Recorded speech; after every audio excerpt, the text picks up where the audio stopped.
Meet Hans, the main character of our events, and now we will see how he dies in the future. We understand that the main character is surrounded by a large bunch of zombies and is at a dead end. Now we see that, apparently, Hans has been bitten by a zombie and is bleeding.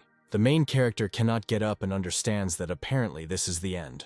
We see a zombie who was previously a soldier sneaking up on him. The main character remembers how it all began and how the world came to the point where now there are practically only zombies on the planet. Hans thinks that because of the greed and malice of humanity, it was unable to resist the emerging epidemic. After the zombie apocalypse, humanity split into gangs and began to destroy itself. In this chaos, our main character Hans lived for about 3 years following his own rules. We see that the main character is left alone against a crowd of thousands of zombies. A horrific crowd of zombies has attacked Hans, and now it will be the end for him. Judging by the face of the main character, we understand that he is a fearless and self-confident guy who looks danger in the face. He fights against zombies to the end even though he knows he has very little time left. We see a crowd of zombies catch up with Hans and eat him. A moment later, Hans wakes up in his own bed and realizes that he has traveled back in time to 6 months before the zombie apocalypse and now has time to prepare. We see a young, beautiful girl welcoming Hans into the apartment she is going to sell him. A young girl talks about the delights of this super expensive apartment and how it has many rooms and necessary equipment. Hans buys this apartment on credit. The hero understands and knows the future, namely that in 6 months the apocalypse will come, and therefore he can take as many loans as he can and spend all the money he has. The main character does not stop there and takes out more loans from various banks, as he understands that these loans will not have to be repaid in the future. We see that Hans, knowing the future and that the zombie apocalypse is coming soon, begins to train hard. Hans realizes that there are 6 months left until the zombie apocalypse, and he doesn't have much time to prepare. He knows that in just a few months, the whole world will be plunged into the most brutal chaos. In addition to training, Hans is developing a plan to prepare for the future apocalypse. He goes to the store and buys all the necessary products so that he has a large supply. After buying groceries, Hans sits down at a cafe and begins to eat lunch. But he runs into his work colleagues. We see that Hans did not expect to see them here and is very surprised by this. We are shown Hans's co-workers, including his evil boss. We are shown the face of an angry boss who is unhappy that Hans has stopped going to work. Here we see that Hans remembers the future, and he remembers that the evil boss in the future became a coward and a weakling. Hans's evil boss tells him that he should go to work immediately or he will take action and punish him. Hans gets up and is about to leave, because there is no point in wasting his time talking to them. Suddenly Hans' boss grabs him by the clothes and says that he is not going anywhere. Hans turns around and tells the boss to remove his hand or he will kill him. We see the boss's surprised face as he had no idea he could get such an answer. Next we are shown the events that take place against this backdrop, namely a zombie devouring some girl. Hans notices this and immediately decides to do something. We see Hans take his sword out of his bag a second later. Hans's boss thinks that our hero has taken out his sword to kill him and screams in horror. However, we see that Hans ran towards the zombies. The rest of Hans's colleagues don't understand what's going on. We are shown how Hans confidently deals with the first zombie. He cuts it in two with his razor-sharp sword. We see that not a single muscle on our hero's face twitched, as he had done this thousands of times in the future. Hans notices that there is a whole crowd of zombies ahead. But in his mind, the apocalypse was supposed to start in 3 months, and he does not understand why it is happening so early. We see that there are already a lot of zombies on the street, and they are devouring people. People who were not prepared for this are terrified and fearful and don't know what to do. Hans wonders what changed since the apocalypse started earlier. Further on an advertising banner on the street, the news announces a general alarm about a zombie epidemic. Hans understands that now he needs to act according to his plan and heads to his shelter, but someone's hand pulls him back.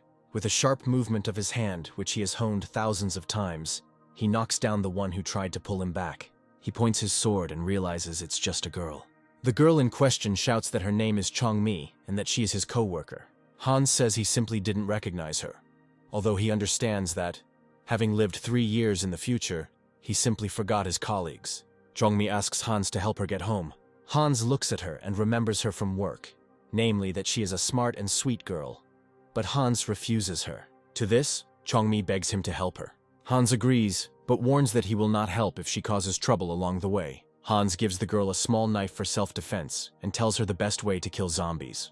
We see Hans remaining calm and warming up before taking out the next wave of zombies. They show us up close and we see how terrible they are. Hans takes his sharp sword and prepares to use it in battle. Hans shows that the best way to kill a zombie is to hit it in the head, namely the neck, back of the head, or temple, demonstrating this on a real zombie. Then Hans starts killing zombies. Suddenly, a zombie appears behind the girl and knocks her to the ground. Chongmi starts screaming and calling for help. Hans turns around and sees the girl being bitten by a zombie. However, after this our hero turns back, as he warned her that he would not help if she got into trouble. The girl is terrified and realizes that no one will come to her aid.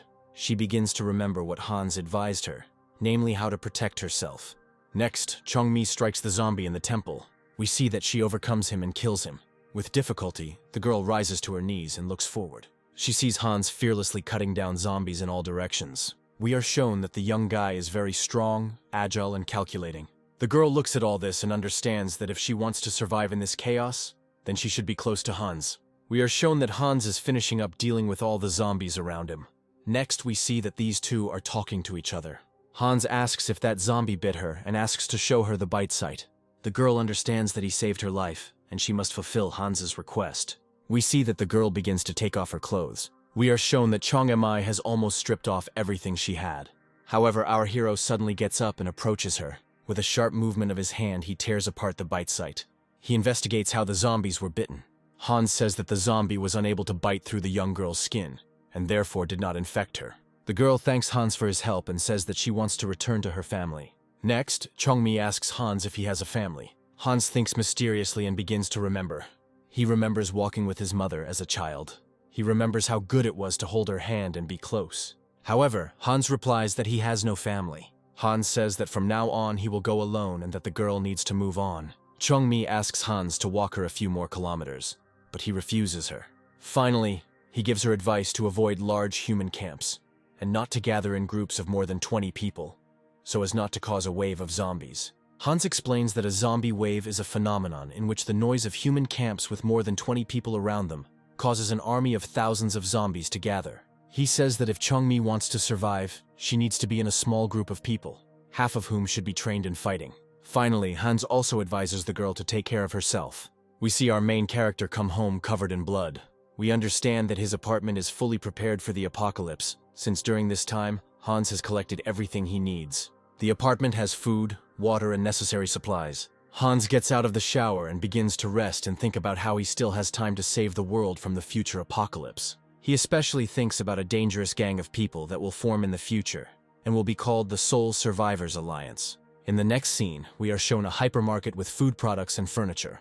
We see a crowd of zombies eating some person. His company members are watching this, but they are cowards and can do nothing about it. The leader of the group of people, Kang Kong, shouts that they need to run, otherwise they will all die like this guy. A group of young people quickly run across the store. A moment later, we are shown that one of the girls has been grabbed by zombies and they are starting to eat her. Another zombie is approaching a crowd of people, and right now, we need to take action to protect people. The group's leader, Kang Kong, begins to clear the way for his friends to pass on. On the way, they meet a couple more zombies who are going to attack this group of people. The company understands that now it is either fight or flight, but then everyone saw what their leader had come up with. We realize that Kang Kong has climbed onto the shelves of food and is giving everyone his hand so that they can climb up. We see Kang Kong pick up all his friends one by one, and he is the last one left. Suddenly, one zombie grabs Kang Kong's brother, whose name is Kong Hyuk, by the leg. The leader of the group takes out a kitchen knife, intending to use it to help his brother. With a sharp movement of his hand, he cuts off the zombie's hand and frees his brother. Now the heroes are thinking about what to do next, because zombies have filled the store. We see that zombies come to the noise and their numbers increase. A young girl named Sari suggests coming up with some kind of escape plan from this situation. The group's leader, Kang Kong, says that he will now sacrifice himself and distract the zombie horde while the others escape. Kang Kong's brother says he won't support this idea, and believes that everyone can get out alive. He stands up and starts holding his brother back so that he doesn't sacrifice himself for the good of the others. At this moment, a zombie that was taller and larger than the others grabs Kang Hyuk by the leg and takes him into the crowd of zombies. We see that his brother wants to save him, but the people around him do not allow him to do this because they believe that he can no longer be helped. Suddenly, an arrow flies into the head of that big zombie, and Kang Hyuk survives. We are shown Hans standing confidently on a food shelf, holding a crossbow in his hands. Kang Hyuk cries because he is almost saved. However, we are shown that the test is not over as the crowd of zombies continues to surround Kang Hyuk. He tries to escape from them and crawls between the legs of one zombie. Another one suddenly appears on his way and is about to bite him. A black sharp sword, cutting through the air, is already flying towards the neck of this zombie, and we understand perfectly well who it belongs to. 4 zombies receive a well-aimed crossbow arrow to the head in 2 seconds. Like a wild falcon with divine vision, Hans shoots all the infected. Kang Hyuk looks at Hans and thinks that an angel himself came down from heaven and saved his life. An incredibly beautiful shot of Hans jumping into a crowd of zombies and swinging his razor-sharp sword. Like paper houses, the infected ones fall one by one to the floor from Hans' blows. In the wild dance of a hot battle, Hans feels at home, because in the future he has been exterminating these creatures for more than 3 years and is not afraid of anything. Like a dancer, Hans approaches each zombie and pronounces a death sentence on it. When Hans was almost finished, it seemed like a light haze was coming out of his body, as if he was a killing machine for the infected. Hans tells a group of people to follow him if they want to survive this situation. All the people who watched Hans exterminate the crowd of zombies thought in their heads that this man could actually save them. Hans tells them to go down and run after him, as he knows the way out. A crowd of young people descend and begin to help Hans hunt zombies. The group leader is attacked from behind by an infected woman. At that moment, a metal tin can flies at her head. We see that friends in this company protect each other. Hans takes the entire group of young people to a safe place he knows inside the store. Hans sits down in a comfortable soft chair, catches his breath from the heated battle, and tells Kang Hyuk to take off his clothes. The guy is surprised and does not understand why he should do this. Suddenly, Hans remembers the events from the future, and realizes that in the future, he met this group of people, including Kong Kon, who sacrificed himself for him. He remembers that in the future, unfortunately for him, everything turned out to be a tragic death. Hans remembers Kang's actions and realizes that he is a good person and can be trusted. Next, Kang introduces himself and begins to get to know Hans, because he does not know that in the future they were already friends. Hans also greets him and begins to remember the future events that happened to Kang's brother. Specifically, he remembers that in the future, Kang's brother died when a large zombie stole him from a store shelf. In the future, everyone else had to flee after Kang's brother died. However, of all of them, only Kang himself survived. While the group of people were discussing how they had just survived, Hans also began to reason. He realizes that he has just saved everyone, and in doing so he has changed the future, meaning he will no longer be able to predict future events involving this group of people. Hans stands up and asks how much food the group has left. Kang starts to get worried and asks if Hans wants to rob them. To this, Hans replies that he is alone and has already guessed that they have food. Kang begins to ask how Hans was able to survive alone, since the zombie apocalypse has been going on for over 3 months by this time. All these questions are also very interesting to Kang's group, as they are a little afraid of Hans after what they saw. Hans replies that he had food at home all this time, since he is a thrifty person. And besides, he can hunt zombies and follows his own rules. Kang says they have about 40 people left in the camp, and they need food to survive. Suddenly, Hans replies that he knows that there is a warehouse with food and water in this store, but the paths to it are blocked. These products are located several floors below, and everyone must work together to get them. Kang realizes that it is impossible to transport food through the zombie horde and asks how they will do it. To this, Hans replies that they will kill every zombie that gets in their way. Kang panics at what he hears, as they have been barely fighting the zombies this entire time, but have been trying to run away from them. Hans says that he has a plan, and people need to follow it in order to survive. A group of people are hesitant, but they accept Hans' offer. They go down the stairs straight to the group's camp. Kang opens the doors and shows Hans where all the other people live. The camp is a floor with furniture and other household items. Hansa is greeted by another camp member named Jong Hwan. He tells Hans that they blocked all the doors that lead into this hall except one so that they could leave, which is why they are still alive. Hans speaks to the rest of the camp and says that in order to survive, they need to work together, and invites them to go with him to get food. However, almost all the people from this camp turn out to be cowards and reject Hans' offer. A girl named Sari approaches Hans and says that people do not trust him because bad thieves have come here before and robbed them. Hans is surprised and wonders if it was the Soul Survivors gang.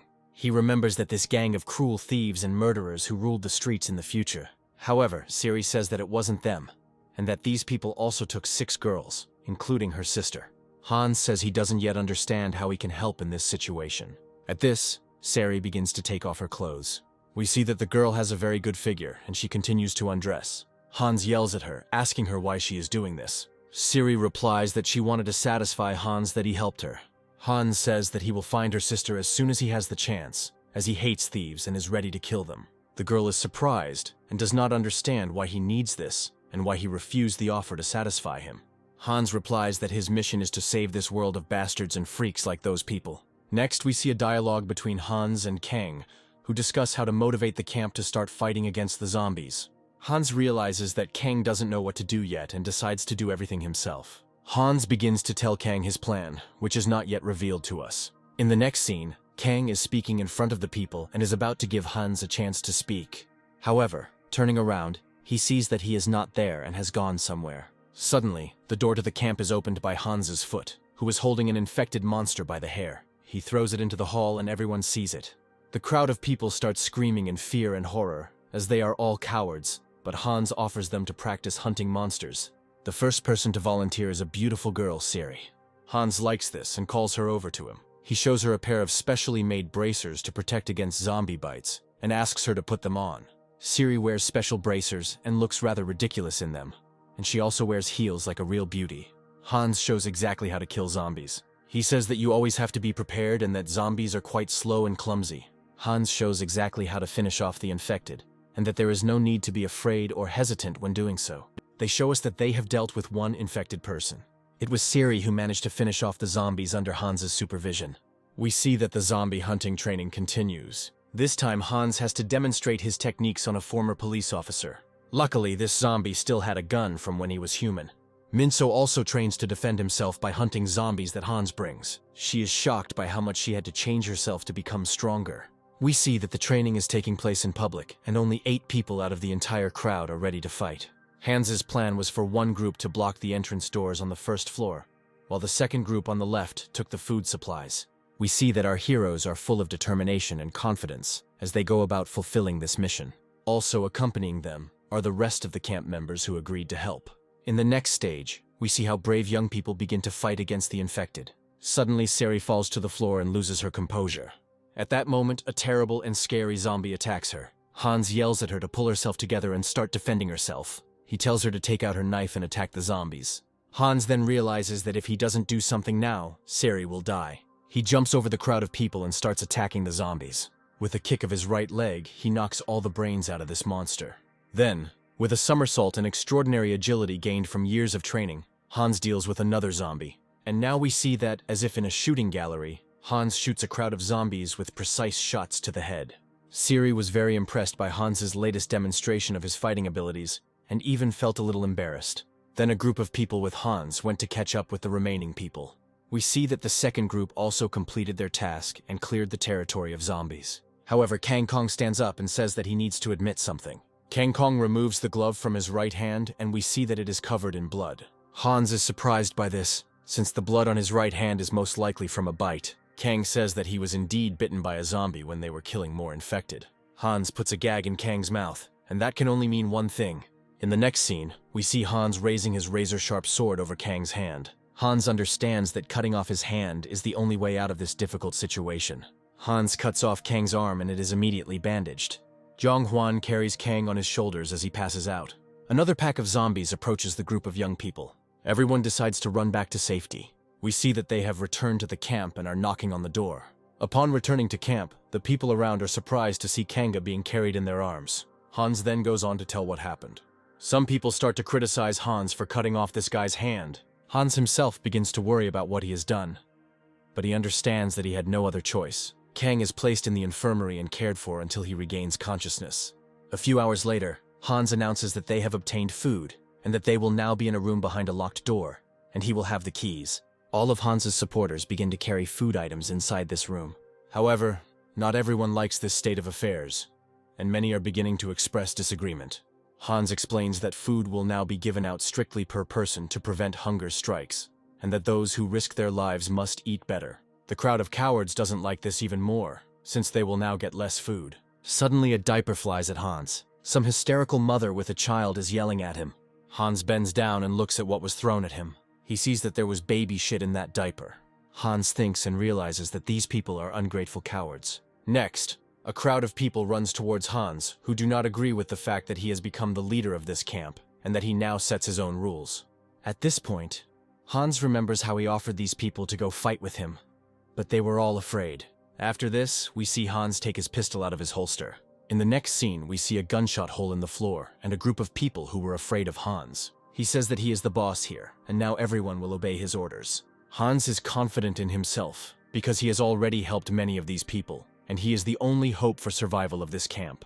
All the people silently accept what he says, since they can do nothing to counter his words. Next, the food products are clearly distributed on the shelves. We see that they are starting to give them out to everyone according to portions. People are very hungry and want to eat, so they are very happy with new products. After this, people start coming to the group of Hans's supporters and asking how they can help the camp so that they can also get more food.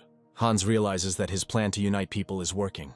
Hans then begins to consider who he can leave as leader in his absence. He recalls that he wanted to make Kang the leader of the camp. He then thinks that the rest of the squad are either too naive or too old. Siri is a brave girl, but she is also not yet ready to become the leader of the squad. Hans doesn't yet understand who he can make his deputy. After thinking about Siri, she appears in his head and seems to seduce him. A few hours later, Hans decides to give her a task, namely to write a notice that they will put up on the windows of their store in case any survivors pass by. Sari is writing this ad. Hans says that he is tired and wants to rest. We see that our hero doesn't have a bed, so he sleeps on the floor. Suddenly, Siri knocks on his door and says that there is a problem in the camp. Namely, she says that the toilets have run out of water. Hans realizes that with so many people in the camp, this is a really big problem. Hans gathers the people and announces that the water has run out. People are nervous and don't know what to do next. Hans comes up with a plan to clear the roof of zombies and get the cisterns and pump running to supply water.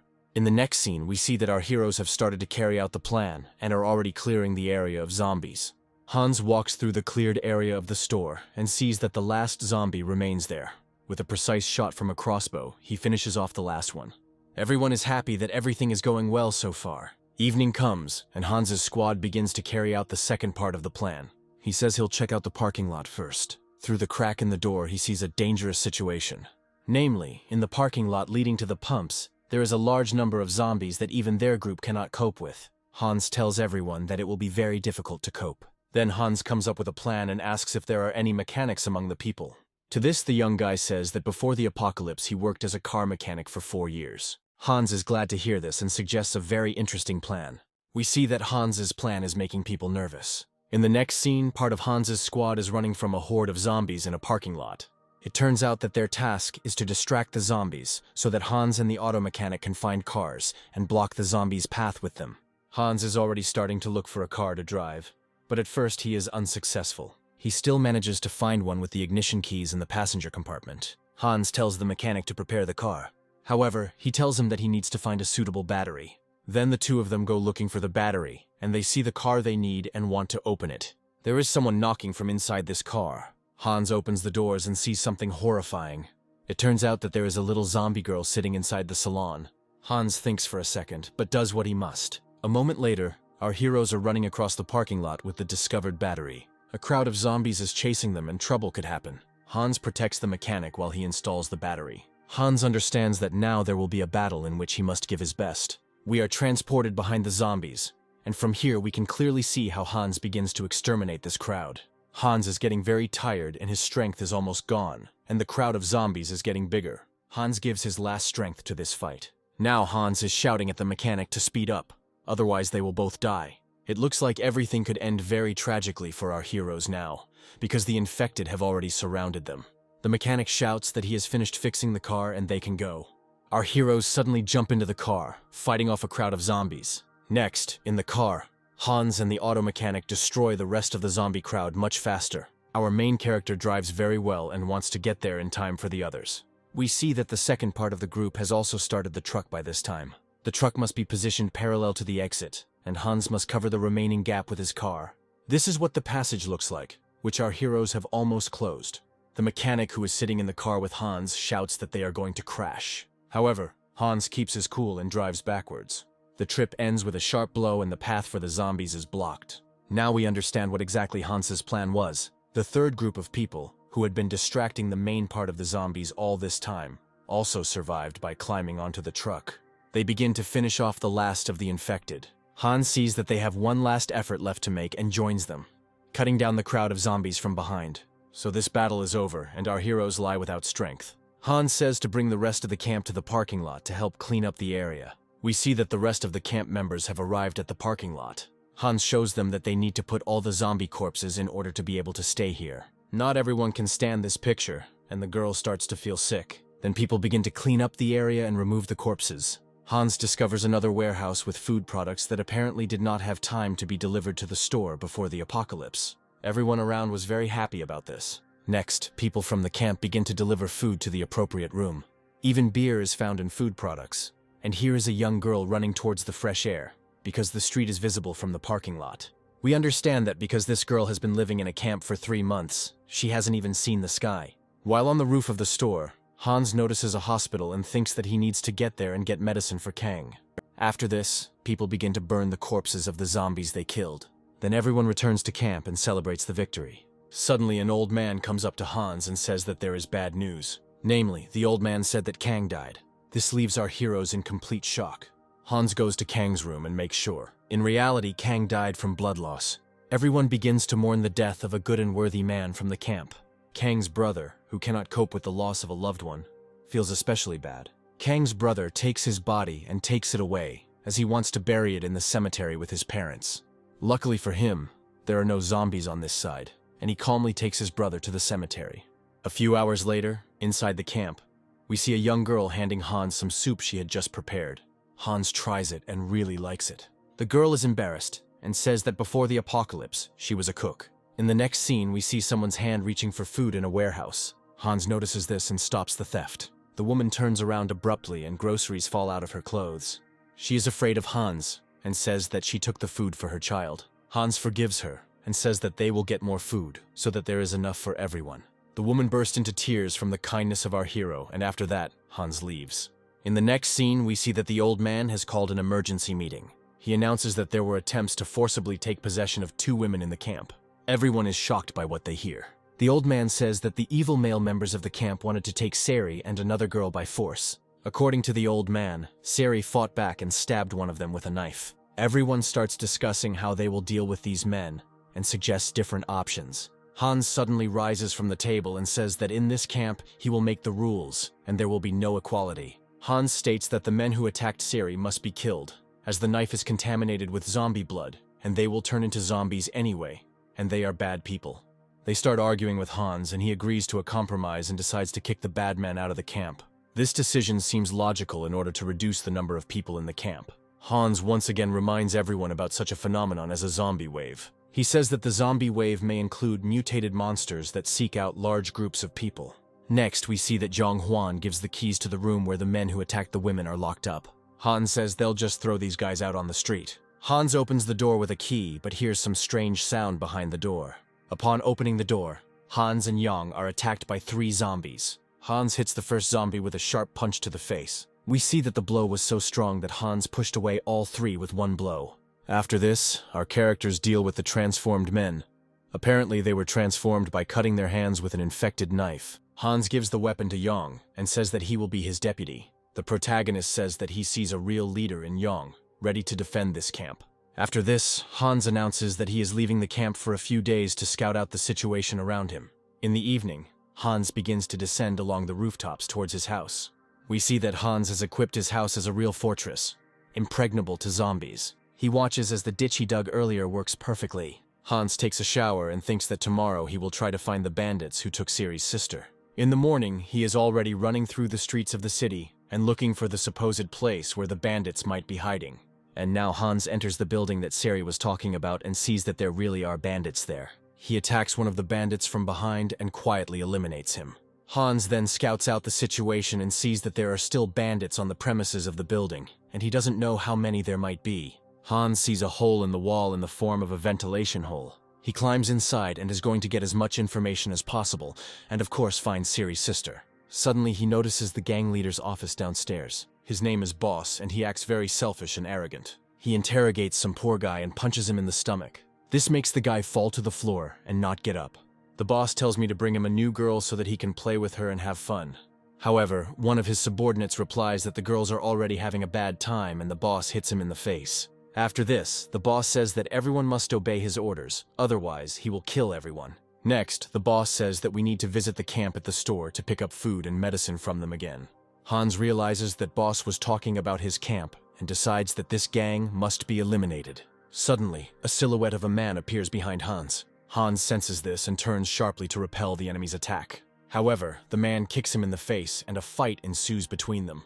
Our hero has trained for many years, so he is not inferior in fighting skills to his opponent. Hans lands his enemy on the floor and begins to beat him with his fists, but he defends himself. The unknown person then kicks Hans in the chest and pushes him back. Hans uses a scorpion kick, and with a deft kick knocks his opponent off balance.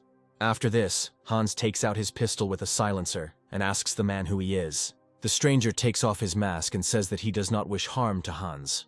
The stranger introduced himself as a man nicknamed the Cleaner, and said that they were on the same side as him. However, Hans does not believe him and is about to shoot. But at that moment the Cleaner jumps down. Hans looks down and sees that the janitor has escaped, but he has been spotted by the gang members. The villains quickly run after Hans because they see him as a threat. A moment later, Hans finds himself surrounded by armed opponents. Hans decides to surrender because he realizes that he doesn't have enough bullets for everyone. In the next scene, Hans and the janitor are kneeling before the boss. We understand that the boss and the janitor were previously acquainted because he punches him in the face. The boss says he told the janitor not to come into the building again. To this, the Cleaner replies that the boss never gave him something and that he came specifically for it. The boss hits the janitor again because he is unhappy that the janitor disobeyed the order not to appear here. The boss then orders Hans to be killed, as he has no use for him. The boss's subordinates show him the pistol with a silencer that they took from Hans. The boss asks our hero where he got the firearm and why he didn't use it against his gang. Hans confidently replies that if he had more bullets, he would have shot all of his subordinates. The boss laughs hysterically at Hans's confident words. The boss says that they also have firearms and even machine guns, so some cute guy is no problem for them. The boss likes Hans's self-confident tone and invites him to join the gang. To this, Hans replies that if he were to become a member of the gang, it would only be as the boss's deputy. The gang leader laughs hysterically again and starts asking where the place is where he got the gun.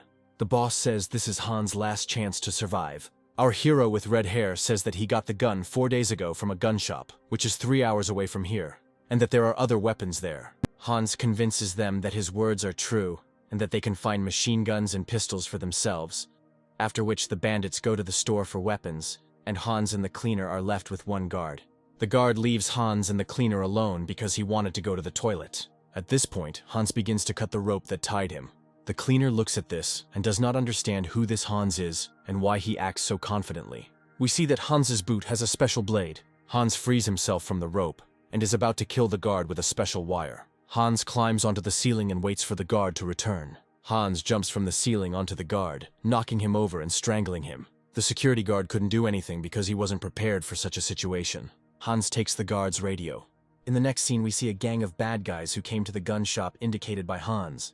The boss realizes that Hans has deceived him, and there have been no weapons here for a long time.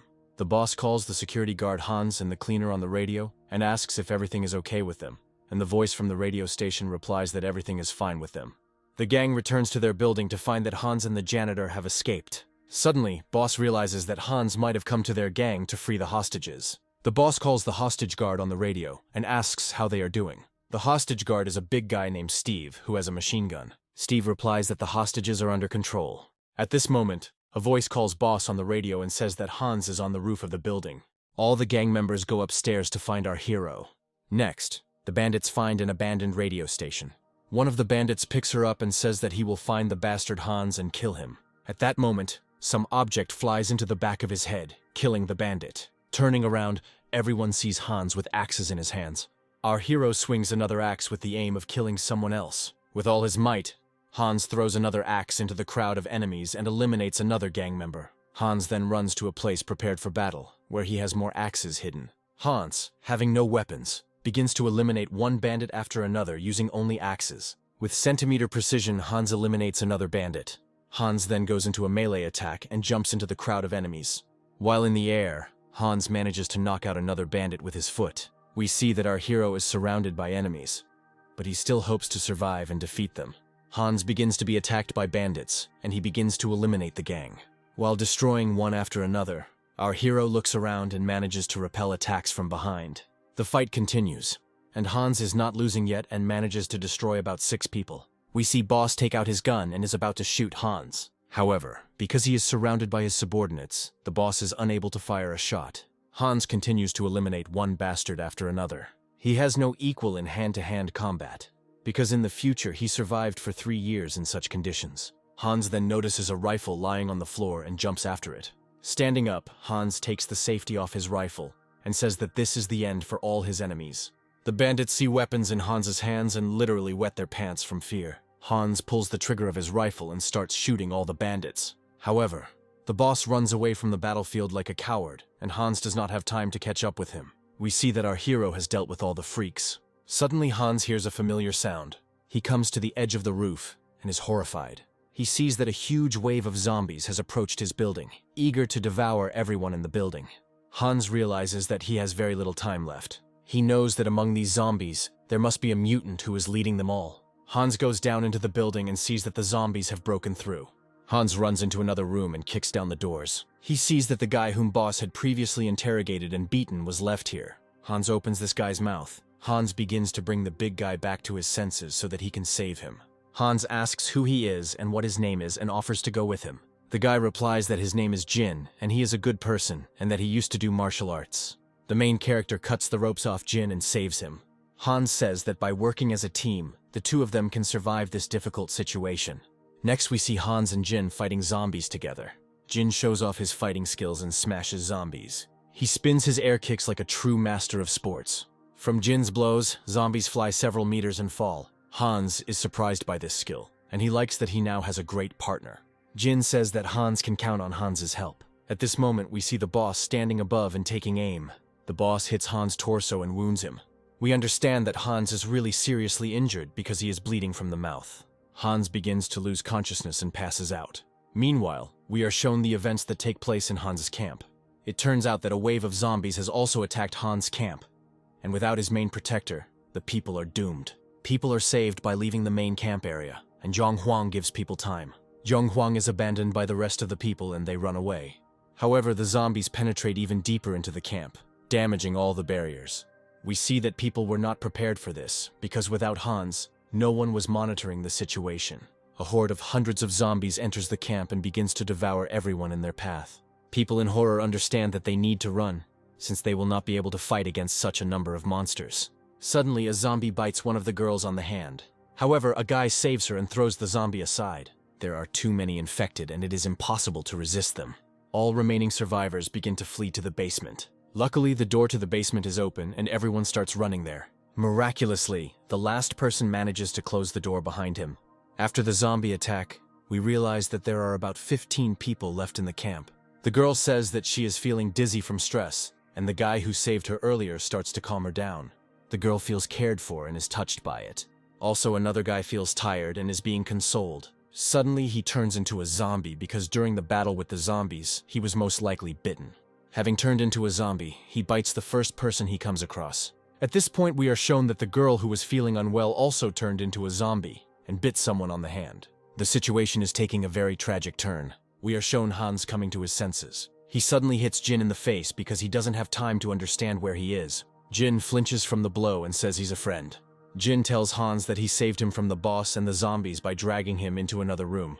Hans shows that he has armor, but the bullet was unable to penetrate it, only causing minor damage. At this moment, the guys hear some strange sound and prepare for the worst. The same guy who called himself a cleaner comes into the room. He says that he is ready to fight on Hans and Jin's side because he wants to destroy the gang and the boss. The janitor convinces Hans to take him along because he wants to help and be useful.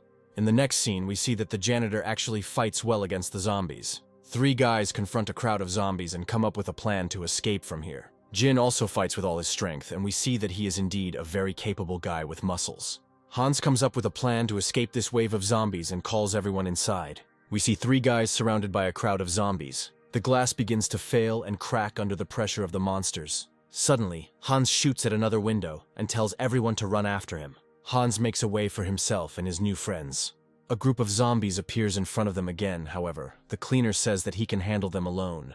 Jin and Hans watch as a guy takes out an entire horde of zombies single-handedly. The janitor says he has his own fighting style, and he does it beautifully, energetically, and with taste. Turning around, the janitor says that if you're going to fight zombies, you have to do it cool. The guys deal with all the zombies in this part of the building and decide to leave it through the subway. They go down into the subway and walk with a flashlight. Suddenly, the guys notice some strange silhouette in front of them. The janitor shines a light forward, and we realize that we are about to see one of the mutants for the first time. Shining a light on it, the heroes see a mutant, which Hans calls a locust. Hans tells his new friends that this mutant has fast speed and fights with all 4 limbs. He also has good eyesight and senses movements with his antennae. Hans tells Jin to cover him from behind, and tells the cleaner to shine a flashlight on the locusts. Hans then takes aim and prepares to attack the monster. Hans hits the monster's eyes and antennae right on target, taking away his incredible charm. However, the monster does not die and, moreover, is going to attack in response, because he still has hearing and smell. Hans shoots at the monster, but it still remains very fast. The locust jumps at Hans, but he manages to dodge it. The janitor loses sight of the monster and Hans cannot see it. At the last moment, the cleaner finds the monster with a flashlight and illuminates it. But it is too late. The mutated zombie jumps on Hans and attacks him. Hans ducks and shoots back at the monster. It hits the monster's hand and stops it from swinging its arms. Jin notices another crowd of zombies running from behind. He understands that if he does not protect the rear of his friends, they will die, and rushes into battle. Hans continues to fight against the locusts. The monster also attempts to attack Hans. Our hero doesn't have time to dodge, and at the last moment impales the locust on his knife. The monster falls on Hans and he can't do anything. Suddenly, an axe thrown by the cleaner flies towards Hans. Hans grabs an axe and rips the rest of the head off the locust's shoulders. Hans then jumps to the side to take a more advantageous position. Our main character cuts off the monster's right leg. However, at that moment, the mutated zombie attacks Hans with the last of its strength. Our leader understands that now is the time for him to end this battle. With a powerful blow, he cuts the monster into 2 parts. After this, he takes his machine gun and shoots the crowd of zombies, who by this time had managed to approach from the front. Hans stops shooting and calls the janitor to finish off the rest of the zombies. The cleaner happily runs to fulfill Hans's request, because destroying monsters is his favorite job. Hans watches with pleasure how coolly the cleaner copes with the remains of the zombies. We see our main character reloading his weapon. They fire the entire clip at the remaining zombies, so that they don't have time to use regeneration. The guys remember that they haven't seen Jin for a long time, who was supposed to cover them from the zombies from behind, and they start looking for him. They find him a little further into the tunnels, covered in zombie blood, and we realize that Jin has done his job and was able to protect their rear and stay alive. The Trinity finds an exit from the tunnel, and is about to get to the surface. Hans says they need to hurry since they haven't destroyed the boss. The main character calls these 2 with him to help him finish off the boss, because strong people should stick together, and besides, he was convinced that they can be trusted. We see that our heroes are walking down the street in broad daylight, and there is no danger nearby yet. Hans feels that now is a good time to discuss future plans. He stops and says he needs to ask these 2 guys one question. Before this, the cleaner asks him who he is, and where he got such survival skills, and why he is not afraid to die. Hans replies that he is not afraid to die because he has died before. The guys are surprised by this answer and don't know how to react to it. However, Hans says that he was joking and is simply a very talented person, and that is why he was able to survive all this time. Next, Hans invites the guys to join his camp, which is located nearby. Jin replies that he wanted to continue to survive together, and the cleaner replies the same.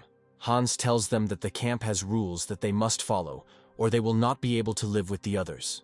Hans also said that he wants to create an alliance of several camps that will help each other and protect themselves from cannibals. Jin and the janitor had never heard of living people eating each other before, but Hans said that this was exactly the kind of gang they would be defending themselves against in the future. Our main character also warned these 2 that if they ever betrayed him or anyone from the camp, he would kill them. After this, Hans called to follow him. Arriving at the camp, our characters see that the entrance to it is destroyed. Hans begins to worry about the lives of the people in the camp. Upon entering, the group saw zombie corpses, and everyone realized that the monsters had broken through the fences due to a zombie wave that night. At this moment, some silhouette starts running towards Hans. As he ran closer, he saw the familiar face of the woman who lived in the camp. For a second, Hans thinks and remembers who she was. He remembered that she had 3 children, and that she did everything to protect them. However, Hans has no choice but to eliminate her. We see Hans' serious face, and one can only imagine the pain he is experiencing now. Hans tells the others that they need to find survivors from the camp and go inside. Hans knocks down the doors leading down. They walk down the stairs and suddenly start hearing some strange sounds. Hans looks in horror at someone's silhouette in the darkness, and realizes that it is most likely his friend from the camp who has become a zombie. He asks Jin to shine a light into the darkness. We see that it is a young girl from the camp who is eating a human corpse. The cleaner wanted to deal with her, but Jin stopped him, saying that it was Hans's personal business. Silently, the main character goes down to her and understands what he must do now. He eliminates another former member of the camp. Then our heroes go inside and see that the losses do not end there. Hans runs to the door leading to the utility room and opens it. At this moment, Hans hopes that there might be another survivor hiding here. And indeed, about 15 people from the camp who managed to survive here were hiding in the room all this time. Hans says that the area is cleared and we can safely leave. Hans tells everyone what happened to him over the past 24 hours, and they also tell him about the events that took place in the camp. The main character introduces new guys to the camp. Next, Hans and Jin clear the rooftop area of zombies. They check every room to make sure there is not a single monster left on the campgrounds. When Hans starts to open the doors, he hears some strange sounds coming from there. The next second, the charming Siri appears before him. She is so happy to see Hans that she rushes at him and hugs him. She cries because she thought she would never see our main character again. There is a cleaner standing behind him, pointing with his finger that the girl is very beautiful. Siri, out of jealousy, begins to ask who the girl is with him. But Hans replies that it is a guy and his nickname is the cleaner. The next moment, another person comes out of the room. We see that it is Yonghwan and he says that Hans is late. Hans replies that he is incredibly happy to see him as a human and not a zombie. Hans praises the two of them for being smart and surviving, unlike half the camp. Hans then announces to everyone that from now on the camp will be divided into several groups. Some squads will be searching for supplies, others will be repelling zombie attacks, and others will be preparing food and sewing clothes. Hans says that the search party will consist of him, the janitor, and Jin. Siri replies that she also wants to join the search party to find her sister. However, Hans refuses her, citing the fact that she will be the weak link. However, Jin says that if they find surviving girls, they will never go with a group that is all guys. Siri realizes that Hans has no choice but to take her with him. Hans then instructs Yonghwan on how to behave in his absence, namely to always be prepared and not to relax. Hans says he is going to find Siri's sister. And so the new detachment, now called the Search Group, sets out on reconnaissance. Jean copes with his task of destroying zombies. Overall, the entire group, consisting of our 4 characters, looks very combat ready. Our heroes have found food and are now going to take it to the camp. Jin screams that there is someone behind Hans. He turns around and sees a zombie running towards him. Hans takes out his sword and is about to finish off the monster. However, Siri screams that it is her sister. And indeed, we see a zombie who looks very similar to Siri, even in her hair color. Hans tells Siri to kill her sister because she has become a monster. He holds her by the hair and gives the girl the opportunity to do it. At first, Siri says that she can't kill her own sister, but Hans tells her to be strong. After this, Siri eliminates her sister. The girl cries because this was the last person close to her. But Hans encourages her and says that now she has a new family. The girl gets up and comes to her senses. She says words of gratitude to Hans. Hans then hands out radios to everyone and says that this way they can maintain contact. In the next scene, we see that our heroes have found a clothing store and updated their appearance. Now they look incredibly cool. Next, Hans plans to search the nearby hospital with his search party. He says that it would be advisable for them to find a doctor or nurse for the camp's needs and make friends with them. We see that our group has already arrived at the hospital. Once inside, they discover zombie corpses, and Hans realizes that there may be survivors here. Our search party is able to find good survivors for the first time, and they are ready to continue searching for them. Hans approaches a locked door and assumes there may be survivors behind it. He shoots at the ceiling to get the door opened for him. A girl's voice was actually heard behind the door, asking them to leave. Hans is happy about this. Siri is surprised that Hans figured out where the survivors might be hiding. Hans then loudly says that he will leave food at the door. That's exactly what he did, leaving bacon, cookies, and soda at the door. A few minutes later, the door opened a little, and we saw that the girl wanted to see the situation. She sees that they really left her some food, as they said. A girl in a medical gown looks around and wants to take the food. However, at that moment, Hans comes out and she tries to stab him with a knife, but he knocks it out. The girl looks up and sees a tall, muscular guy with red hair in front of her. She is afraid of him and thinks that now he will harm her. Hans looks around the room and sees that there are traces of a group of people there. He asks the girl where the others are. However, the girl is afraid of him and does not tell him anything. Hans explains to her that he does not intend to harm her in any way and wants to be friends. Hans calls Sari and asks her to bring her food for this girl. The nurse is very surprised that there is a girl in this group and that she will now be fed. In the next scene, we see that the girl was given food. Hans asks where the rest of her group is. The nurse replies that they are close. Suddenly, we see a dark silhouette of a man behind Hans, swinging a bat at him. Siri manages to warn Hans about the danger lurking behind him literally half a second before the tragedy. With a sharp blow of the pistol handle, Hans warns of the impending danger and pushes the attacker away. The man falls to the ground from a strong blow from the main character, and we see a group of people consisting of 5 people who are surprised by what happened. Hans tells the attacking man to thank fate because he had a gun in his hands, and not his favorite blade, which would have finished off the attacker in an instant. The man who attacked Hans, lying on the floor, asks our characters to leave this place, since this is their own camp, and they do not intend to contact anyone. The stranger said that his name was Tom, and they perceive everyone who comes here as bandits and murderers, because they already had such a case. Hans says that he and his group came to this place to find supplies and survivors, after which they offer the survivors to form an alliance and cooperate. Hans asks the strangers, despite the fact that they attacked him, if they would like to form an alliance with his camp to survive together, share resources and help each other.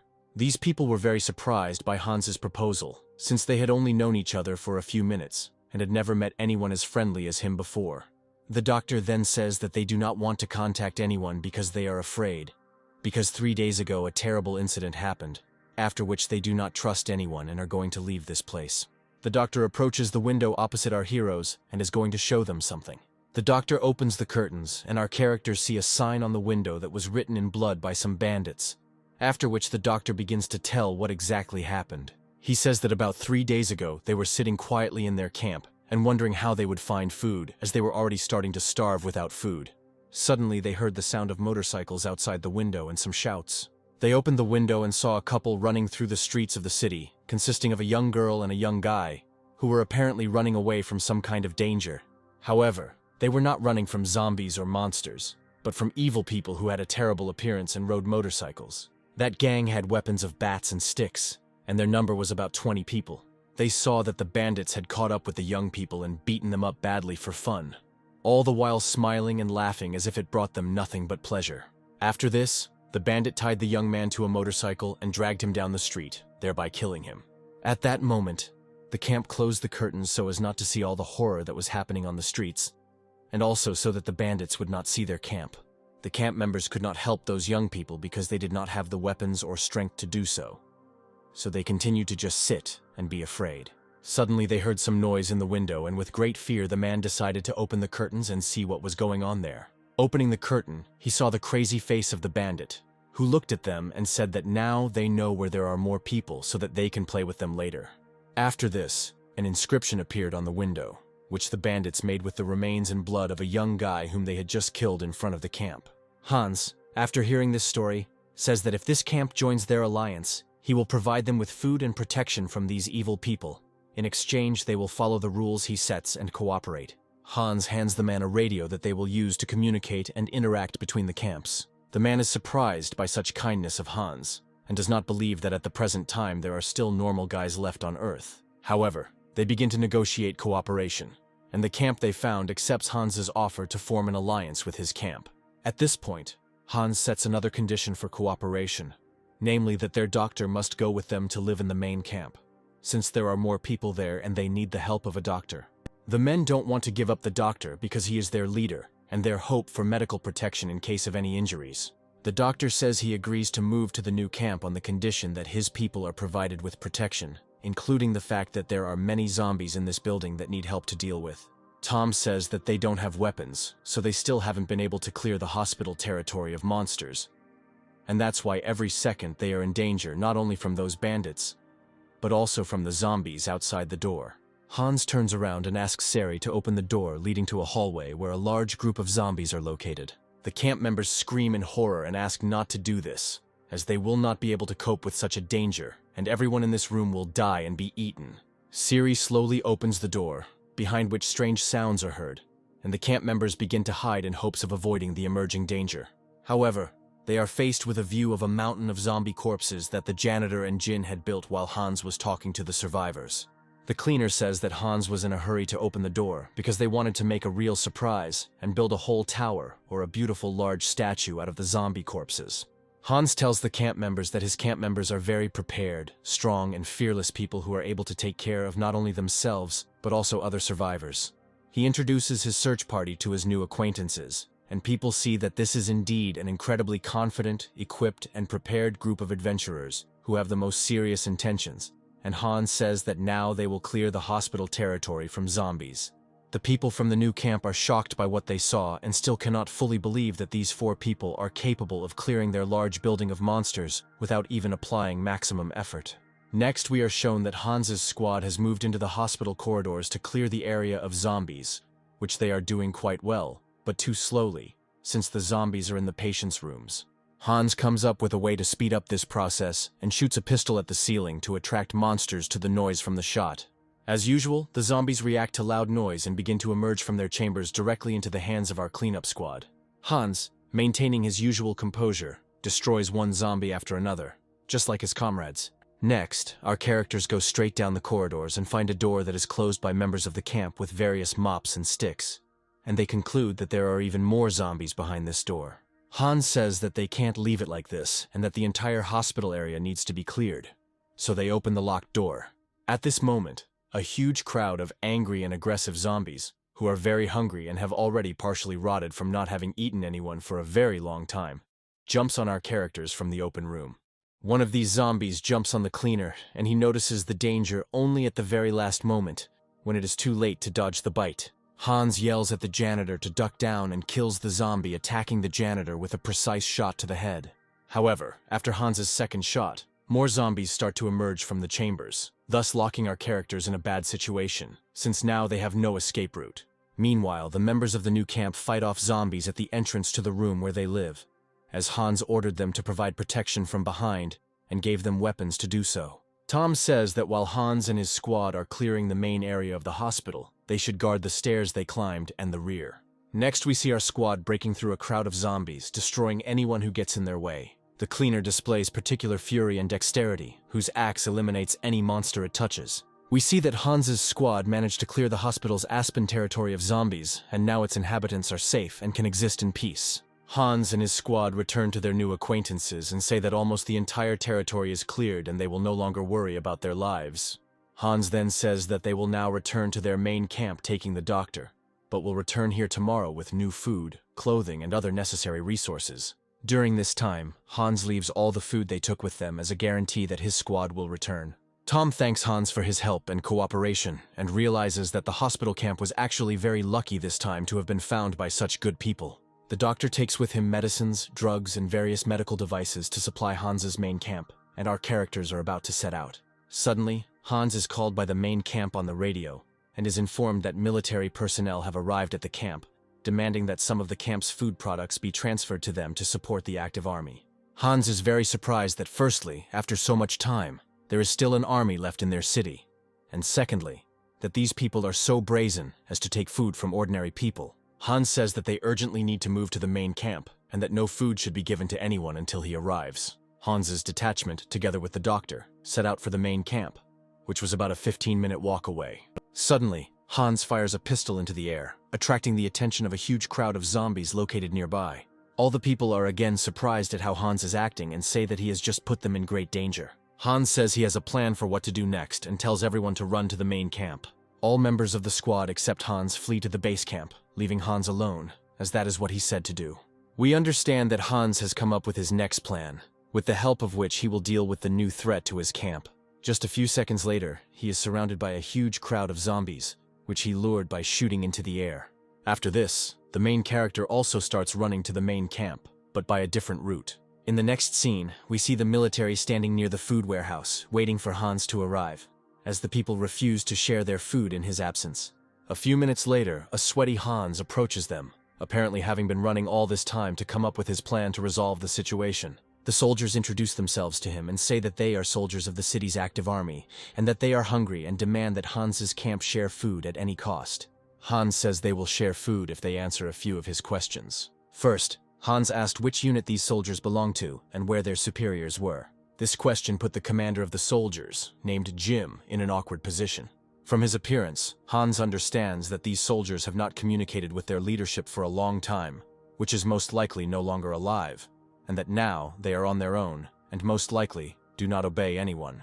Next, Hans is about to ask his second question and looks at the weapons these soldiers are wearing. In particular, Hans looks at the rifle that the soldiers have and wonders if they have cartridges for them. Suddenly, Hans tells the soldiers that he knows they don't have a single bullet, and that his unit, unlike them, is fully armed. This frightens the soldiers' commander, Jim, because he realizes that they actually do not have a single live round of ammunition with them. The situation escalates, and members of Hans's camp point their guns at the soldiers, who also point their rifles at our characters. However, Hans says he is willing to share the food because he respects the soldiers' service and wants to support them in this way. Jim is surprised by Hans's decision, because, in his opinion, these people from the camp could easily finish off his squad and take their rifles and everything they have with them. Hans says he wants to know the answer to his last question, namely, where the army's ammunition depot is located. The soldier says he cannot answer this question because they have state secrets and information about the location of this warehouse is a guarded secret. Hans accepts this answer and asks how much food the soldiers want to take with them. To this, Jim replies that they will take half of all the food that is in Hans's camp. The people in the camp start to get upset about this, and one of the soldiers tells everyone to shut their mouths and stop being unhappy. Siri says that soldiers should be grateful for the people helping them, and that soldiers should treat these people with respect. However, the soldier did not like Siri's answer, and he approaches her and says that he will now shut her mouth by force, and that she should sit silently in the corner while the men talk. With one movement of his hand, Hans calmly and confidently squeezes the face of the impudent soldier and tells him to calm down, otherwise he will drive all the soldiers out of the camp and will not give them even one bag of food. The soldier's superior, Jim, orders the brash sergeant to calm down and step back, because he is indeed behaving very brazenly. However, people still don't understand why Hans just gives the soldiers half of all the food supplies, because food is very important for the camp now, especially considering the fact that they found new survivors. Hans says to trust him and not interfere with the implementation of his plan. People fall silent and understand that if Hans said that he had a plan, that everything would be fine, and that they needed to follow it. The soldiers begin to collect food supplies and prepare them for transportation, as they arrived here in a car that they left near the store. The leader of the detachment of soldiers thanks Hans for his cooperation, and, having taken the half of the food he promised, the soldiers go outside. At this time, Hans calls the cleaner to him and says that there is a special and very important task for him. The cleaner understands that if Hans has such an expression on his face, it means he is planning something really insidious. We see the soldiers, having taken the food supplies, walking towards their truck, which was left near the store. They are happy that they managed to get food supplies, and that now they have about a week until they run out again and they have time to find more food.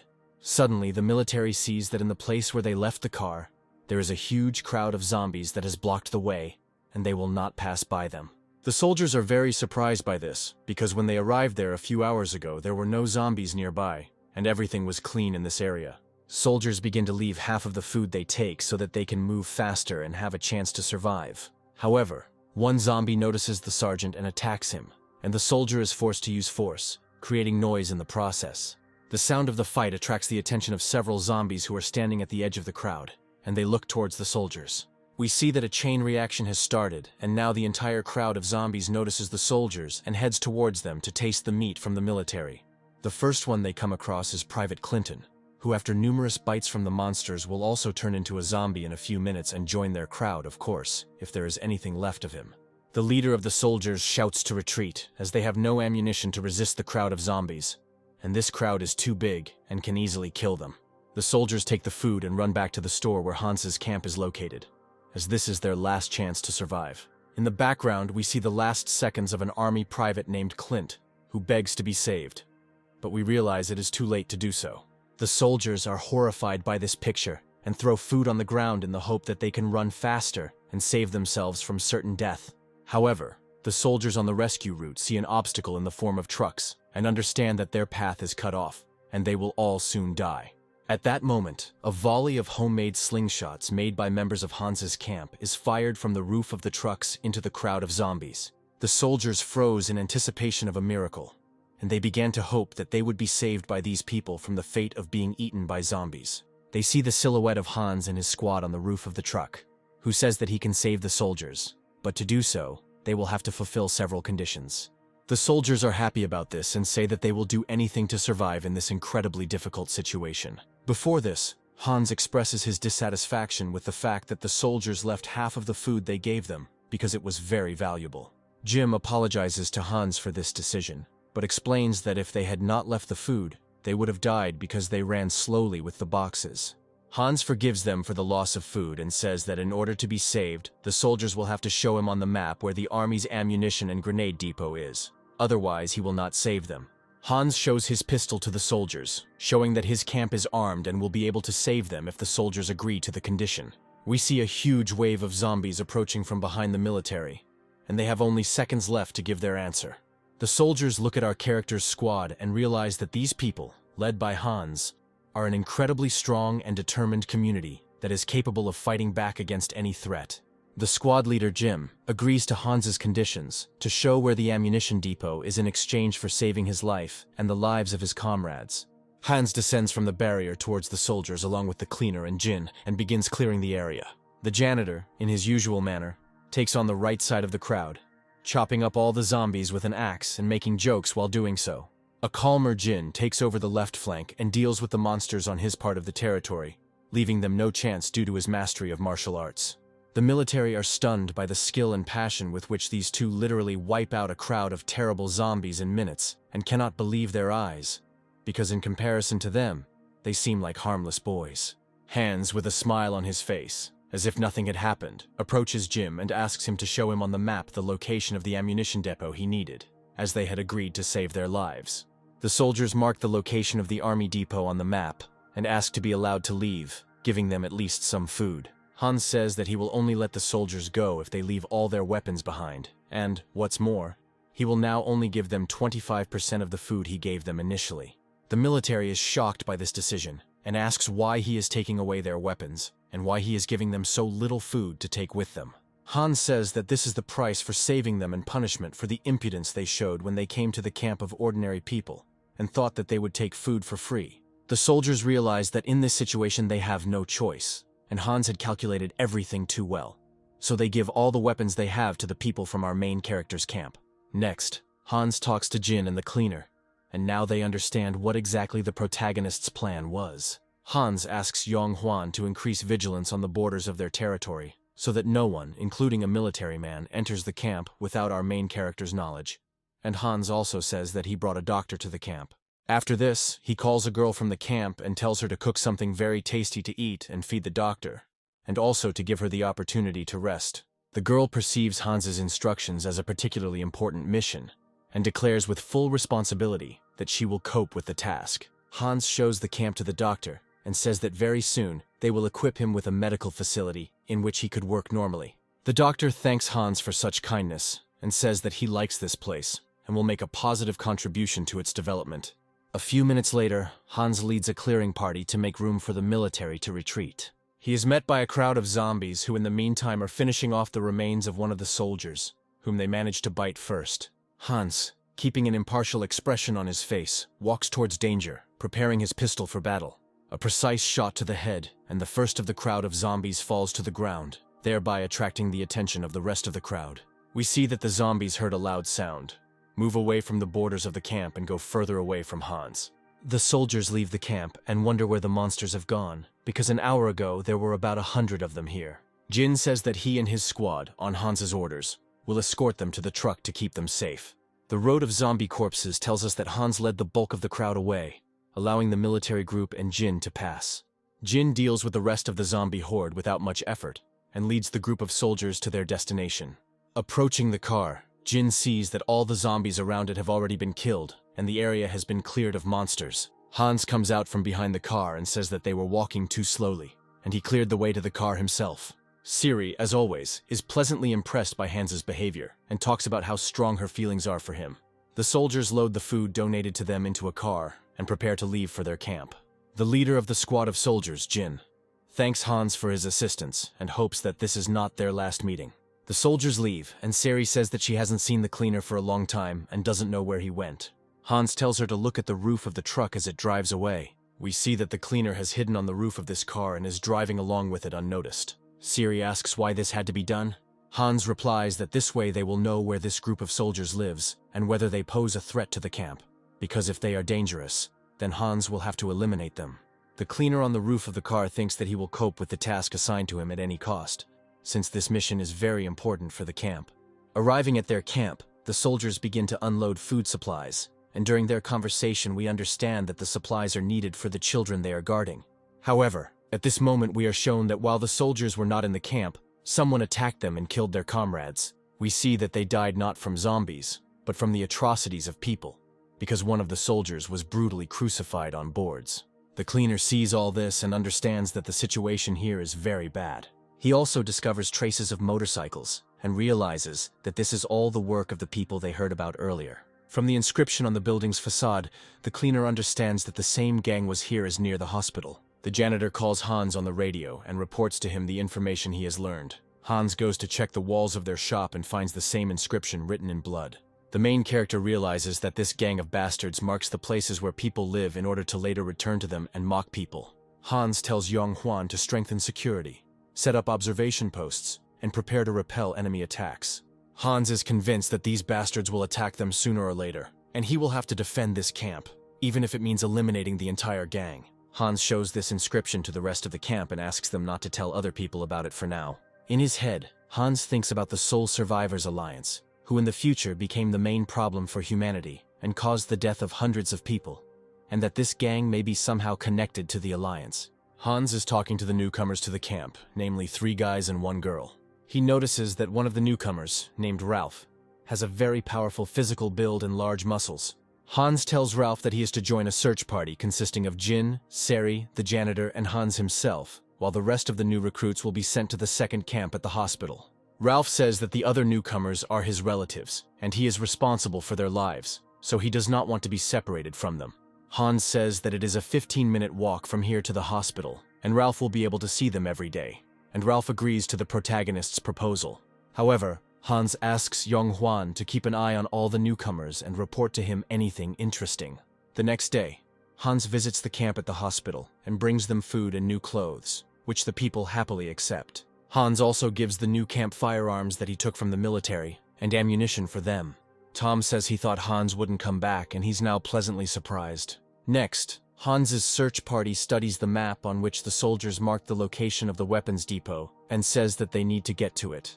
The squad members ask how many weapons they should take from there. To this, Hans replies that they will take absolutely all weapons from there, no matter what they may be. The squad members are not surprised by Hans's answer, but as usual they feel slightly uncomfortable when Hans makes such an expression. A few hours later, we see that Hans and his squad are beginning to survey the immediate area around the hospital in order to secure this new camp as much as possible. Hans finds canned food that someone has recently eaten, and realizes that someone has been watching the hospital camp all this time. Then Hans hears Seri's scream coming from another room. Entering inside, Hans sees the mafia boss who escaped from him a week ago pinned to the wall. Hans realizes that someone else found him and killed him, and now they are really in trouble. Near his 2 camps there is a gang of bastards on motorcycles that urgently needs to be eliminated. Later that night, Hans rests in the main camp, lying on the floor. Suddenly he hears strange sounds and immediately moves towards their source. As he goes down the stairs, he wonders what it could be. Perhaps bandits have infiltrated the camp. However, the source of the noise is a couple of young people who decided to retire from prying eyes in a secluded place. Hans becomes embarrassed and realizes that he's been overly vigilant lately and is about to leave. However, on his way, Yong Hwan appears and asks what is going on. He also saw a young couple and became embarrassed. Hans says that it is better for them to leave the young couple alone and go away. Yong Hwan says he didn't know Hans had a penchant for secretly watching other people kiss. For his stupid words, Yong Hwan gets hit on the head, and our characters go down to their rooms. The next morning we see the new members of Hans's camp actively training and improving their physical fitness. All this takes place under the strict control of our main character. He says that training is over for today and everyone should be ready to go on mission. Meanwhile, we are shown the events taking place in the soldiers' camp, namely, that a surviving child is found there. The soldiers were glad that the children remained alive and that they could find out from them what had happened there in their absence. The children say that on that day a gang of evil men on motorcycles appeared, killed the men, and then began to abuse the women, taking off their clothes. The cleaner reports everything he heard to Hans. Hans calls an emergency meeting to discuss the impending threat, and says that they need to prepare to fight the evil gang. People are asking how they will resist this gang of bastards. Hans replies that they will kill anyone who comes into the camp with bad intentions. The council members agree with Hans and say that they are waiting for instructions from Hans on how to proceed. This surprises our protagonist, because just recently these people were cowards, but today they are a close-knit team. Hans is given a piece of paper with a list of rules for his camp written on it. The man says that these rules were developed by Hans himself, and people wrote them down and will follow him to the end. The remaining members of the camp enter the room and express words of support for Hans. Everyone says that they are waiting for instructions from him, because now Hans is their real leader and protector. The protagonist says that he will develop a plan to protect the two camps, since now every life is very important to him. At night, Hans draws up a defense plan and tries to take into account all the nuances, since there are two camps under his protection. Hans begins to get headaches from constant thoughts about dangers and human lives. He thinks there is a connection between these bastards and the Sole Survivors Alliance, which according to his calculations should already be increasing its strength. Suddenly Hans realizes that the bastards who are writing the graffiti don't have their own camp, so they ride motorcycles, which means that either they're going to take over one of his camps, or they're going to leave the city and possibly join the Sole Survivors Alliance. At this moment, Sari comes to Hans and says that they need to go to dinner. Hans replies that he doesn't want to eat and is busy with work. Siri comes closer and says that Hans needs to rest more and eat food to have strength. Siri squeezes Hans's hand between her breasts and says that if he doesn't go eat, she will stay with him. After this, Hans realizes that he really needs to eat, otherwise Sari will pounce on him. While having dinner on the roof of a store, Hans hears strange sounds coming from the road. He looks through the night vision goggles to get a better look. The protagonist sees the headlights of motorcycles and realizes that the bandits are going to attack one of his camps, so he commands everyone over the radio to take positions. As we can see, the camp in the hospital prepared to repel the attack of the bandits. The main camp in the store has also taken up its positions and is awaiting the enemy's advance. They also blocked the underground passages to the store, setting up people and traps. Hans himself, along with Jin and Zhonghwan, took up a position between the hospital and the store in order to be there faster once we figured out which camp would be attacked first. Hans tells his comrades to kill the enemy without hesitation or regret because they know what horrors this gang commits. Zhonghwan and Jin understood Hans's order and were ready to act. The silence is broken by the sound coming from the radio station. Hansu reports to the camp at the hospital that the gang has attacked them. Hans's squad moves towards the hospital to help their people. Luckily, Hans gave the order to open the door leading to the crowd of zombies that they did not finish off last time. And upon entering the hospital, the gang met zombies, not people. Hans's squad went around the bandits from behind, and the main character hits the first freak with a pinpoint shot. The bandit falls into the hospital room and the others realize that they are trapped between zombies and Hans's squad.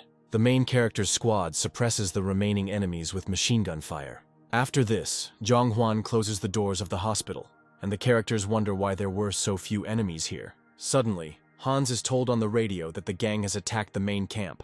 Hans realizes that the attack on the hospital was just a distraction. Hans radios Siri, who is supposed to be on the roof of the store, but she doesn't answer. We see that by this time, Sari has already been attacked. She lies on the ground covered in blood and can't do anything.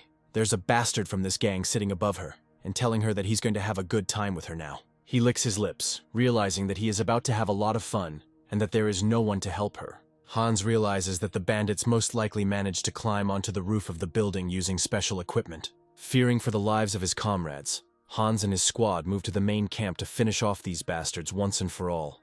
While walking down the street, an arrow flies past Hans's leg, but does not hit him. Hans manages to dodge a volley of arrows from an unknown location at the last moment. However, the arrow hits the leg of Zhonghwan, who is slower than the protagonist. At the moment when they shot at Zhonghwan, the main character managed to see where the shooter was. Hans dodges more arrows and looks for a safe place. Jean helped his friend get to the car and saved him for a while. Hans runs to the car where his friends are sitting under aimed crossbow fire. Hans realizes that the bandits have also taken up their positions and have specifically positioned themselves so that they can attack him. Fireworks are thrown out of the window towards Hans and his friends. A firework falls near Hans and begins to explode, making loud noises. A crowd of zombies hear this sound and begin to move towards the source, and at the same time towards our characters. Hans begins shooting back at the monsters and realizes that due to Zhonghwan's injury and poor position, they are in a very dire situation. Hans asks Jin if he can throw fireworks to the place where the shooting is taking place. Jin replies that he can do it. Hans counts to 3 and suddenly rushes forward, attracting attention and giving Jin the opportunity to throw fireworks through the window. Next, we are shown events that took place half an hour earlier. On the roof of the store, Sari and Ralph stand in their positions. Siri says she heard some suspicious sound from another part of the wall. She goes to check on him because Ralph was afraid to go there. However, Ralph notices that the door to the roof is open, even though they closed it when they moved into position.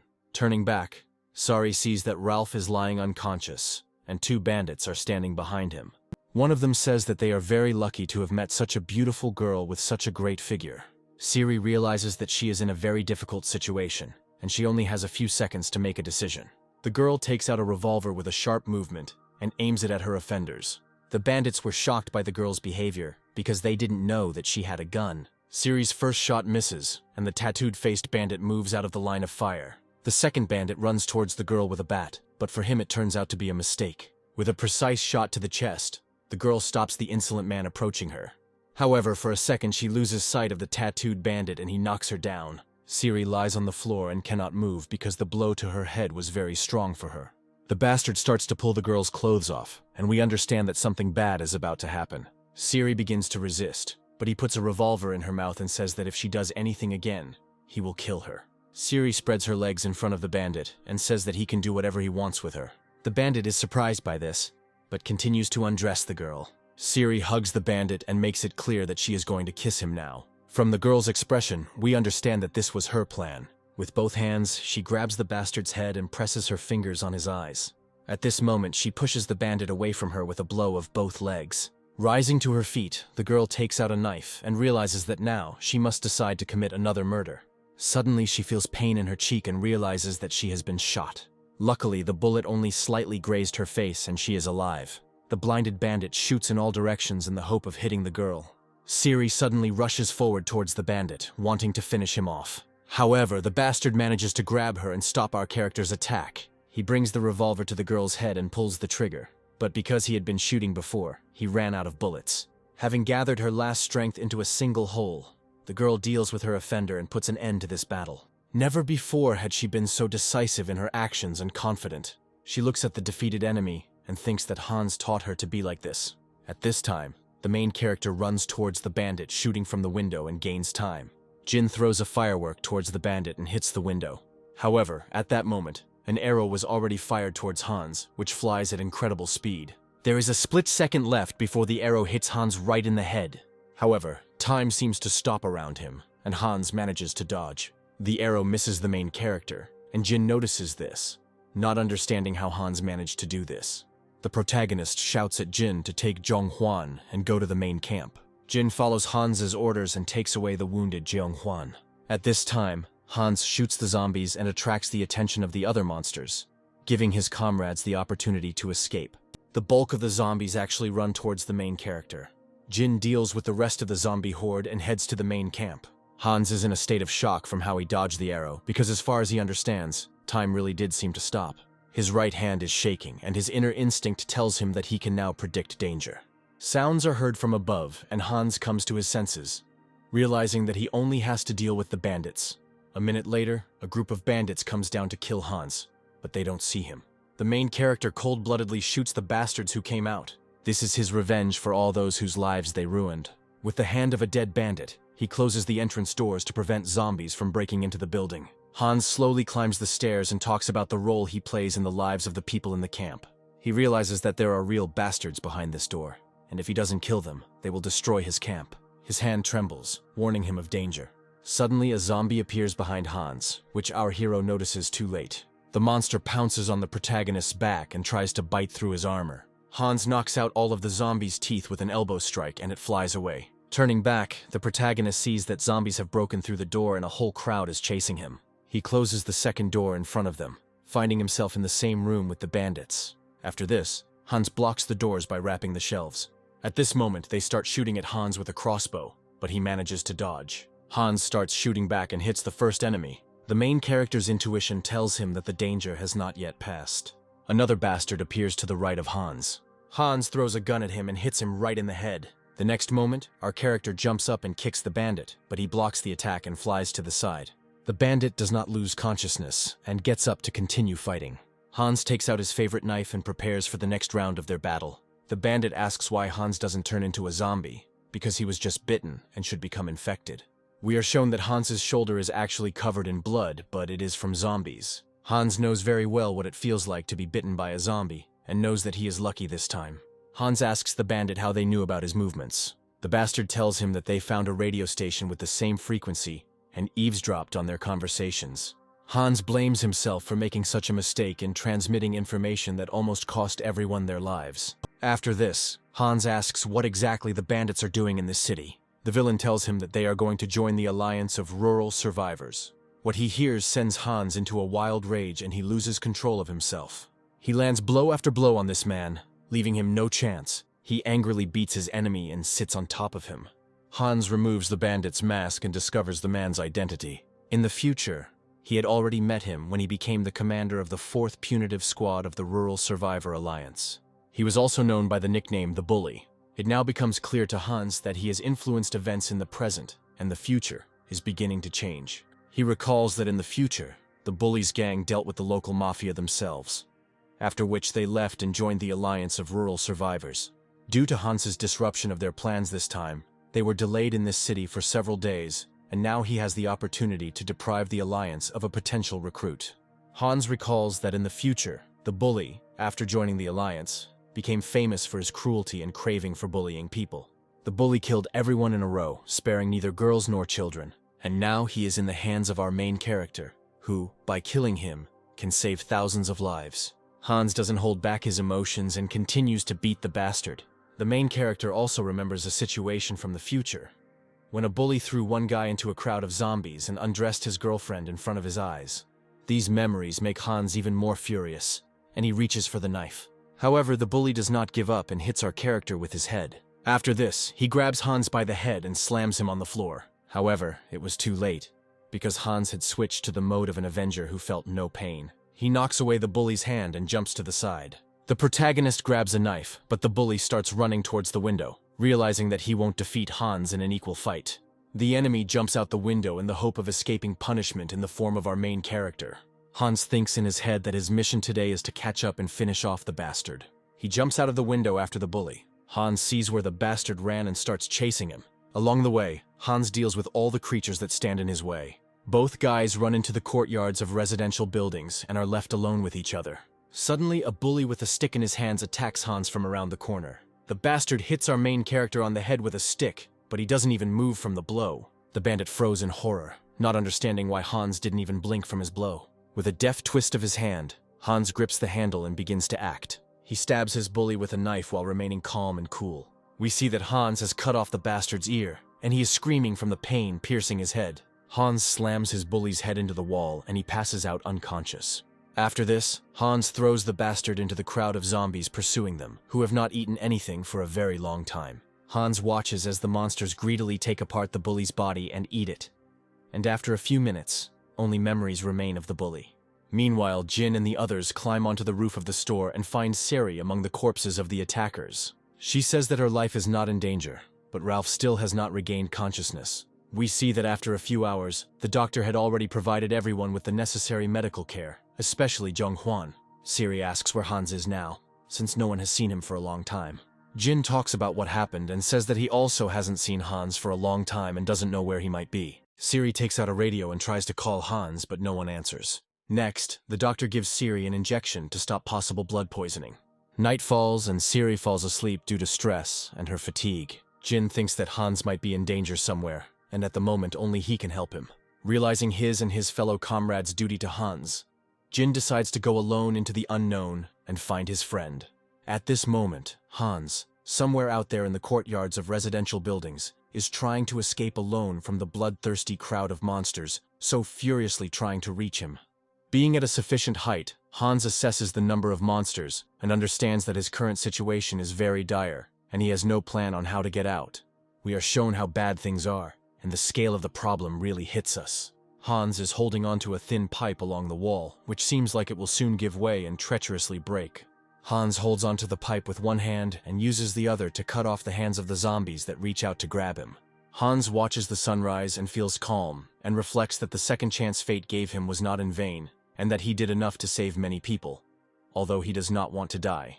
Suddenly Hans hears people screaming in a familiar voice. It was the voice of Kang Hyuk, who is the brother of Kang Kong, whose arm was cut off by Hans, and who died of blood poisoning a few weeks ago. Kang Hyuk did not come alone, but with a group of young people. He left a few weeks ago to bury his brother near his parents' house, and apparently he succeeded, and also managed to find new survivors. Hans thinks that fate has given him a third chance to do as much as possible for people and minimize the consequences of the apocalypse. We see that some time has passed, and Hans begins to come to his senses. He lies in a room in the main camp, and Sari lies on her knees next to him. Hans came to his senses and began to rise up in bed. This is noticed by Sari, who fell asleep while waiting for him. The girl hugs Hans and thanks God that he is still alive. She says how much she missed him and worried about him. And Hans says that he did everything he could to get back to camp. The people crowded at the entrance to Hans's chamber to see their leader and chief. There is a man standing at the entrance to the ward and not letting anyone in, as he wants to keep Hans calm. A girl shouts from the crowd and says that she has prepared a delicious tomorrow for Hans. The man takes the delicious food and says that he will give it to Hans, but he will not let her inside. Hans remembers what happened and that he managed to kill the bully. Hans's closest comrades enter the room and greet him. Hans asks how long he slept, as he feels refreshed and rested. The guys tell him that he slept for 2 days. The doctor says that Hans's condition is not in danger and that no one died in the bandits' attack. Hans is very happy that all the camp members were saved and that everything went well. After this, Hans says that there is no time to relax and it is time to get back to work. The people around him think what kind of monster Hans is, who even after such events cannot rest himself and let other people rest. Siri yells at Hans because he hasn't had enough rest and needs to gain strength to continue managing the camps. Hans recalls that the military camp had problems and that it was urgent to resolve the issue of forming a camp for the children and the military personnel who guarded them. However, he is reassured by the cleaner, who says that he brought the children and soldiers to their camp. He says that they are all safe now, and that a third camp will be formed on the school grounds where they lived, which will belong to Hans' alliance. The man tells Hans that while he was sleeping, they shared food and other resources with the soldiers and children. After which, he wrote everything down, and Hans will be able to read all the information. Hans was pleasantly surprised that while he was away, the camp members were able to organize themselves and do everything right and work as a team. After this, Hans asks to call Kang Hyuk to him to ask him about how he survived while burying his brother. Kang Hyuk comes to Hans's room and tells him about the events that happened to him. He says that he buried his brother near his parents' house and met his 3 classmates there, with whom he had been friends before the apocalypse. And when he returned to the camp, they saw Hans in need of help and helped him. After talking with Kang Hyuk, Jin comes to Hans and says that he also has something to tell. Jin tells Hans that the soldiers returned with the cleaner to the main camp and told him strange things about the cleaner. The cleaner, returning to the camp, was covered in blood and had a very strange appearance. When the soldiers were asked what had happened, they fearfully told them that on their way back to the main camp they had met a small group of people on motorcycles who were members of the gang. At that moment, the cleaner, knowing what horrors that gang had committed, single-handedly dealt with those people in a fit of rage. According to the soldiers, the cleaner looked like a real devil and his condition was worrying. Hans remembers the moment when a janitor dodged his shot at the mafia building and thinks that maybe he is not an easy person. Next, Jin asks Hans with a serious face how he managed to dodge that arrow on the night of the gang's attack. Jin says he watched from the sidelines, and it seemed to him that Hans had slowed down time in an incredible way. Jin doesn't understand how an ordinary person could do this and asks to explain it. However, a second later, Jin taps Hans on the shoulder and says that he understands that these two are just very clever guys and nothing more. Hans says words of gratitude, but in his head he thinks that in reality, that situation with the arrow was not simple, but something more mysterious for him. Hans calls the janitor into his room to ask how he managed to single-handedly repel the gang's attack on the military. The cleaner tells in his usual manner how he fought and defeated everyone without much effort. The cleaner says that there are now 3 camps in Hans' alliance, and they need to build a clear system to manage them. Hans is thinking about how he can manage the alliance because there are so many people. Hans is developing the structure of his alliance. According to its structure, the most important one will be a search group of 16 people, which will include the best fighters, divided into 2 teams. The main camp will have 11 permanent residents. The hospital camp will have 12 residents, and the military camp will have 23 residents. Hans realizes that there is no more time to waste, and he needs to get to work. He puts on his gear and prepares for a hard day. Hans says that now the search party will move forward with him to form a 4th temporary camp, which will serve as a transit point in various situations. Siri is again unhappy that Hans has not rested, and has already started hard work. Hans says that today they will visit a place that he previously kept a big secret. The guys ask what this secret place is and how far it is. To this, Hans replies that they will see him very soon. Hans then escorts the soldiers back to their camp, which is located in the school. They discuss the terms of cooperation and how the issue of interaction will be resolved. The military says that they agree to join Han's alliance, but if the leadership of their army appears, they will return back to the military structure. Thus, the guys agree to cooperate, and the soldiers leave for the camp, taking the radio station. Several hours later, a search party in 2 trucks sets out for the location Hans is leading them to. After landing on the street, Hans tells everyone to follow him. We get a view of Hans's hideout, and we realize that he is leading his search party to his own home. Hans tells everyone to be prepared for danger, as he personally set traps in this place. In particular, Hans says that he has dug holes for zombies all over the place. We also see that Hans has stretched out a fishing line in the area, onto which he has applied glass powder. Having dealt with the zombies in the area, the guys come to the courtyard of Hans' house. Everyone sees a huge, expensive house and doesn't understand what they are doing here. Hans takes everyone inside, and everyone is surprised, as the house is fully equipped with everything necessary. Inside the house, there are huge supplies of various food and products. Hans also shows that he has hot water. Siri is the first to take a shower and is very happy that she can finally wash her face and bring her appearance to perfect condition. Hans is embarrassed because he is also pleased that the girl can tidy herself up. At this point, Hans notices that the janitor and new military member of the squad is looking for something on the laptop. The cleaner says they want to find out what kind of girls. Hans looks at the laptop. Hans realizes that these guys are just 2 idiots. However, at that moment, Young Hwan comes up and says that he saw Hans watching 2 young men kissing in the store. Hans is furious at such stupidity and shouts at the 3 fools. Evening comes and everyone gathers together to have dinner and discuss business. There is fried meat and a lot of food on the table. People haven't seen such delicious food for a long time and are looking forward to the time when they can eat it all. Hans says that people should not deny themselves anything and eat as much as they want. Everyone thanks Hans for such kindness. An hour later, we see everyone having a good and calm time together. The girls finally tidy themselves up, wash themselves, and do their hair. Siri finds a mobile phone and takes a video and asks Hans to say a few words on camera. Hans turns around and announces that he actually has something to say to everyone in his camp. Hans stands in the middle of the room and begins to speak, and everyone freezes in attention. Hans thanks everyone who works for the benefit of the Alliance and makes a positive contribution. Everyone starts listening closely to what Hans says. Even his closest comrades in arms listen to the main character. Hans says that this room contains the bravest and most courageous people from all 3 camps, who risk their lives every day for the good of others, and they will be rewarded. One of the men in the squad asks what award Hans is talking about. The main character states that everyone who is in the search party and risks their lives will have priority for the Alliance members, eat the best food, and the rest of the people should listen to them. Hans says this is a new rule for all 3 camps of the Alliance. In his head, Hans thinks that until he knows that they can all be trusted completely, he won't tell anyone about his second hideout, which is outside the city. Next, Hans is asked how he was able to prepare so well for the apocalypse, collect so much food, weapons, and master combat skills. Hans replies that he is a messenger of God, who has already lived through all these horrors and died in the future. But God brought him back to prevent the apocalypse. All people are completely surprised by what they hear. However, Hans says he was joking, and everyone exhales from the tension. Hans asks Siri to show this video to all the other camps later.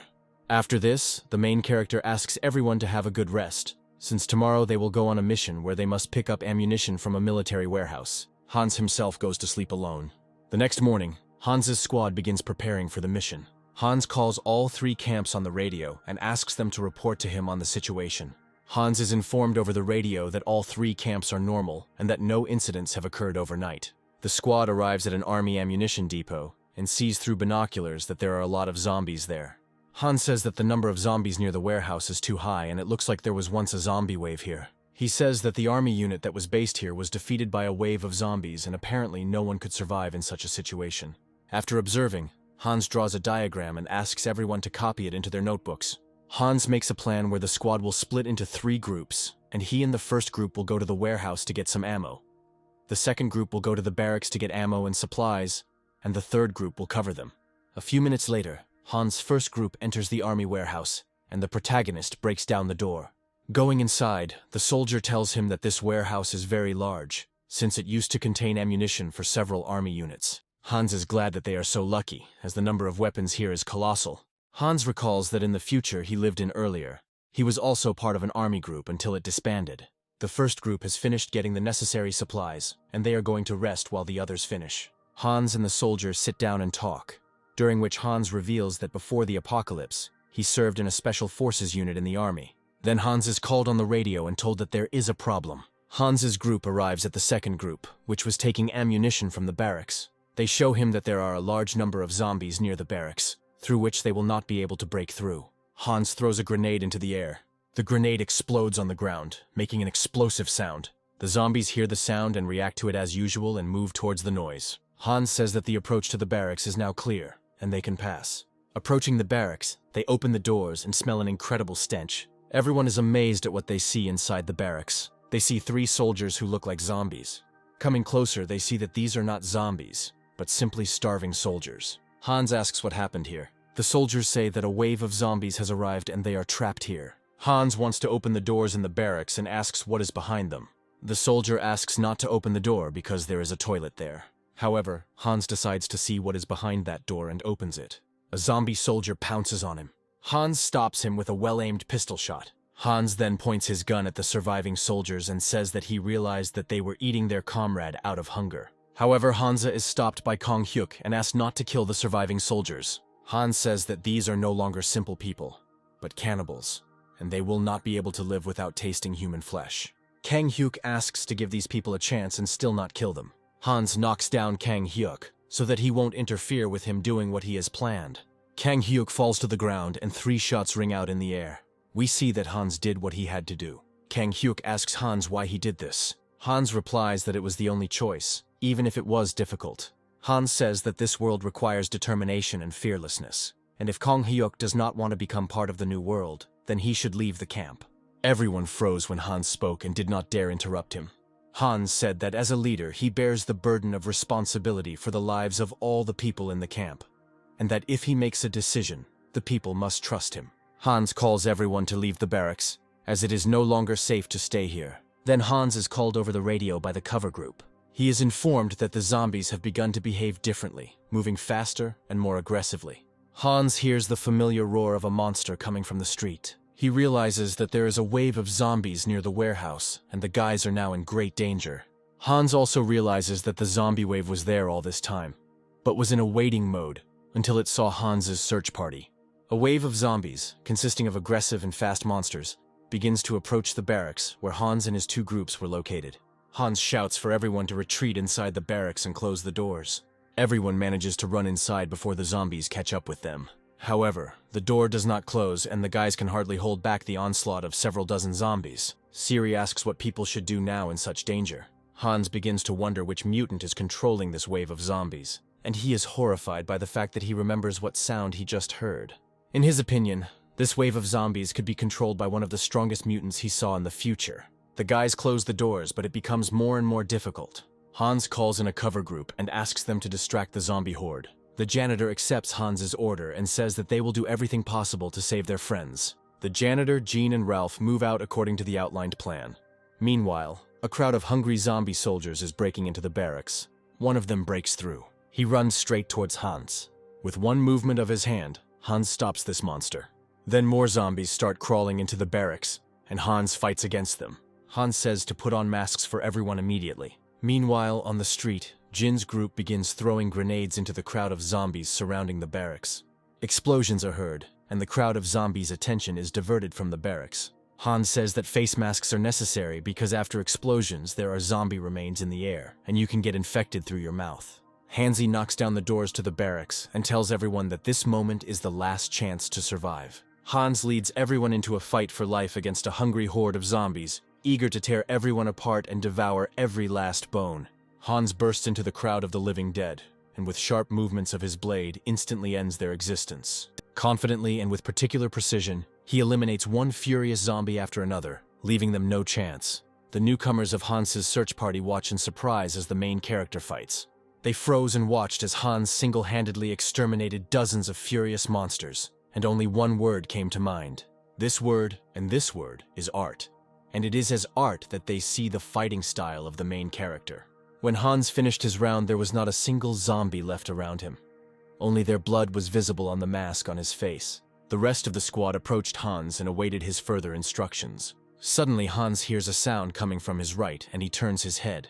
From the red smoke, which was colored by the remains of zombie blood flying in the air, he saw some kind of silhouette. Hans removes his mask to get a better look at the impending danger. It was another crowd of monsters from the zombie wave, which are distinguished by their special speed and characteristic red eyes. There were 100 or more of them, approaching our main characters with every second. However, the crowd of enemies is stopped by Hans' cover group, who open fire on them. It was the janitor and Jin who promised to cover the main character and his squad. Next, Hans and his squad take the weapons that were in the cart near them and also open fire from machine guns at the zombies. Hans notices that the sniper that the military gave him in the squad shoots very well, and his percentage of hitting the target is even higher than his own. Hans thinks that this soldier will be a good member of his search party, who can be trusted after this fight. Suddenly, the newcomer that Kang Hyuk brought to the camp falls to the ground.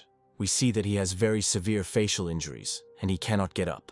Hans, everyone be prepared for an air attack, as it looks like a special mutant has appeared. The janitor dodges another aerial attack and doesn't understand what kind of mutant can throw other objects. He sees that something like a grenade of organic origin was thrown at him. Suddenly, Hans looks up at the roof of a nearby building and sees a dark, huge silhouette. He realizes with horror that he is looking at one of the most powerful mutated zombies he has ever encountered. We see that it is a huge zombie with dark green armored skin and yellow eyes. Hans says his name in his head with fear, David. David is a special mutated zombie that leads a wave of zombies and directs them. Until now, all Hans knows about him is that he is a long-range fighter, and no one has ever survived an encounter with him. This mutant throws organic grenades that it produces from its mouth. Suddenly, David throws another grenade towards our characters. Hans shouts to all the people that they need to dodge such attacks and not try to reflect them. The cleaner continues to dodge David's attacks and waits for Hans's plan. Hans starts shooting at David with a machine gun. We are shown that regular bullets from a machine gun penetrate David's armored skin and do no harm to him.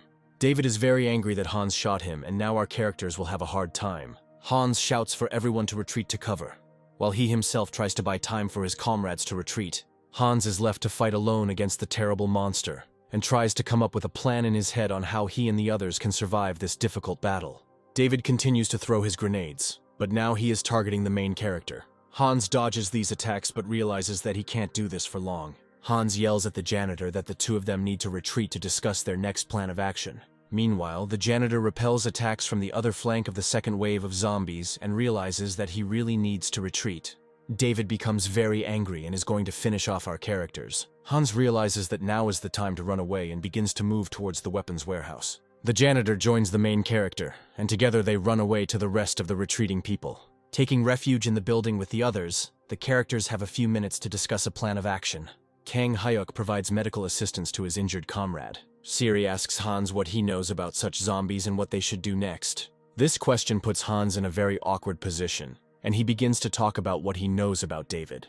Hans says that David is the only type of mutant who can summon other mutants. Everyone froze in shock from what they heard, and waited for an explanation from the main character. Hans says that David can summon a second type of mutant, namely Goliath, a huge giant who can destroy any fence. According to Hans, he never saw people who fought against these two mutants survive. Then Jean asks Hans a very logical question about how to defeat these mutants. To this, the main character replies that no one can defeat them, and that anyone who intends to fight them will only face death. Hans says that due to the wave of zombies and the appearance of two special mutants at the same time, they will not have enough people to repel their attacks and survive. Then Jin asks a second, no less logical question to Hans, namely how he himself managed to survive if he had seen them before. At this, Hans sadly lowers his head and recalls the events of the past. He says that the only reason he survived the one time he met this mutant is because he ran away from him. Hans then remembers in his head how in the future his comrade taught him martial arts and subsequently stayed to fight against such a mutant. However, as expected, his friend was bitten by a zombie and turned into a monster himself, which is why no one has a single chance to survive in such a situation. After his thoughts, Hans asks if there are any people among the people who would risk their lives to give the others time to escape. However, no one agrees to risk their life to save others. Then Hans calls his best fighters and says that they will try to defeat David and Goliath, but they may all die today. Hans says that Jean will go with him, and they work together to take on David. After this, Hans divides the rest of the people into several groups. He tells the sniper soldier and the cleaner to attack Goliath, who should appear soon. He tells Kang Hyuk and his friends to provide cover for the previous two groups from regular zombies. The main character tasked everyone else with supplying ammunition, and providing assistance to those people who would be injured during the battle. Hans warns Jin that they will both likely die fighting David, but other people may survive. Jin replies that he will follow Hans even if they both die at the end of their mission. Meanwhile, David is waiting for his victims, whom he wants to continue hunting. We are shown a door handle which Hans opens and everyone freezes, as at that moment an incredible battle is about to begin. The door opens and a huge crowd of bloodthirsty, furious zombies runs into the room, wanting to tear our characters to pieces. Hans comes face to face with the danger looming over them, and realizes that now is truly the most dangerous moment of his life. They start shooting at the crowd of zombies, opening fire on them from all the machine guns that were here in the warehouse. Hans and the others are trying to buy enough time for the pushback group to start acting. Hans orders the operation to exit the warehouse to begin. We see that people, on the instructions of the main character, have built special shields to push out the zombies and leave the building. Jin's group begins to push the crowd of zombies out and open a path to the exit. Hans sees that his plan is starting to work and people are able to leave the building to fight in the open. After a few minutes, almost everyone comes out of the warehouse and begins to push the crowd of zombies further and further away, giving them room to maneuver. Hans understands that his plan is working for now, but in just a few minutes, he will have to fight against one of the most powerful mutants on Earth. We see that David has been waiting on the roof all this time in the hope that he will be able to hunt people. A crowd of zombies approaches our characters and is about to attack them. However, they are eliminated by an explosion from a grenade thrown by the cover group. By this time, the cleaner and the others had managed to take their positions and cover Hans. They then clear their position of zombies to allow Hans to fight. The cleaner shouts to Hans that now he can stop being distracted by simple zombies and focus on destroying the most important thing. The janitor understands that this will be an incredibly difficult mission, since everyone is facing such a threat for the first time in their lives. Suddenly a zombie flies towards the cleaner and we realize that the very Goliath that Hans was talking about has appeared. The cleaner looks towards the fence and thinks that today is going to be a really incredibly difficult day. He sees a huge red monster that attacks zombies and stands behind the fence of a military warehouse. The janitor can't wait to see this mutant up close, so he starts running towards him. The cleaning team is surprised by this decision, because they themselves are very scared. The cleaner jumps towards a concrete wall and pushes off the ground with great force. Like a ninja, he runs along the wall because he needs to climb to the highest point. He grabs the edge of the wall and climbs up. Everyone is shocked at how the cleaner just climbed over a 10-meter wall and was able to climb to the top. Having climbed to the top, the cleaner understands what huge problems they have and thinks that they need to test Goliath's strength. He takes a hand grenade and is about to throw it into this crowd of monsters. An explosion and everything is plunged into fog and the remains of zombies. When the fog clears, the cleaner is glad that Goliath is not as strong as David, and that he can still be defeated. We see that Goliath's head is damaged due to the explosion, but he is still able to fight. Suddenly, the janitor is upset that he saw something behind Goliath.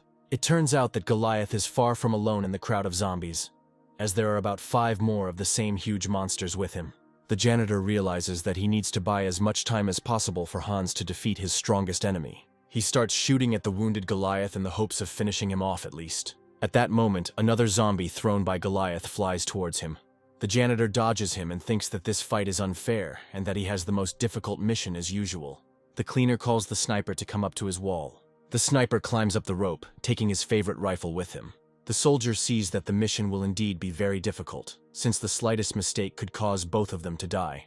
The janitor asks the sniper to shoot Goliath's legs while he provides protection to the soldier. We see that the sniper really shoots very accurately and manages to wound Goliath. However, another abandoned zombie flies towards the sniper, and the soldier thinks that it is the end for both of them.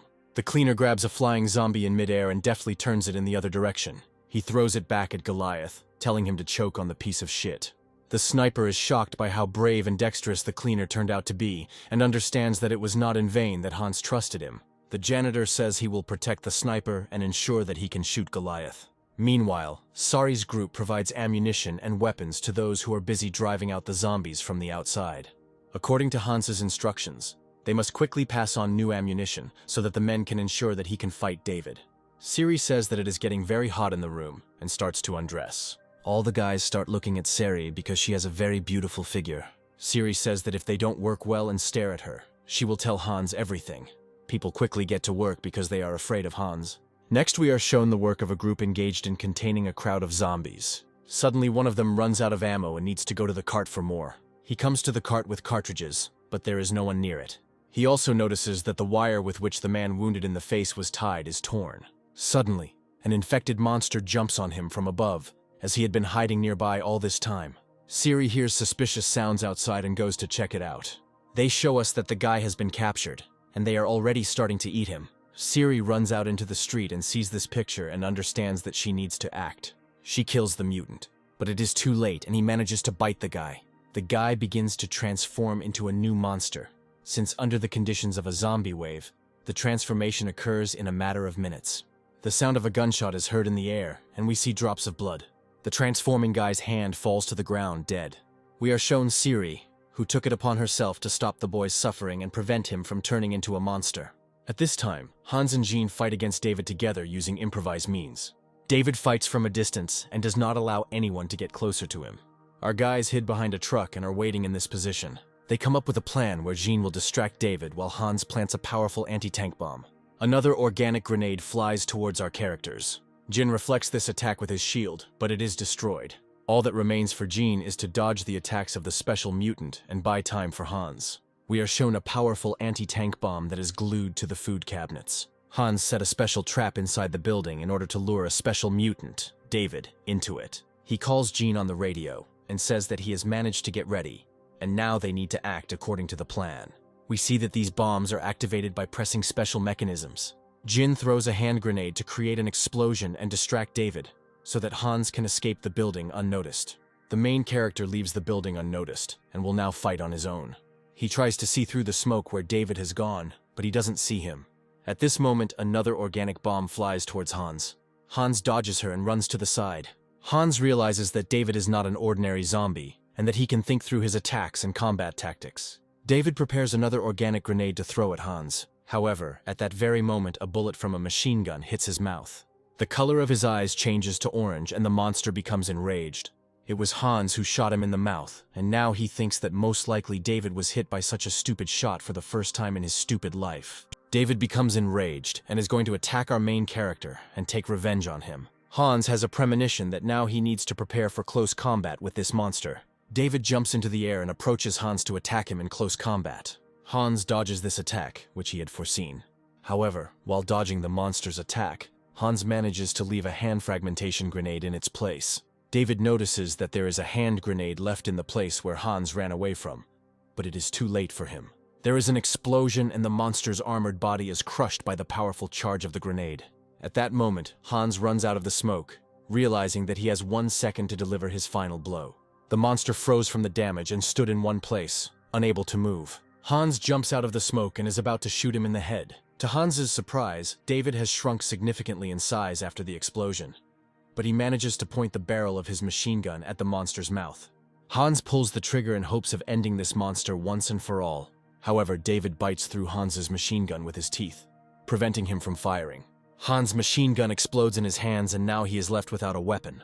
Immediately after this, David strikes back at Hans and pushes him away. Hans kicks the mutated monster's body in hopes of weakening it. However, Hans' foot feels that David's body feels like metal, and he won't be able to defeat him in close combat. David starts attacking Hans and he retreats. There is a truly incredible battle to the death between these two guys. The monster's eyes become increasingly red, indicating that he is becoming even more angry. Suddenly Hans hears a shot near him and the falling zombie. It was Jin, covering his friend with a machine gun.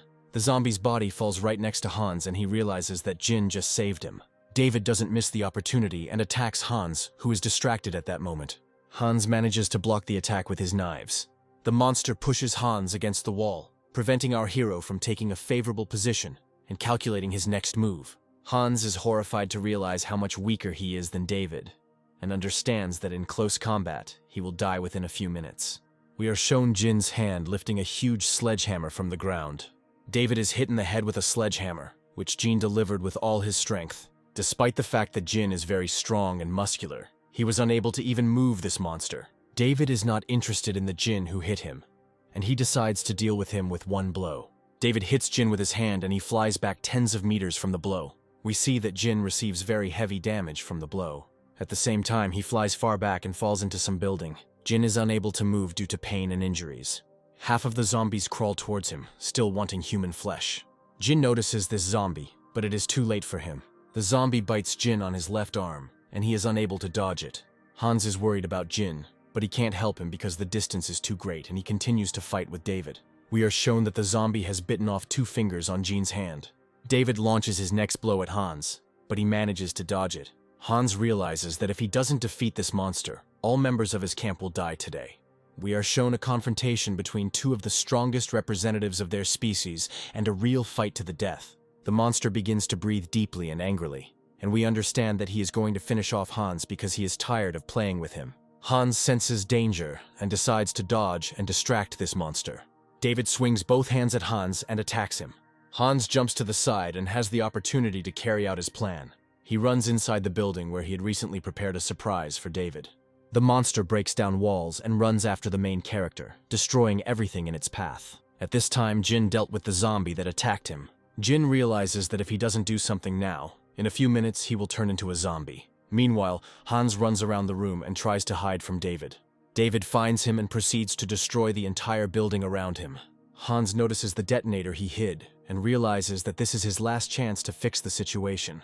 Hans jumps on the detonator in the hopes of pressing it in time and setting off the bomb. We see that at this moment, David is right next to the cabinets on which Hans had attached the bomb a few minutes ago. Hans reaches for the detonator and presses it. An explosion of enormous force resounded in the air and was supposed to finish off the monster once and for all. However, we see David's shining eyes in the cloud of smoke and understand that he is not dead. At the last moment, David notices the restless Hans, who by this time was already standing opposite him. With a sharp movement of his hand, Hans pierces David's right eye, depriving him of the ability to see with that eye. At the same time, Hans throws a hand grenade into his mouth. Afterwards, Hans kicks the monster, pushing it away from him. The explosion causes the monster's body to swell, and it seems that he is about to receive fatal damage. Just now, Hans acted without a clear plan, solely on his reactions and fighting instincts. At this time, we are shown the medications and everything necessary for the amputation. We see Jin about to amputate his arm to prevent further infection. He realizes that several minutes have passed, and he will have to cut off the entire hand. Jin feels very sorry for his hand, but he understands that this is the only way to remain human in this situation. A sharp cry of pain is heard near the truck in which Jin was sitting, and we realize that he has cut off his own hand. Meanwhile, we are shown a monster that has received very serious injuries, but is still conscious. Hans realizes that he must now put an end to this battle. He takes another fragmentation grenade and is about to repeat his move. However, at this moment the monster's eye lights up bright red, and we realize that he has entered the final stage of his rage. In half a second, David closes the distance between himself and Hans, and the latter doesn't even have time to follow him. The next moment, David appears behind the main character and Hans doesn't even have time to react. David tears off a piece of Hans's shoulder in the hopes of infecting the main character and thus ending his life. Hans does not lose his composure and grabs a hand grenade. He puts a grenade into David's mouth. After this, Hans, with the last of his strength, hits David with an uppercut to his head. From Hans's strong blow, David, already weakened and diminished, is lifted into the air. The explosion of a fragmentation grenade tears David's body into small pieces. Hans stands in one place, covered in a green haze from the explosion. He smiles because he is the first man on Earth to defeat David and kill him. Realizing that the zombie wave will now end and his people are safe, Hans collapses. He lies on the floor and cannot get up because he is too tired after the battle. Hans thinks that in a few minutes, he will turn into a mutant and hopes that his comrades have enough strength to kill him. As Hans accepts his death, he reflects on what he has done for people and whether he did the right thing. He remembers the faces of his close comrades and understands that he did not die in vain and saved their lives. If he hadn't sacrificed himself, everyone else would have died, Hans thought, and his body weakened and his mind faded. Before Hans's eyes appeared a beautiful girl with white skin and white hair, who stretched out her hands towards our main character. Hans opened his eyes, which were not infected with the virus, and we understand that he regained consciousness.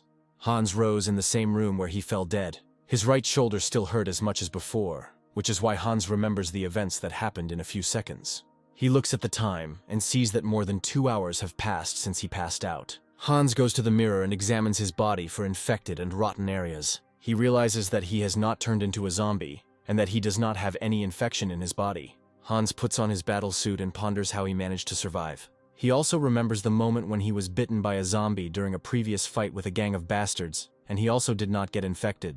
Hans thinks he has some kind of immunity to the virus and heads to the car where he last saw Jin. In the car, he finds bloody equipment and bandages. Inside the truck, he finds an unconscious Jean, who cut off his own hand and subsequently bandaged it. Hans is surprised by Jin's determination and understands that this man is incredibly strong in spirit, since he was able to solve the problem of infection on his own. Meanwhile, the rest of the group deals with the zombie corpses.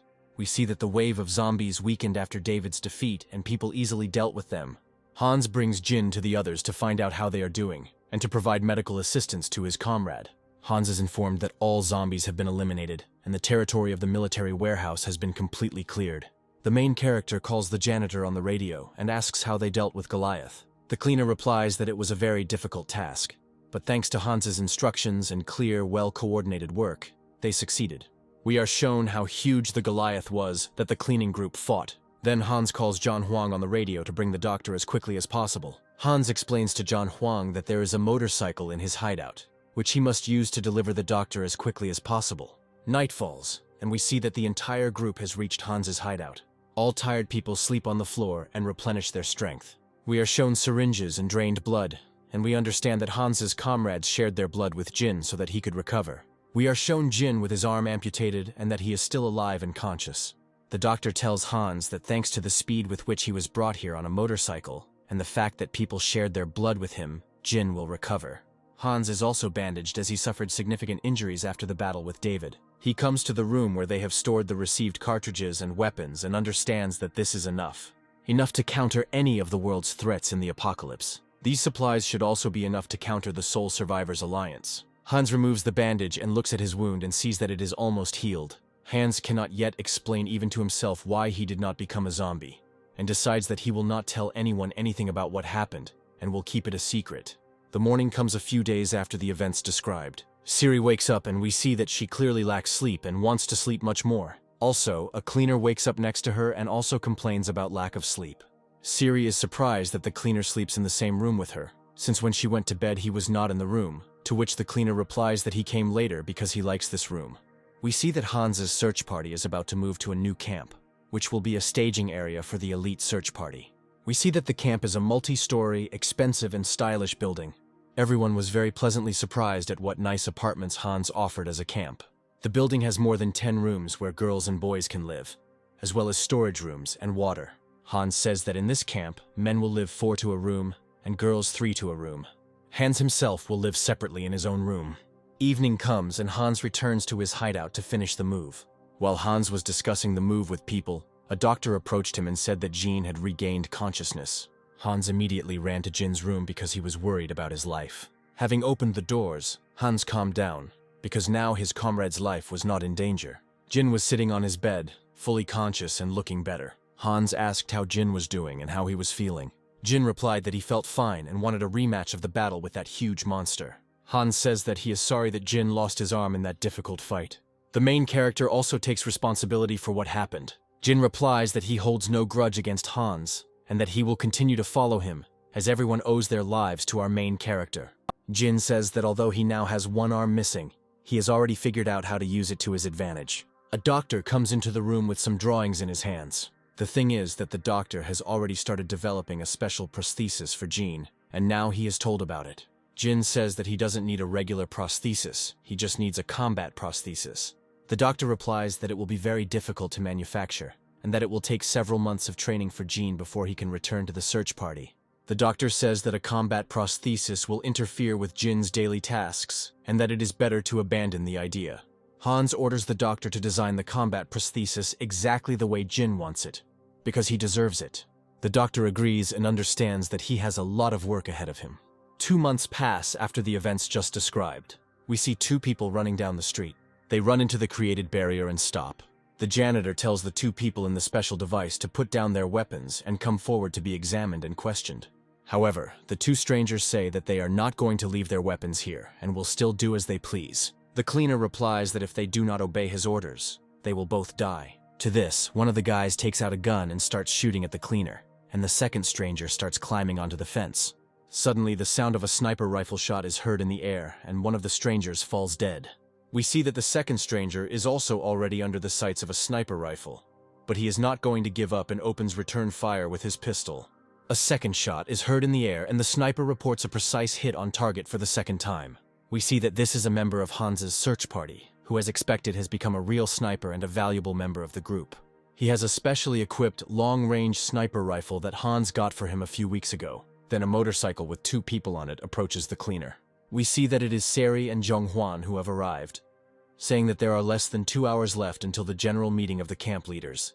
Next, we are shown the eastern border of the Hans Camp Alliance, and that the border expansion is currently taking place there. Hans also takes an active part in the battle and expansion of territory. He had just completed another mission to clear the area of the remaining zombies. We are told that Hans's alliance now consists of 5 camps, namely the hospital camp, the school camp with the military, the store camp, the search party camp, and a new camp in the northern part of the city. A motorcycle with familiar characters also arrives to see Hans. Seri is unhappy that Hans is not answering her on the radio and has forgotten about the scheduled meeting again. Zhonghwan greets Hans rather reservedly and coldly. The main character thinks that Zhonghwan still holds a grudge against him because Hans appointed the janitor as the head of the first reconnaissance squad of the search party, and appointed Kang Hyuk as the head of the second reconnaissance squad. Suddenly, one zombie breaks through the barrier and runs towards our characters. He quickly approaches Hans's back, who notices him quite late due to him being in the middle of talking to his comrades.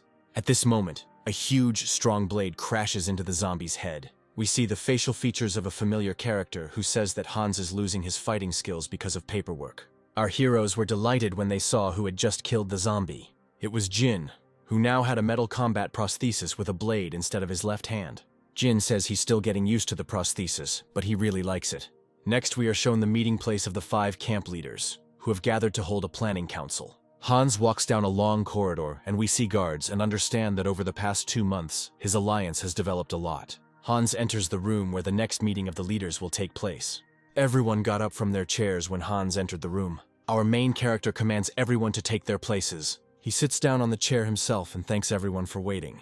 Hans declares the next meeting open and suggests starting with the pressing issues of the Alliance's life. The camp leader at the store says that there are documents on Hans's desk, according to which they have prepared questions that require Hans to resolve. Hans starts reading, and the first question on the document is about renaming Hans's camp alliance. As the camp leader explains to Hans in the store, someone needs to come up with a quality and interesting name for the alliance, so that they won't be embarrassed to tell it to newly discovered survivors.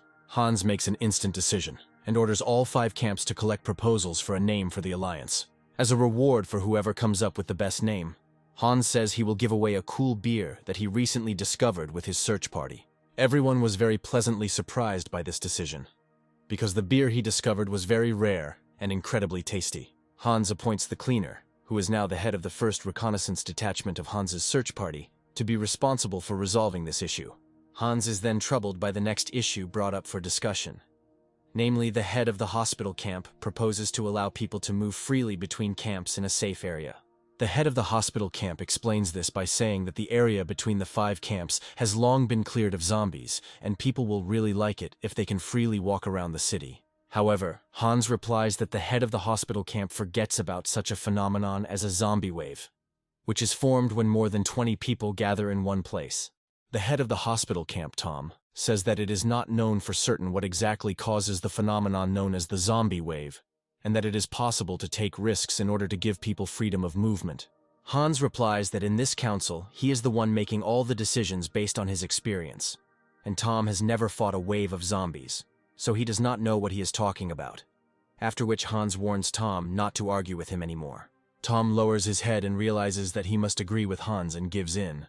Hans warns Tom that if he argues with him again, he will remove him from his position as camp commander. After these words, the head of the northern camp begins to become very worried and tremble with fear. He remembers how Hans once caught the previous head of the northern camp stealing food. Having caught him at the crime scene, Hans killed him. Hans then proceeds to listen to the following questions. The head of the military camp says that they are running out of drinking water, and that this problem needs to be solved. Hans replies that after the expansion work is completed, they will extract water from a nearby reservoir. Until that happens, all other camps must share drinking water with them. Everyone is surprised by this decision and does not understand where Hans is going to get water from. To this, Hans replies that there is a river with fresh water near their camps, and that if they work together, they will be able to build a mechanism that will supply this water to all the camps. Next, Hans is asked about the need to distribute food supplies to all camps in equal proportions.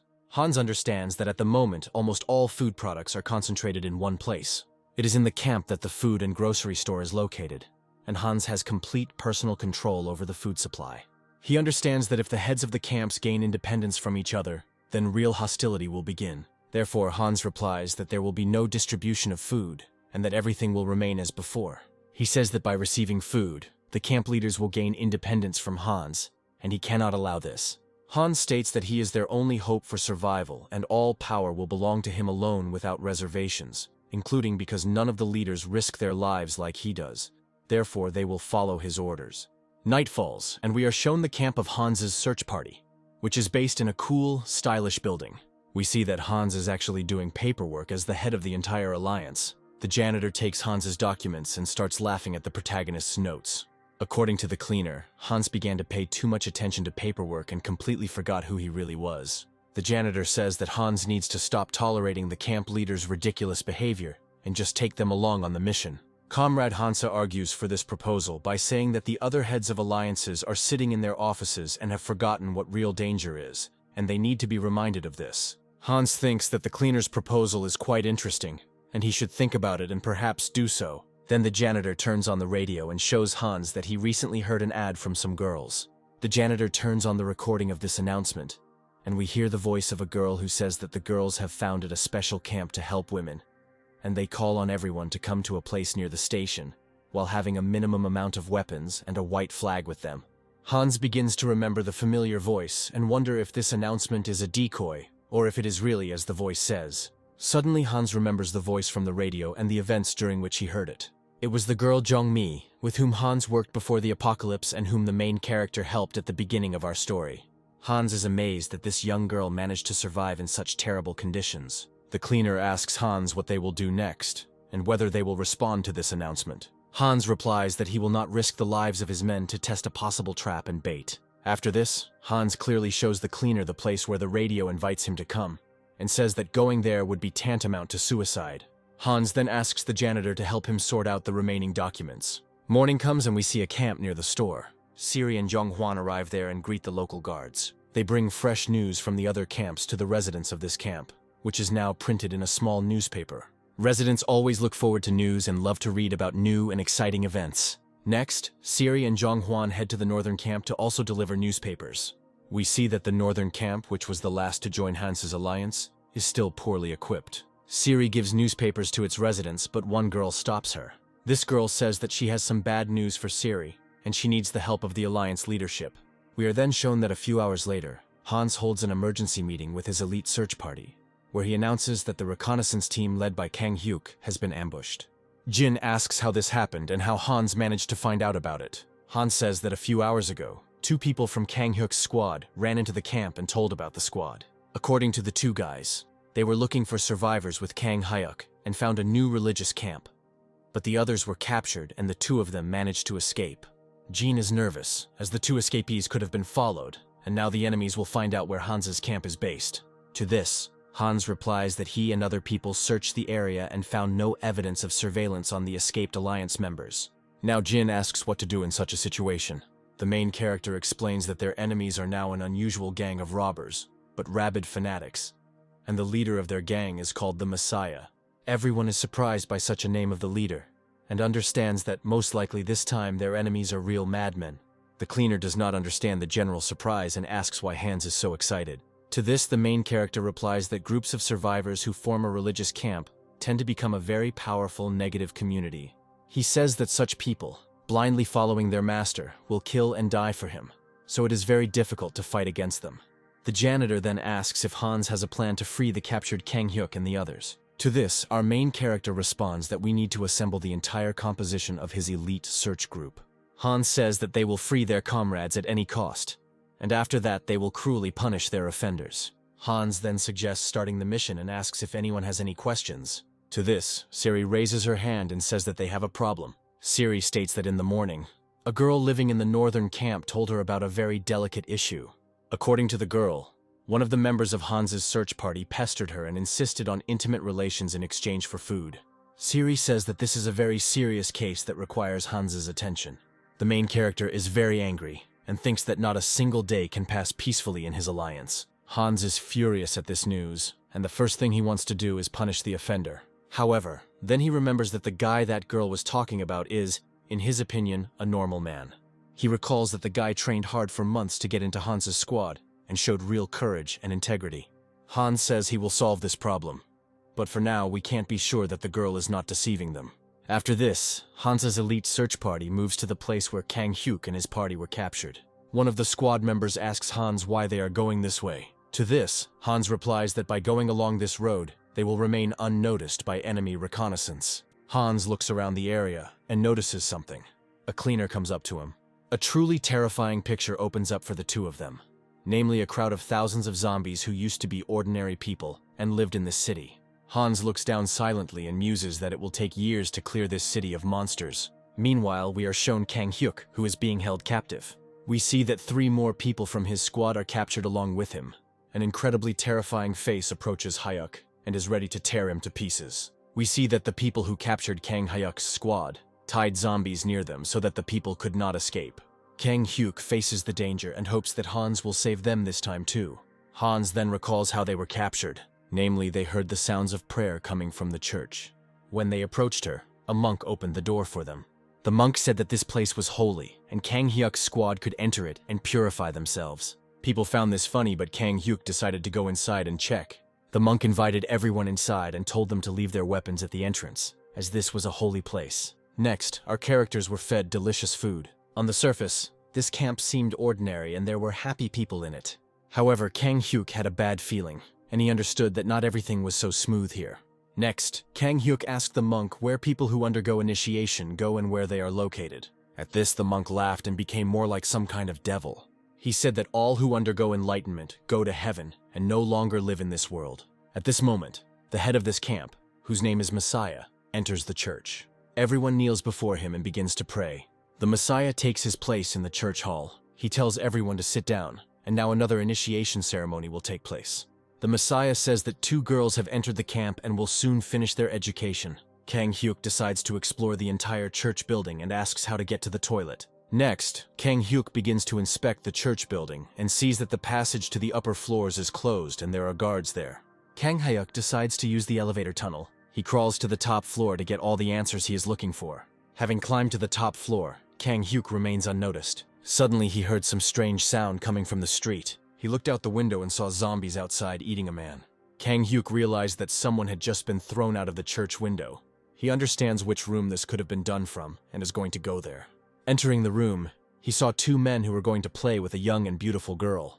The men said that they had not had such a slender and attractive girl for a long time, and now they would play with her all day long. Kang Hyuk grabbed the first bat he could find and knocked out both men. Meanwhile, Hans burned to the bones the entire crowd of zombies that was below the bridge. Now we are shown again Kang Hyuk, who is being held captive by a religious sect. He is greeted by the leader of this sect, nicknamed the Messiah, and he asks where Kang Hyuk's camp is and how many girls are there. Hyuk spits in the face of this scoundrel and says that he will not say a word about his camp. The Messiah wipes away Hyuk's drool and says that in that case, he has prepared a little surprise for him. Namely, he approached the girl and told Hyuk that if he didn't tell him anything, he would undress this girl in front of his eyes and hurt her. Hyuk says that the Messiah is actually just a common bastard and pervert, and that he will definitely be punished. To this, the head of the sect answers him that no one can harm him, not even the stupid and small camp of Hyuk. At that moment, the Messiah was approached by his security guard, who said that their church had just been attacked. The guard explained that they did not have time to see how many people were there and what weapons they had. The Messiah was very surprised at how quickly the Hyuk camp members found him. He tells Hyuk to wait for him here, because now he will go and easily deal with the people who attacked him. Walking down the corridor, the Messiah sees that many of his people died during the attack on the church. The head of the sect realizes that he has 4 hostages, and that now he will first kill the attackers, and then finish off the captives. The Messiah opens the doors to the church hall. A terrible picture appears before him. All his subordinates are on their knees with their hands behind their backs. His guards were killed and their weapons taken. The Messiah does not understand who and how could do this to his people in such a short time. The silence in the hall was broken by a clear question from a man in armor with red hair, who asked which of these people was the real Messiah. The sect leader ordered Hansu and his men to lay down their arms, or he would kill Kang Hyuk. A shot was fired, and the sect leader's guard, who had pointed a gun at Kang Hyuk, fell dead. The Messiah didn't even have time to come to his senses before his hostage was left without control. In front of him stood a young man with red hair, and a light smoke was coming out of his pistol from the shot he had just fired. The Messiah thought that at this moment he should retreat and run away and hide. The head of the sect begins to run away, but he is stopped by 2 precise shots from a pistol. Hans tells the rest of the men to free Hyuk and check the remaining rooms. The main character also reproaches Kang Hyuk for his recklessness in putting the camp at risk, by not reporting to him about the discovery of a new camp. Kang Hyuk realizes his mistake, and says that he will accept any punishment. Now, Hans's attention is drawn to the head of a religious sect. The first thing Hans asks him is why he is called the Messiah. To this, the madman replies that he is a messenger of God, and he is invulnerable.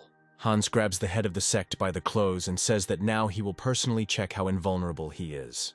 The head of the sect raises his hand and shows Hans that it is covered in scars. Hans is surprised by this and thinks in his head that perhaps the Messiah has the same gift of healing as he does. The main character rips off the clothes of the Messiah and exposes his body. All the parishioners froze and began to pray at what they saw. Before us stands the Messiah, covered in scars and cuts, and we see that they have all healed on his body. All the sect members present fell to their knees and began to say prayers. Hans remains calm and unsurprised, asking if the Messiah is immune to zombie healing.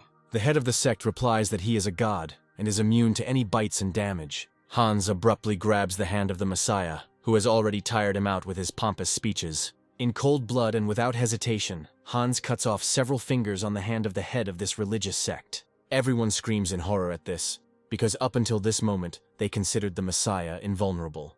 The Messiah screams in pain and begins to cry. Hans says that now he will ask the Messiah questions, and if he does not answer them, the main character will beat him. The Messiah shouts that he must be spoken to with great respect because he is God. Hans punches Messiah in the face and asks where the rest of Kang Hyuk's comrades are. The Messiah says that he is in great pain, and before he can answer, Hans must promise that he will not kill him. Hans says that he will not kill the Messiah if he cooperates. Hans hits Messiah again because he didn't answer his question about where his people are. Hans says that the Messiah is just a pathetic bastard and a swindler who deceived people, and now it's time to pay for his sins. The Messiah tells Hans that his men are hidden in a storage room a few floors up the stairs. Hans orders Yong Hwan to find and free his comrades. Yong Hwan sets out to find the remaining 3 people who were held captive by the Messiah. Next, the main character asks the head of the sect what he was going to do if Hans had not come to his church. The head of the sect tells him that they would sneak into Hans' camps and steal girls and food. Hans beats the stupid sect leader for such words, and says that he has no idea who he is dealing with, and how powerful Hans's camp alliance is. The main character asks what the Messiah did before the apocalypse. The Messiah admits that before the zombie apocalypse he was in prison and serving a sentence for fraud on an especially large scale. Hans tells the head of the sect that he is just a piece of shit and a liar to him. All the people heard the confession of the head of the sect that he is a fraud and a deceiver, and understands that they wasted their time praying with him. Hans says that now is the time to take responsibility for your actions. A cleaner enters the room carrying 1 live zombie. Hans is asked what he is going to do with all this now. The head of the sect begs not to kill him and says that Hans promised it. Hans replies that he will not kill the head of the sect with his own hands, but will only check if the Messiah is immune to zombie bites. The next moment, Hans releases the zombie, and then pounces and bites the head of the sect. After this, Hans kills the zombie and leaves the head of the sect lying on the floor. Hans orders the janitor to post guards near the body of the cult leader, and watch to see if he turns into a zombie. Hans then says that we need to think about what to do with the members of this religious sect taken hostage. He understands that most of the people in this sect are women who are of no particular value to him. Hans orders to search the entire church building, find the necessary resources, food, weapons, and bring them to the main hall. After this, Hans says that he will kill all the people who were in the religious sect. Kang Hyuk asks not to do this as these are just deceived people. He says that Hans should pardon them and spare them, and not kill them. Hans tells Hyuk that for putting the people of the Alliance at risk, he is removing him from his position as head of the 2nd Reconnaissance Squad. Hyuk accepts this punishment but asks Hans to spare the women. He says that they can be useful to the Alliance, and that other solutions to this problem need to be found. The girls are terrified, and they are very scared because they see that Hans is a very serious and determined person, and they might die soon. Hans ponders what to do in this situation, because he cannot take girls into the Alliance, because in this way he will put the rest of the people at risk. The main character thinks that he would not kill innocent people, and now he is just intimidating them and testing how they will behave. Hans also remembers how in the future, Kang Hyuk's brother died. sacrificing himself for the sake of the others. Hans says out loud Kang Kong's words, live and help others survive. Kang Hyuk asks what Hans just talked about. Hans's answer surprises him very much. The main character said that the words live and help others survive belong to Kang Hyuk's brother, and he values these words very much, so he will spare the girls and think about what to do with them. Siri knew that Hans would not kill the prisoners, and understood that he was simply intimidating them. Hans orders the prisoners to be searched and all weapons taken away, but before that he will ask them a few questions. He asks if there are any useful workers among the people, doctors, military personnel, teachers, or engineers. Hans says to raise your hand if you are any of the above. Suddenly one person raises his hand and stands up. He says that before the apocalypse he was a good artist. Siri takes this person for herself, because according to her, artists can draw maps, diagrams, and graphs, and this is a very useful skill. Hans and the others realize that this man will be absolutely useless to the elite search party. Then everyone starts searching the prisoners and two guys start getting nervous. Siri examines the girls and checks what they might have hidden under their clothes. Suddenly Hans shoots two guys. Siri screams in horror and asks why Hans did this. Hans replies that these two were spies and wanted to harm everyone else later. Hans found weapons hidden under their clothes. Hans then orders that a staging post be made in the church, as they will be staying here that night. The next morning, members of Hans's squad examine the resources they discovered in the church during the previous night. Hans says that they have received very good supplies of food of various kinds, and the mission can be considered a success. Hans says they will take all these resources with them and distribute them to his camps. Then Hans sees that the head of the sect who was infected through the bite of the monster did not turn into a zombie, but simply died. Hans announces to everyone that the first case of immunity to the zombie virus has just been recorded. Hans says that from this day on, if someone is bitten by a zombie, they will be placed in a special quarantine and not killed immediately. Hans calls one of the guys from his search party to him. He talks to him one-on-one and asks about the situation that the girl from the northern camp told about. Namely, that this guy allegedly tried to persuade her to have sex in exchange for food. The guy denies these false accusations and says that this is slander and he never did this. Hans wonders which of the two is lying.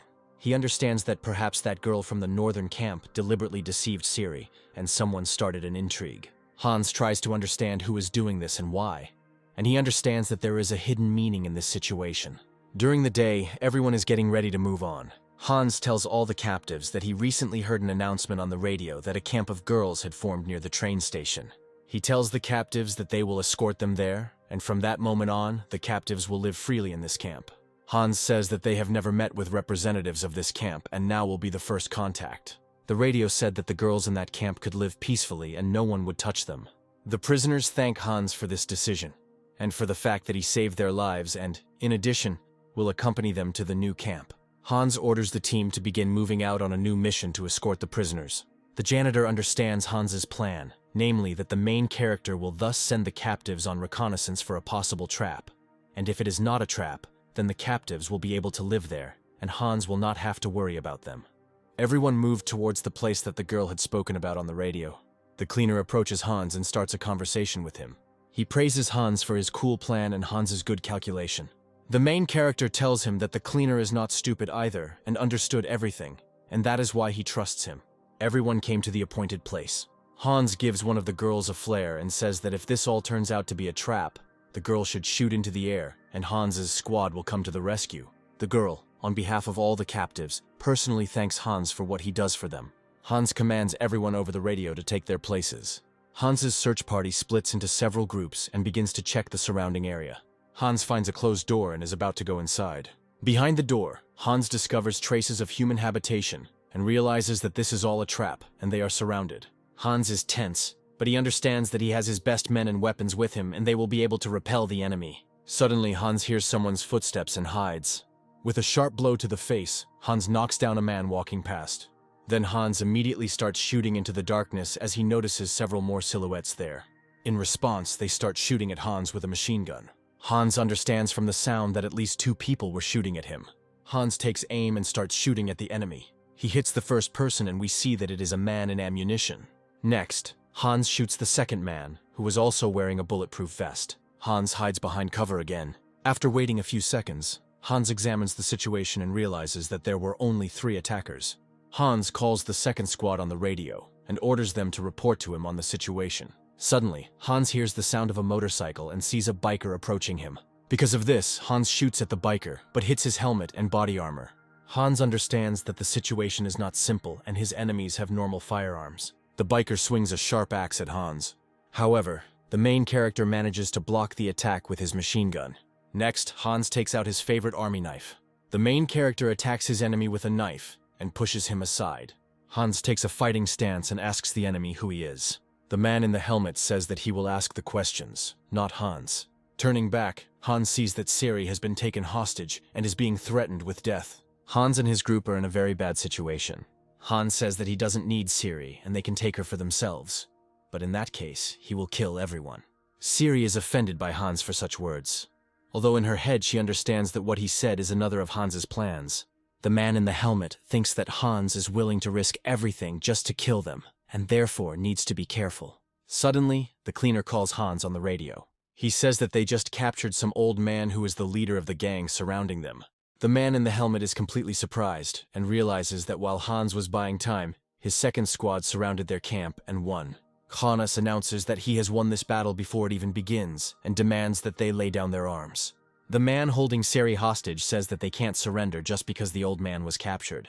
However, the second man throws off his helmet. He says that they surrender to Hans and ask not to kill the old man who is the head of their camp. Suddenly, Siri kicks the man in the red suit. The girl takes the gun from the man and tells him to apologize for the way he treated her. The man apologizes and understands that this girl is well trained and very strong, and that it is better not to joke with her. Hans praises Siri for her quick thinking and for fighting back. Siri remembers Hans's words about how he was willing to risk her life during the battle. Hans apologizes for such words and says that it was just a tactical move. Siri yells at him and says that if Hans does that again, she will kill him herself. Next, the prisoners are tied up and all weapons are taken away. Hans gets in touch on the radio and says that they will now come to the main detachment. Hans praises everyone for the work they did and for the fact that everyone acted according to plan. We see that a new camp has been captured, which has ammunition and weapons, but we still don't understand whether these guys are good or bad. Hans understands that now he has to deal with them and understand whether they are enemies or not. Next, we are shown the leader of this camp, whom everyone calls the Old Man. And Hans asks him who they are, why they advertised on the radio station, and whether all of this is a trap for girls. However, the Old Man says that he will not say a single word about his camp and sends Hans. Hans gets furious and takes out his favorite army knife and says that now will be the Old Man's last chance to answer his questions. Suddenly, a familiar voice of a girl comes from the radio station, addressing the Old Man as her father. Hans realizes that it is the voice of his former colleague Jung-mi, and that she is the daughter of this Old Man. He takes the radio from the Old Man and is about to answer. Hans tells the radio station that he already misses Jung-mi's voice and greets her. We are shown standing in another room, Jung-mi, who recognizes Hans's voice, and is incredibly surprised to hear the one who saved her at the beginning of the zombie apocalypse. Hans greets Jung-mi on the radio and is glad to hear her voice. The girl is completely confused, as she has not heard Hans's voice since he saved her life at the beginning of the apocalypse. The Old Man realizes that these two have known each other before, and feels like a superfluous person. Hans, on the radio, suggests that Jung-mi meet and discuss their next plan of action, and how they will resolve the conflict. At the same time, the main character orders not to let anyone go and to keep an eye on all the soldiers. Jung-mi agrees to meet with Hans to talk. Hans tells the girl that she looks older and wiser than she used to, and he is surprised that she was able to survive. Jung-mi, first of all, thanks Hans for the advice he gave her at the beginning of the apocalypse, and it was thanks to him that she was able to survive. Jin appears in front of the girl, who says that he is protecting Hans, and if the girl is planning something bad, he will personally finish her off. The girl says that there is no trap in this area and that in fact she founded a camp for girls. Chongmai explains that the people with weapons with her are mercenaries, and the Old Man is their boss, and they are here to provide protection. Hans asks why these mercenaries attacked his squad first. The girl answers Hans that it was he who attacked her people first, and even killed 3 people, but no one caused him any harm. Hans realizes that he really did attack people first, and says that these were precautionary measures. Hans sees that just like at their first meeting, these people are real, well-equipped professionals, and he has no opportunity to think. Then the Old Man, Hans and Chong-mi begin to talk together. The Old Man says that Hans killed 3 of his men and now he owes him a debt. The Old Man then goes on to tell how his mercenary squad became part of this women's camp. The Old Man says that he and his men provide protection to the women in exchange for cooking and other services, with everyone cooperating on a voluntary basis. Hans is surprised by this state of affairs and did not expect that friendly relations between several groups of surviving people are currently possible. According to Hans, people are now divided into two types. You are either weak and subordinate to the strong, or strong and subordinate to the weak. The old man also added that the women's camp had done something else important for his detachment. Namely, the old man says that Changmi shared with them very important information, which Hans told the girl at the very beginning. Hans' advice about not gathering in groups of more than 20 people, as well as about the presence of a wave of zombies and the fact that there are mutated types of zombies in the world, turned out to be very true. According to the old man, by working together and helping each other, his unit, along with the Changmi women's camp, were able to survive in this chaos. Hans realizes that all this time, by giving a few pieces of advice at the very beginning, he indirectly saved several dozen more lives. However, the old man adds that despite the fact that Hans and Changmi are good friends, he will not forget about Hans's debt. The main character asks the old man how he wants to repay the debt and whether he is going to kill 3 of Hans's men in return. Hans understands that if the old man wants revenge, he will have to liquidate his squad. With the elimination of the old man's detachment, the girls' camp will be left without protection, and this will create inconveniences. Hans's men ask him what to do with the captured mercenaries. Hans replies that he needs time to decide and answer the question. Hans goes off to inspect the women's camp and check if he is being deceived. Having entered the territory, Hans' squad clears it of zombies that came to the noise. The old man says that he is surprised by the combat training of Hans's detachment, and jokes that he would gladly take several of his men. Then the old man turns his attention to the cleaner and remembers how he had just defeated his men. Namely, the cleaner threw a smoke grenade and, while everyone was confused, jumped on the old man and took him hostage. At this time, Hans's sniper eliminated several mercenaries, and thus Hans defeated the old man.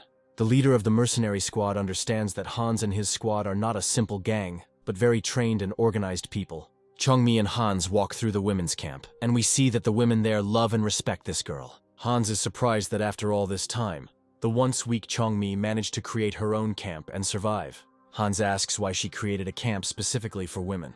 To this, Changmi replies that she was inspired to create the camp by the events she experienced while surviving alone. Next, our characters go inside the building where Hans is shown all the furnishings and introduced to the people. Suddenly, Hans notices Victoria among the rescued women and recognizes her. In the future that Hans experienced, this girl was the lover of the leader of the Sole Survivors Squad and was a terrible killer. She was engaged in infiltrating the camps under the guise of a harmless girl and then killing everyone. She also learned the necessary information inside other camps and passed it on to the head of the Sole Survivor Squad, whose name was Negan. Hans realizes that he has another chance to weaken Negan by killing this ugly woman. By this time, according to Hans's calculations, she had already managed to kill about 40 people and now deserves punishment. Hans realizes that he needs to stay in this camp longer, as this is a great opportunity to eliminate this girl and finish off the Sole Survivors altogether.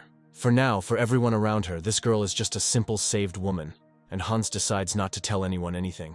Changmi and the old man ask Hans what he will do next. Hans thinks that he needs to stay in this camp because Negan might come here with his squad of bastards. He understands that he cannot leave these people because if he leaves, they will all be dead. Hans considers his plan of action and declares that he is ready to consider options for cooperation. Changmi is glad to hear this and offers to discuss all the details. Hans then says that he wants to talk to the old man alone. When the two go into a private room, Hans says that he has a very interesting offer for the mercenaries. The old man is very surprised by Hans's words, since he killed 3 of his men and is now trying to set his own terms.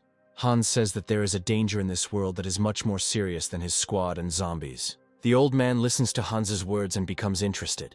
Hans tells the old man that in the city of Seoul there is a squad of bastards led by Negan, and very soon they will attack everyone who is here and kill everyone in the most brutal way. The old man asks if there is any plan or thoughts on how to proceed. Hans suggests joining forces to fight those enemies together. The main character also adds that in case of victory, the mercenaries will take half of all the resources obtained in the battle, including weapons. The old man accepts Hans's offer, but warns him that he does not yet fully trust our main character, and will treat his words with skepticism. The old man warns Hans that he will not allow harm to come to the women's camp, and that in case of danger he will protect them, not Hans's squad. A few hours later, Hans announces that Hans's squad and the old man are now working together and will confront the threat. The mercenaries express their distrust of Hans and say that they will not follow Hans's orders. However, the main character states that they will follow the orders of the old man and act at their own discretion. At night, when everyone was asleep, Hans and the janitor, who finally revealed that his name was Swift, go on a mission. Hans told Swift that this girl named Victoria is actually a spy for Nigon's squad, and they are going to capture her. Swim prepared a special bag to cover Victoria with. However, Victoria takes out a knife and is about to attack Swift with it. It seemed like there was only 1 second left before the tragedy. Swift manages to grab Victoria and blocks her blow and covers her mouth. Hans hits Victoria and she loses consciousness. Hans is very happy with the prey that is now in his hands and understands that now he has every chance to destroy Negan. Hans and Swift kidnap Victoria and fake the situation so that everyone thinks that she simply ran away of her own free will. Our characters bring Victoria to the utility storage room and leave her there. Hans tells Swift to tie up this girl and not to relax, as she can attack at any moment. Swift ties up the spy and says that she is sleeping. Hans says not to believe Victoria, and that she is not sleeping and is watching the two of them. And at that moment, the girl raises her head and calls Hans a bastard. Swift is surprised how the girl pretended to be asleep all this time, and Hans once again says that she is a terrible person. The girl asks our characters to let her go, and promises that she will not tell anyone anything. Our guys answer that she will stay here until she tells everything she knows about Negan. Suddenly the girl starts to get hysterical and scream, and we realize that she is actually a villain. Hans says that he knows perfectly well who Victoria is, and what her sins are, and that he will kill her without thinking if she does not cooperate. The girl understands that she will not deceive Hans, and begins to ask Swift to kill Hans, and in return promises to do whatever he wants. Swift replies that although this girl is beautiful and he would not mind having fun with her, he believes everything Hans says and will not help Victoria.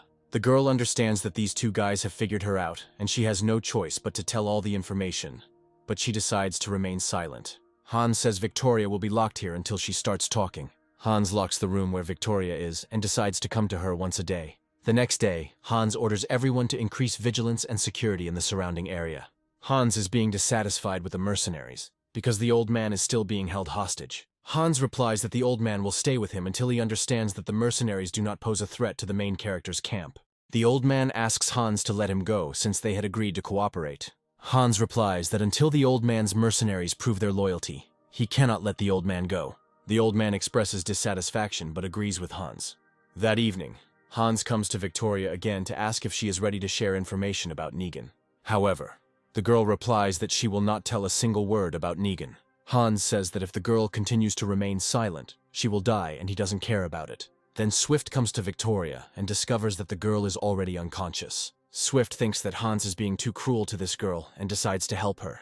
Namely, he gives Victoria something to drink, and she understands that now is the last chance to tell the information she knows, or she will really die, and she asks Swift to call Hans. Victoria tells Hans that there is a small detachment of Negan near the camp, led by his deputy Taylor, and they are waiting for Victoria's signal to attack the camp. Hans decides to destroy this Negan squad and tells everyone about the information he received. He assembles a squad consisting of his men and mercenaries to set out on a mission to destroy Taylor and his men. In the evening, Hans and the mercenaries come to the place that Victoria indicated to them, where a small detachment of Suslian survivors should be located. Once inside, Hans deals with several people and remembers that Victoria said that there would be 8 people in this small detachment of Suslian survivors. When Hans's squad kills everyone they find, Hans counts the bodies and realizes that they have killed 7 people. Next, Hans and the rest of the people go to inspect the area. 2 mercenaries see that the doors leading into the room are closed. They start to open these doors and we see that there is a person standing behind it. At the last moment, Hans pushes Kang Hyuk away because he senses danger. From the opened door, the silhouette of a huge man with a machine gun in his hands is visible. He kills 1 mercenary in half a second. Hans understands that they are in a difficult situation, because it is extremely difficult to fight against a machine gun. We are shown Taylor, who is one of Negan's lieutenants, and we see that he is very powerful and determined. The next moment, he destroys another mercenary with his machine gun. Our characters are hiding behind a car and discussing a plan that will help them survive. Swift notices that a huge crowd of zombies is heading towards the noise of the machine gun shot. Hans also sees them and says that they are pinned down by zombies on one side and Taylor on the other, so they are at a dead end. In just a few seconds, a crowd of zombies will reach our main characters, and we don't know what will happen next. At this time, Hans's sniper is in the building opposite, and he is worried because he does not know what to do. He's trying to find a place from which he can comfortably shoot Taylor, The sniper finds a room from which he can perhaps climb out of a window into a comfortable position on the street. Opening the door, he sees that there is a window in the room through which he will get out. Jin, who is fighting zombies on the street, notices that the sniper has climbed out the window onto the street, but he still has no view of Taylor. The sniper yells at Jin to protect him from the zombies while he takes aim. Jin helps the sniper climb onto the roof of the building and says that he will protect him from zombies. We see that the sniper has taken up a position to shoot, but a huge crowd of zombies is rushing straight towards him, with only Jin in their way. The sniper trusts his life to Jin and doesn't even look at the zombies, because he has only one task, and he is almost ready. A precise sniper shot and the deadly bullet reaches Taylor's head. A big guy who fired about 1,000 bullets from a machine gun just died from a single bullet. Hans grabs Taylor's machine gun and begins shooting back at the horde of zombies. All characters line up and act as one team to escape from the zombies. Next, having dealt with the zombies, Hans discovers a long-range radio station with which Taylor transmitted information to Negan's headquarters. The detachment returns back to the women's camp, where the old man is already waiting for them. Hans sadly says that 2 more of the old man's men died on this mission. The old man says that Hans will give another reward for this. Hans praises the sniper for the work he has done, and says that without him nothing would have worked. The sniper was embarrassed by Hans's words, and felt like a very important and worthy member of the group. Next, Hans and Swift go together with the long-range radio station they have obtained. Hans tells Swift that he wants to use this radio to lure Negan to this place to kill him. Swift understands that this is a very dangerous adventure, but this way they will be able to finish off these bastards once and for all. Hans and Swift then discuss a plan to lure Negan to the camp. Hans understands that he will have to risk everything, but if he calculates everything, then he may suffer only minor losses. Hans suggests luring Negan to the main camp at the store in a few weeks, as this will give them time to prepare. Then Hans comes to Victoria with the radio station. He tells her to call Negan and let him know that everything is okay at the camp, and that she, with Taylor's help, destroyed the camp so that Negan doesn't come here yet. Victoria calls Negan and tells him exactly as Hans told her. The main character hopes that Negan will not understand anything, and thus he will gain time to prepare for the final battle. Victoria says that now that she has done everything as Hans said, he can let her go. Now we are shown Negan, the leader of a huge group of soul survivors. He realizes that Victoria, who was forced to call him, just called him. Negan sensed the tension in Victoria's voice, and thus exposed Hans's plan. Negan calls his assistant to him, and tells him that Victoria has been captured and needs to be rescued. The assistant suggested leaving Victoria in trouble, but Negan killed him with one blow for such words. Suddenly, a call comes into Hans's radio station. Hans realizes that Negan has exposed his plan, and now a battle cannot be avoided in the very near future. However, Hans gives the phone to Victoria. Negan says on the radio that he will come to save Victoria in the shortest possible time, and that everything will be over soon. Suddenly, Hans takes over the radio and says that all Negan will gain in the coming days is death. Negan likes these words because he understands that now he will hunt for Hans, and it will be a lot of fun. Hans says that he will kill Victoria and feed her corpse to the zombies in order to anger Negan. Victoria hears Hans's words and realizes that the real monster is not her, but Hans. Negan tells Hans that he will come for Victoria in a few hours and kill everyone he meets nearby. Hans ends the radio connection and says that they have about 3 hours left before Negan's squad and himself arrive. Hans orders Swift to urgently notify everyone and gather people to send them to the shelter. Hans realizes that Negan is very angry and that a battle of unprecedented proportions is about to begin. Hans tells Victoria that she is staying here, and if he does not survive the battle, then she will die here alone. Victoria begs her to save her and not leave her alone in this room. Hans says that such a punishment is still too small for all her sins. A few minutes later, Hans gathered all the best men from his alliance and explained the plan of action for the upcoming threat. All people understand that the most serious battle of all time is coming, and they are ready for it. Hans gathers his closest friends and instructs them separately, as this is his most elite squad. Hans divides his people into 3 groups and gives each of them their own tasks, which are not yet clear to us. Hans asks to convey to everyone that it is better not to fall into Negan's hands alive, as he tortures his victims in the most cruel way. Hans remembers seeing Negan being incredibly cruel to people in the future, and he is still the same way now. Hans says that the main idea of the plan is to save people's lives and eliminate Negan. Swift asks what to do with the bandits. To this, Hans replies that they must kill everyone they meet from Negan's squad without hesitation. Hans also gives the command to gather all people from all alliances and place them in a shelter where there are food supplies. Yong Huan is surprised by this order and worries that a wave of zombies may form due to the large number of people. However, Hans replies that a wave of zombies will not form in one day and they will have time. Hans also told Yonghwan to convince everyone to go down to the shelter, and if someone doesn't want to, he should kill them. Hans explains this by saying that if someone does not want to go down to the shelter, Negan will find them and torture them to death until they tell him all the information. Therefore, it is extremely important to keep every single person in the shelter safe. Hans says that he and his group will take the necessary tactical position, and everyone needs to wait for this, and not stick their heads out. Hyuk asks what to do about the military camp that is the farthest away. Hans tells Hyuk to warn the military camp of the impending danger, but not to involve it as there are many children there. Hans thanks Hyuk for taking care of other people all this time. Hyuk is surprised by Hans's words, and finally the main character praises him. Jin asks Hans about his secrets, because if everyone dies today, they deserve to know why Hans is so special and experienced. Hans tells everyone that he will tell all the secrets about himself to whoever can survive this battle. Jinwoo says that he likes these conditions and he will never die today, as he will be very interested in listening to Hans. Hans thanks everyone for participating in the mission and wishes them good luck. A moment later, our characters are racing down the road, hoping to get into position according to plan. Negan had also already set out with his squad with a great desire to kill everyone he met. A few minutes later, Yonghwan calls all the camps on the radio and says that according to Hans's instructions, everyone must report to the camp at the store. Yonghwan ran as fast as he could to convey the information. Excited people ask him what happened and why there is such a rush. Yonghwan shouts that there is no time left to explain to people, and everyone must urgently go down to the shelter.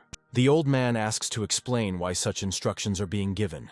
Yonghwan briefly explains that a great threat is approaching the camp, and the only chance to survive is to follow Hans's instructions.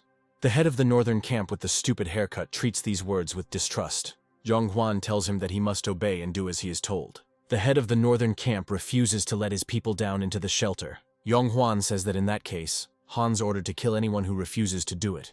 The head of the northern camp becomes furious and yells at Yong and says that he should be respected. Someone points a revolver barrel at the face of this idiot. This is the head of the camp at the store, who says that either the head of the northern camp will order everyone to go down to the shelter, or he will shoot him. The head of the northern camp orders to take aim at him. Suddenly, the subordinates of the head of the northern camp take aim at people. Yonghwan realizes that the situation is out of control, and that is why they are wasting time.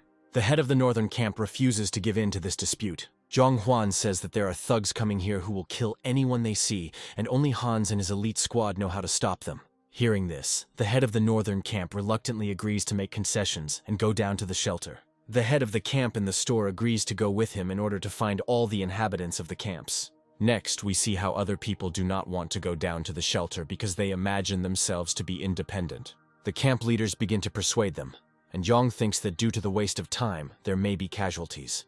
Yonghwan realizes that he cannot find one resident of the camp named Nancy. He asks everyone, but no one has seen her. Yong remembers where she might be and immediately heads there. He finds Nancy among the cats and dogs. Yong asks what Nancy is doing here while everyone is running for shelter.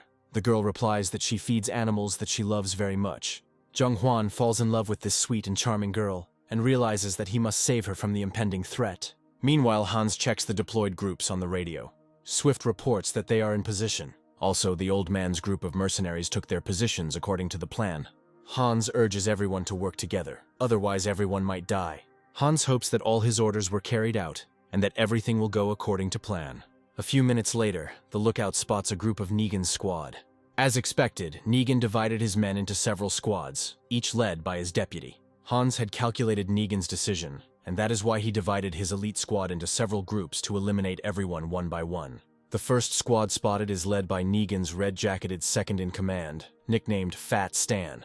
Hans notices the Fat Stan and realizes that it will be Negan's first deputy who will die today. Fat Stan stops near the building to search Victoria's supposed location with the group. Hans realizes that this is his chance to destroy the Fat Stan. He remembers that in the future, Fat Stan was distinguished by his particular cruelty and love for humiliating girls. Fat Stan has a bow with infected arrows, since Fat Stan is very bad at close combat. Hans gives the order to proceed with the plan. The main character takes a position in one of the buildings where the first group of bandits arrives. According to Hans's plan, mines were hidden on the road that were supposed to explode after the group of enemies left the building. Hans was just about to be discovered by one of the enemies, but he got lucky. The bastards search the building but find nothing. Hans is happy for now that everything is going according to plan. Thick Stan's group moves on to continue driving. Hans leaves his place and prepares for the next part of the plan.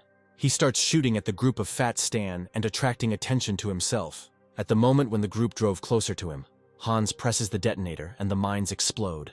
At the moment when the enemies have lost their vigilance, Hans moves straight towards them. He commands to open fire on Thick Stan's group. The enemies are just now noticing that they have fallen into Hans's trap and are now surrounded by our characters.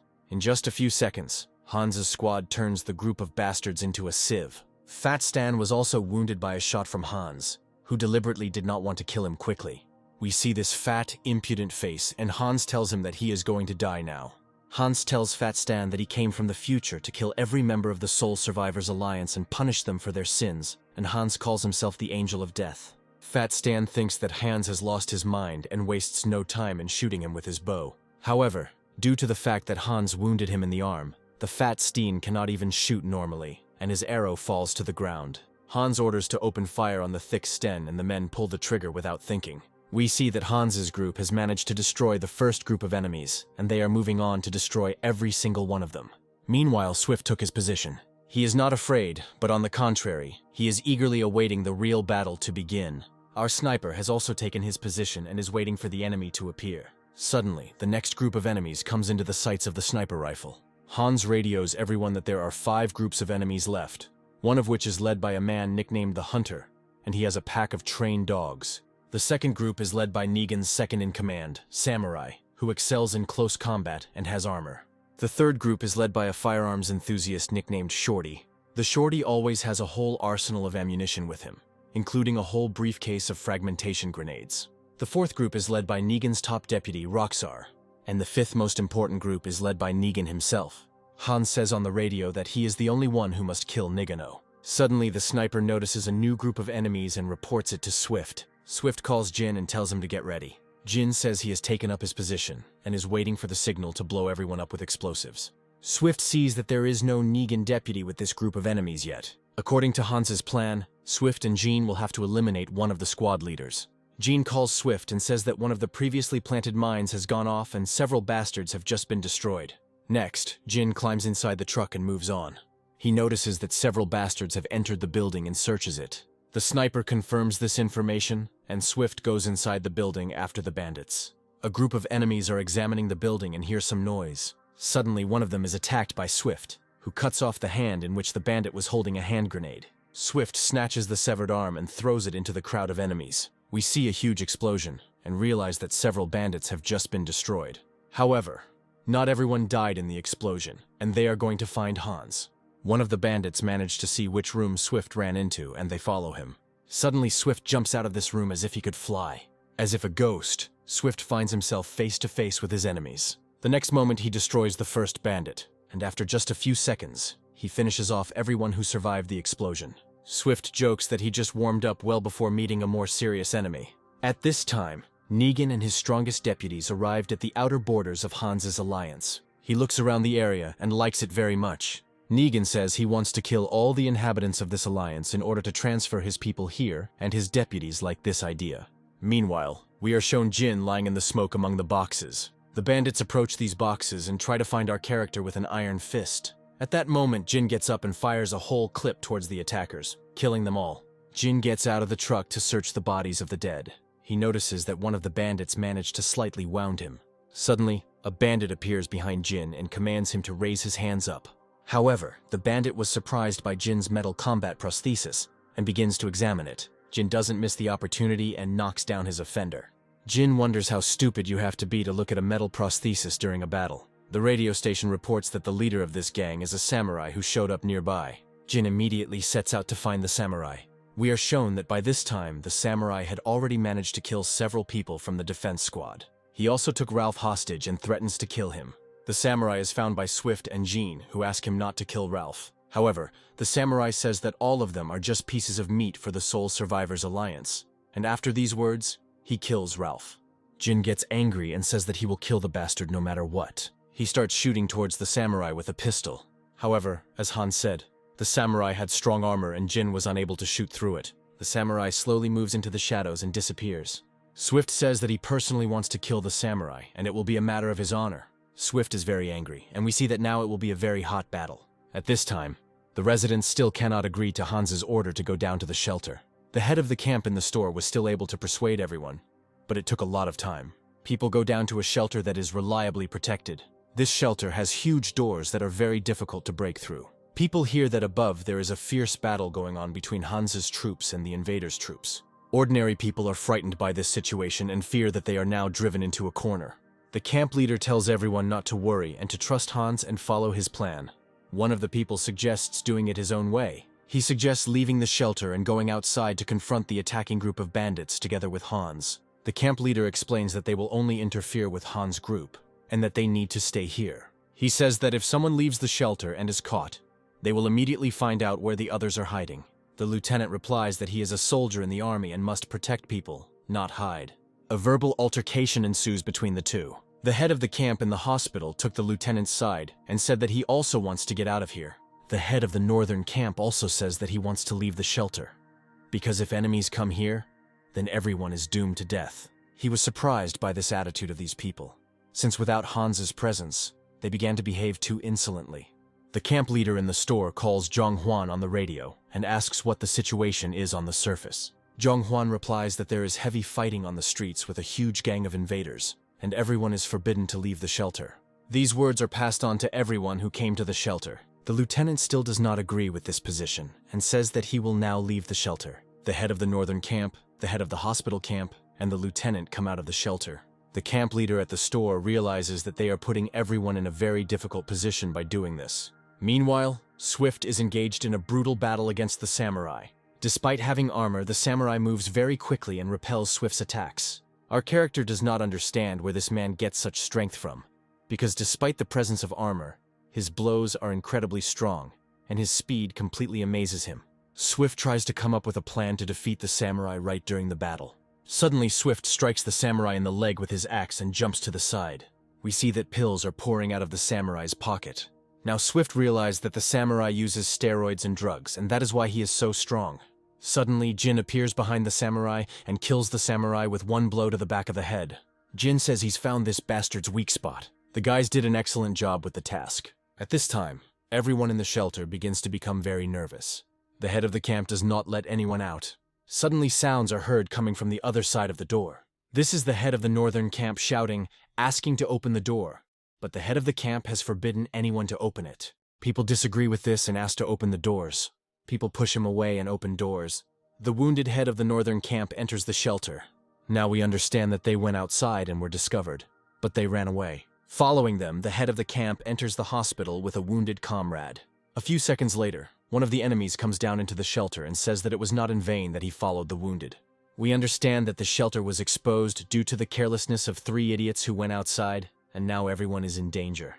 Negan and his deputies are informed that people and supplies have been discovered in the warehouse. Negan is very happy about this and is going to personally go down to them.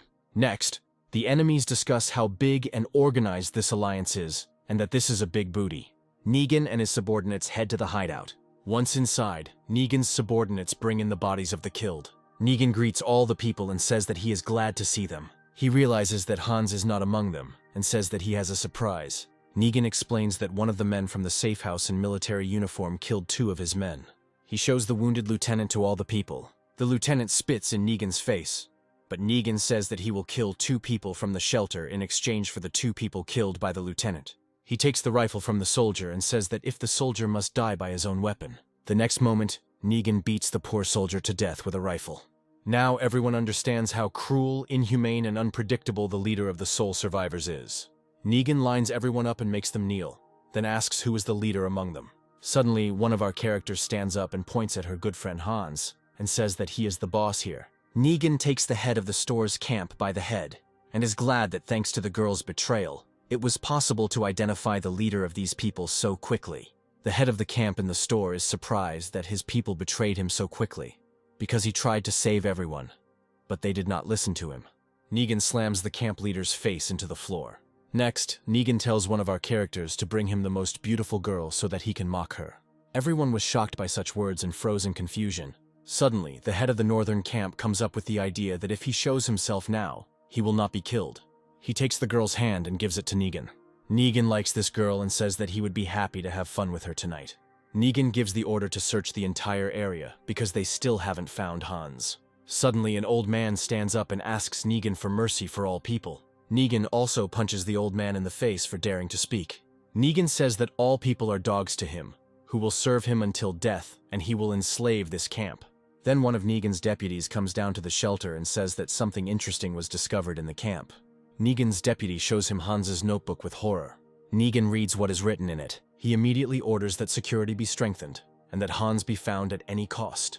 In the notebook, Negan discovers Hans' notes on all the names, roles, and weaknesses of the Sole Survivor Alliance, and Negan realizes that Hans is like an invisible force that has been watching him from the shadows all this time. Negan tells everyone to remain on full alert and wait for Hans's next move. Over the radio, Negan yells at Hans to show himself and not be a coward. Meanwhile, our main character is racing after eliminating another group of bandits. He understands that now he needs to show restraint and prudence, because his squad is weaker than Negan's squads. According to Hans's calculations, the people in the shelter will be able to hold out for a few more hours without him, since if the door is not opened, the enemies will not be able to get in. He understands that there is very little time left. Hans calls the chief of the mercenaries and offers to make another deal. After this, Hansu reports to Zhong Huan over the radio that he has noticed a new squad of invaders. Yong Huan says that apparently this is one of Negan's deputies that Hans was talking about. Namely, it was a hunter with his men and a pack of dogs. We understand that the dogs smelled the scent of Zhong Huan and the girl who was next to him. The hunter says to search the nearby buildings and find those hiding, but his subordinate says that Negan ordered everyone to return to him. Yong Huan understands that Hans will not have time to help him, and he needs to act himself. There is a girl next to Zhong whom he hid, and he feels responsible for her life. For the first time in his history, Zhong Huan decides to act alone. He looks out onto the street and sees that at that very moment a conflict has arisen between the leader of the squad and his subordinate, and he understands that now is the moment. Yang shoots the revolver straight at the hunter. To Zhong's surprise, he hits the hunter in the head with the first shot, thus killing another of Negan's second-in-command. Next, Zhong kills the second bandit. Finally, Yong Huan was able to solve the problem on his own without Hans. Yang doesn't believe what happened, but he is very proud of himself. Meanwhile, Hans reaches the position he needs, but realizes that enemies have somehow gotten into the shelter. Negan calls Hans on the radio. Hans answers him, and a conversation begins between the main enemies. Negan asks Hans to come to him, and says that he is surprised by Hans's qualities, and is ready to accept him into his alliance. However, to do this, Negan asks Hans to come and lick his boots, and then he will spare everyone. Hans replies that he won't do that. Instead, he'll shove those boots up Negan's ass. Negan became very angry and said that if Hans did not come, then every hour he would kill one person. Hans replies that Negan can do whatever he wants and it won't change that, as he's going to kill every single member of the Sole Survivor Alliance and make Negan suffer and beg. Negan is furious at what Hans told him and goes down to the shelter. He angrily wants to kill all these Hans people. He gives the order to shoot everyone who is here. Negan's subordinates prepare to open fire on our characters. However, at this point they are stopped by Negan's most important deputy. He gets furious that he is not allowed to kill people. Negan's deputy once again reminds us of Hans's notebook and says that it describes such a phenomenon as a zombie wave. Negan is told that if he starts killing everyone and making noise, a huge wave of zombies will quickly come here and they will not be able to get through it. If Negan kills everyone, he risks dying himself from the attack of a wave of zombies and powerful mutants that will come here. Negan decides not to kill people for now and continue looking for Hans. Negan's deputy is pleasantly surprised that the chief listened to him. We see that the old man is receiving medical care, and he did not die. However, Negan decides to kill one of the people for show. He picks up the woman and lifts her to the roof of the building, from where he pushes her down. The woman falls to her death and is seen by members of Hans's squad, who are currently on surveillance. Kang Hyuk wants to go and kill this bastard, but Swift stops him and asks him not to disrupt the plan. Hans gives the order to everyone to stay in their places and not stick their heads out. Hans ponders what he should do, considering that the people's shelter was found due to the carelessness of idiots. Suddenly, Zhong Huan gets in touch and says that he will bring the girl to save her. Hans is glad to hear his voice and realizes that Zhong Huan was able to survive. Our characters find each other and start talking. Zhong Huan begins to tell the information he received from this girl in the northern camp. He says that the real leader of the northern camp is not the stupid man here, but the girl. It was she who had been coordinating the camp all this time, but she was turning everyone against Hans. She talked about how Hans's elite squad were evil people who caused harm. Hans thanks Zhong Huan for getting this information. After this, Hans says that he will kill this girl for betrayal after the main battle is over. Next, our characters take up their tactical positions. An old man who is the leader of a mercenary squad contacts the radio station. Hans asks for help and the necessary ammunition as the situation has worsened. The old man says that they have what Hans needs, and they will give it to him in exchange for a reward. Hans asks what additional compensation the old man needs. The old man asks Hans after the battle to allow the mercenaries to live in one of Hans' camps. The main character accepts these conditions, and they begin to discuss the plan. All of Hans's elite fighters have also come to him and are awaiting further instructions. We see that at night, Hans' group begins to implement the plan. Namely, they spill gasoline around the occupied camp. We see Jin in special gear with night vision equipment, and we understand that our characters have a plan. Jin blows up one of the buildings, and an operation to rescue the hostages begins. Next, the cleanup team approaches the shelter. Hans's group moves out and attacks the guards that were posted near the shelter. We see that our heroes manage to neutralize several enemies. Swift wastes no time and single-handedly deals with several enemies. While the bandits were distracted by Hans's group, Kang Hyuk finds the hostages. He opens the doors and shouts for everyone to run out. We see that people are successfully leaving the shelter. The old man tells Hans what happened here, and that contrary to his instructions, 3 idiots opened the doors of the shelter and gave away his location. Suddenly, Negan's deputy, nicknamed Shorty, appears on the horizon, throwing hand grenades. Hans manages to throw his comrades aside so that they don't get hurt. The grenades explode and partially tear apart the building. We see that Hans managed to save his comrades from death. At this time, Hans's second squad, led by Swift, managed to spill gasoline around all the buildings, and our long-haired character throws a lighter. We see how the entire camp building catches fire in seconds. The Shorty, who had a huge amount of ammunition with him, is the first to light up, but continues to shoot at Hans until his death. Hans is injured but manages to survive. Meanwhile, people continue to throw fire at the building where Negan was located. We see Negan killing his deputy with his own hands. At this moment, Negan also has fire on him and he is literally burning alive. However, Negan pours the blood of the murdered deputy on himself, thereby extinguishing the fire. We see that Negan is a real monster and the embodiment of the devil. Negan's confident gait is stopped by a blow to the face from Hans. Hans says that he has been waiting for this meeting for a long time, and now he will gladly take revenge on Negan for all his actions. Hans takes particular pleasure in beating up Negan. However, he does not give up and attacks the main character in response. But this is not enough to defeat Hans, because our character has already experienced too much to lose to a simple person. Hans beats up the burnt Negan and throws him to the ground. Hans is the angel of vengeance who returned from hell to take Negan's soul. Hans ends Negan's life with a single flick of his wrist. Finally it happened, and Hans took revenge for his comrades, and now his main mission is completed, and the main character finally feels a sense of peace. The next morning, Hans holds a general meeting of all the survivors. The head of the camp at the store asks Hans what to do with the traitors. Hans replies that he will not take them with him, and their fate will end here. The head of the camp at the store asks Hans what exactly to do with the 2 biggest traitors. The 2 betrayed the camp and tried to cooperate with Negan to save their own skins. Hans has not yet given an answer regarding those 2. But he orders everyone who disobeyed his orders during the enemy attack to be rounded up. Hans says that from now on they will survive on their own, without Hans's help. Jong-hwan asks to spare the girl who did not go down to the shelter, as she was feeding the animals. Hans asks if Jong-hwan is willing to vouch for her personally. Yong replies that he will be personally responsible for the actions of this girl, and Hans agrees. Then a man approaches Hans and asks him to also leave the head of the camp at the hospital. However, Hans asks the person who she is to offer Hans something. The main character orders that both of them be taken to a group that will survive on its own. Hans announces that everyone except the traitors will go with him to a safer and more secure place that he has prepared in advance. Hans is asked what will be done with food and water. Hans replies that they will take all the supplies and food with them, and the traitors will survive as best they can. The head of the camp at the store reminds Hans of the 2 biggest traitors. Hans asks the man what he thinks should be done with them, to which they respond that they must be executed. Hans approaches 2 idiots who caused 5 deaths. Hans says that he, as the most important one, admits that these 2 people are traitors. However, they must be punished by the victim, that is, the head of the camp at the store himself. Thus Hans acted as a judge, not as an executioner. The head of the camp at the store targets 2 traitors. He wants to shoot, but his hand is shaking.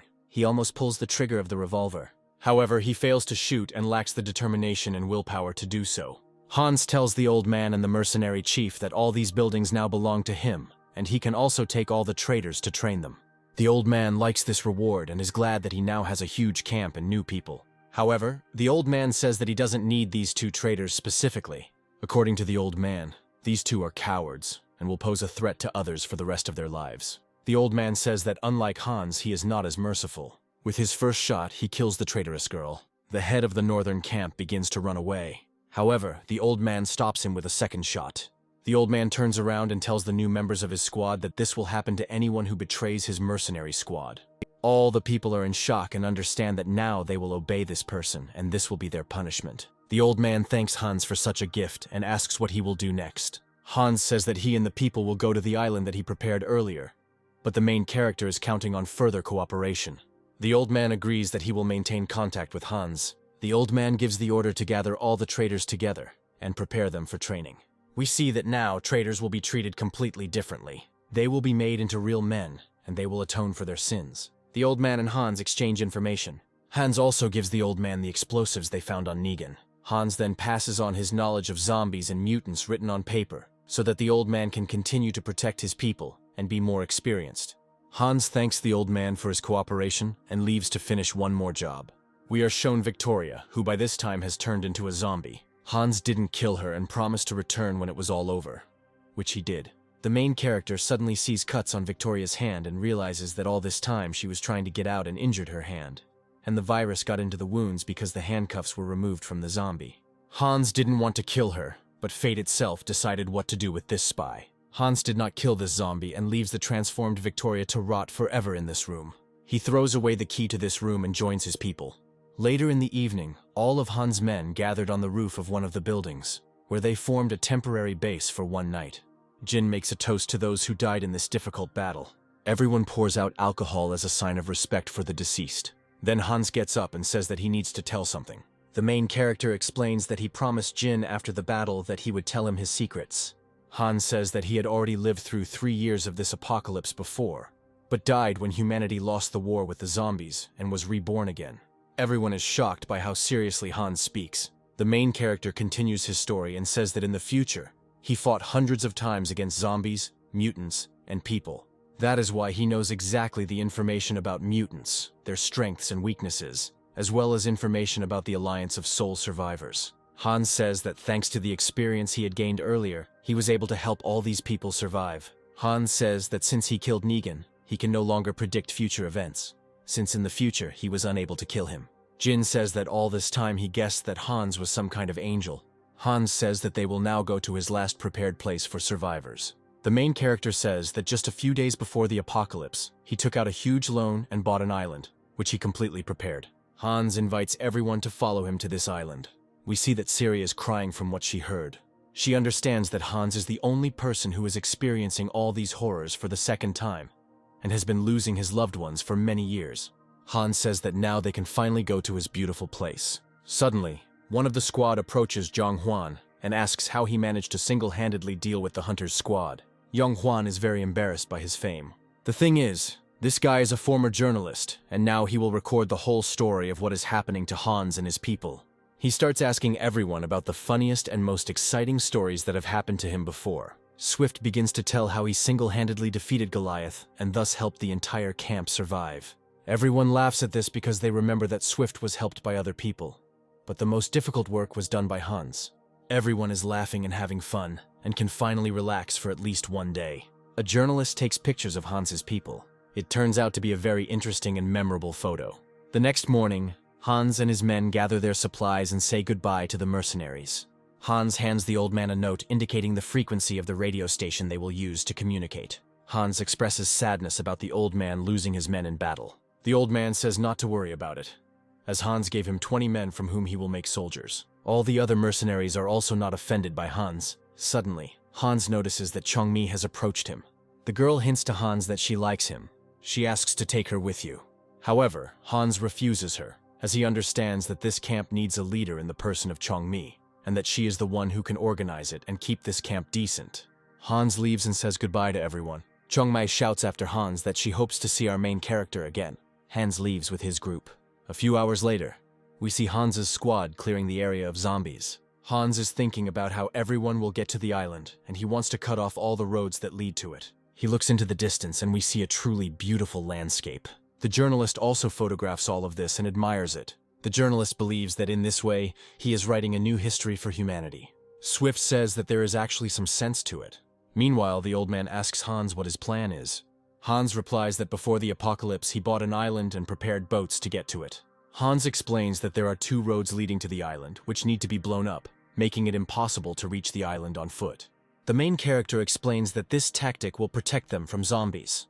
After the roads leading to the bridge are blown up, a reconnaissance group led by Hans will set out to clear the island, after which the rest of the people will sail to them. Hans also says that he has prepared something else. Namely, near this island there are 2 more small uninhabited islands, where he placed pigs, chickens, cows, and crops. The second group will have to pick up all these animals and bring them to the main island. The next stage of the plan is to capture the nearby airport. According to Hans, there is a huge warehouse at the airport with long-life food products. If all the points of the plan are fulfilled, then Hans' people will live in comfort on the island. All the people were very happy that Hans had such a plan, and for the first time in their lives, they had hope for a normal life. We see how a few hours later the first bridge explodes. Then Hans' squad blows up the second road, and from that moment on the island can only be reached by boat. The journalist takes a photo of all this as a keepsake. Next they show us some kind of church. We see zombies eating Hans' people. It turns out that this was all some girl's terrible dream. They show us this girl and she is very beautiful and we have not seen her before. The next morning, Hans and his squad began loading food supplies at the dock. Hans orders to search the pier and eliminate all zombies so that no one interferes with them. Young Hwan goes to carry out Hans's order, and with him goes a cute girl named Kim. Our new couple walks in silence and both are embarrassed to talk. Jong Hwan decides to ask Kim why she followed him. The girl replies that she thinks Jong Hwan is a strong and nice guy. Jong Hwan did not expect such words, and understands that there are feelings between him and Kim. We see that the girl is very beautiful and gentle, and these two could really become a good couple of lovers. Suddenly a zombie appears behind Yong. Jong easily deals with him. He notices that when this girl is not looking at him, he feels very confident. Jong goes inside the room to check it out. Now that he is alone, he no longer feels so confident. Suddenly he hears some sound and he gets very scared. He sees puppies lying on the floor and their dead mother next to them. Jong Hwan brings the puppy he found and shows it to Hans. He says he could be raised to be a watchdog. Hans thinks that there is no need for such worries and that the puppy will make noise. However, Swift convinces him and Hans allows him to keep the puppy. Hans then recruits a reconnaissance squad to clear the island. He says that there were only a small number of people living on the island, which means there should be few zombies there. Swift says that means they should be able to clear out the situation quickly. Jin invites Siri to come with them because it will be more fun. Siri agrees as she enjoys going on missions with Hans. The boat sails away, and Swift stands on its bow like a pirate from an old fairy tale. Hans teaches Jin how to sail a boat. The main character says that in time, Jong Hwan will become the one who will control the boat and transport people. Hans' group split into 2 detachments. Swift and Jean will have to clear the main island from zombies. Hans and the others will go to the second island to pick up the pets. We see that Swift and Jean are happy that they have been given the mission of killing zombies, as it is much more fun than collecting pigs. Swift and Jean were met by a small group of zombies, and now the characters will eliminate them. Meanwhile, Hans' group arrived at the second island. We see that in reality there are a lot of animals here and people have difficulty catching them. Swift and Jean finish killing zombies. They see that there is a road on the island and everything is quite well equipped. The island is connected to 2 other small islands by a small road, but due to the characters having previously blown up the road to the main island, it can only be reached by boat, and then you can move between the small islands and around them by car or motorcycle. Jong Hwan will go to explore the area in the middle of the island. Swift and Jin will continue to explore the island on the sides. Jong Hwan is surprised and feels like he is part of an invincible trinity. The characters look around and each go in their own direction. And only now does Jong Hwan realize that he has gotten the hardest part, exploring the forest. Meanwhile, at the island's pier, Hans and the others begin unloading food. Suddenly, John comes running to Hans and says that he has discovered something. These were the corpses of peasants who had been killed not by zombies, but by other people. Hans talks to the old man, and they come to the conclusion that the island's security needs to be strengthened, as there is still some danger. Hans thinks that there may be bandits near the island, or that they visited this island much earlier. Next, Hans looks at the fields that the locals have sown and he understands that there will indeed be a big harvest. However, the main character and the old man realize that more people are needed to cultivate such large fields if they want to harvest the entire crop. Hans says it's time to finish clearing the island. He says that there used to be a peasant settlement on the island, and many of their houses remain. Hans orders to split into groups and clear out the houses, after which everyone will be able to choose their own house. Hans warns everyone not to let their guard down. After this, everyone goes to complete the cleanup of the island. For Hans, there is a separate equipped building, which he has chosen as his home and headquarters. There is also a mountain near this house from which the approaches to the island are clearly visible. Suddenly, Hans is found by Sari, who says that she found something. Siri says that she saw something that cannot be explained. We see that Siri leads Hans to giant footprints of some mutant, and we understand that some super mutant lives near the island. A few days later, we see that our characters are already settling into life on the island, and Siri is fishing underwater. She manages to catch some fish and realizes that there are a lot of them near the island. Meanwhile, Hans does not relax and continues his training. Siri comes to him, who is very beautiful in this suit and looks simply incredible. She asks Hans to go with her to take the fish to the dining room. Hans goes with Siri, who says that she really likes the island. Hans thinks about how to organize life on the island to make it as safe as possible. Suddenly, Hans notices something off to the side. These are new traces of the mutant that is moving through the monster's territory. Hans realizes that this is an incredibly huge monster in size, and he cannot yet determine its species. Next, Hans and Siri come to the island's dining room. They bring fish and ask the cooks to cook it. The chefs take it as a big compliment that they will be cooking for Hans. Half an hour later, the dinner was ready. The girl asks Hans if he liked the dinner. Hans says the chef's boyfriend and girlfriend look great together. The guy starts saying that this is not true. However, Hans said that he had long noticed that the two were in love with each other, and he was not against married couples forming on the island. The cooks were very happy, and now understand that they can be open about their love affairs. Meanwhile, Hans and his elite squad, along with the puppy, head to the pier to pick up the last of the food supplies they left there. Hans also trains another person to steer the boat, so that in his absence there will be someone to do it. Our characters also blow up the last part of the road and bridge leading to the island. Hans announces on the radio that the island can now only be reached by boat. After this, our characters set out to pick up the last of the food supplies they were unable to take away a few days ago, but discover that they have disappeared. The characters see that there are tire tracks from a car on the ground.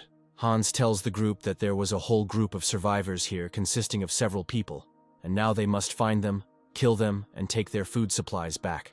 Our characters wonder what kind of people could have taken their food supplies. Hans says that judging by the number of tracks, there could be a lot of people in the group of survivors who robbed them. Meanwhile, Swift found many different funny things on the pier. Hans suggests that the group split up and start looking for the people who robbed them. To do this, you will have to search the pier area and surrounding areas. Hans looks at the map and notes several places where the bandits might live. He commands everyone to take their places and move forward in their cars. When Hans's group arrives, they begin to explore the first residential area near the pier.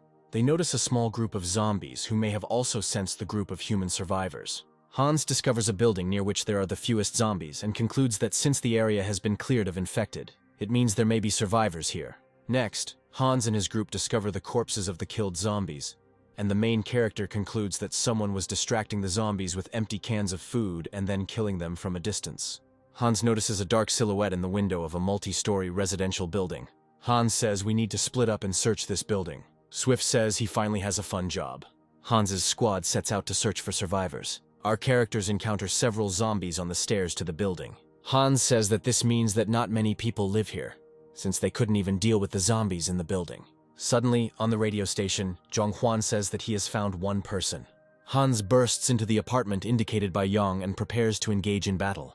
However, Hans sees that it is just a little girl who has pointed her bow at his people. Apparently, she managed to hit Zhong when he showed frivolity and carelessness. Siri says that they are not evil people and will not harm this girl. The girl said that her name was Mia and that she was not little since she was 20 years old. Siri asks Mia to lower her bow and says that if they wanted to kill her, they would have done it a long time ago.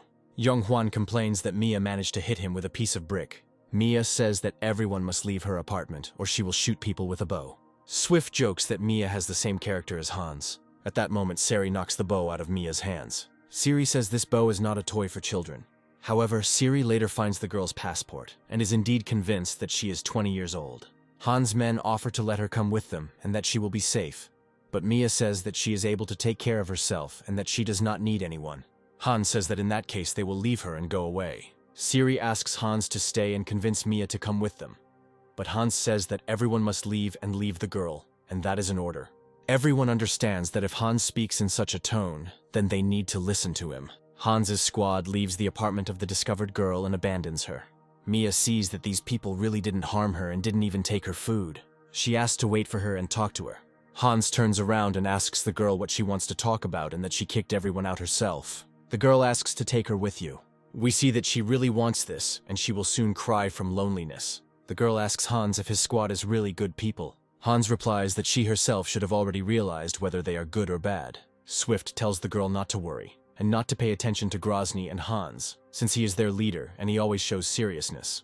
The girl cries and begs Hans and his men to take her with them. Swift knew that Mia would cry because Hans was speaking too harshly. Mia says that she has been living alone for several months and will soon go crazy from loneliness. Hans approaches Mia and asks one question. Hans asks if this girl has ever killed people.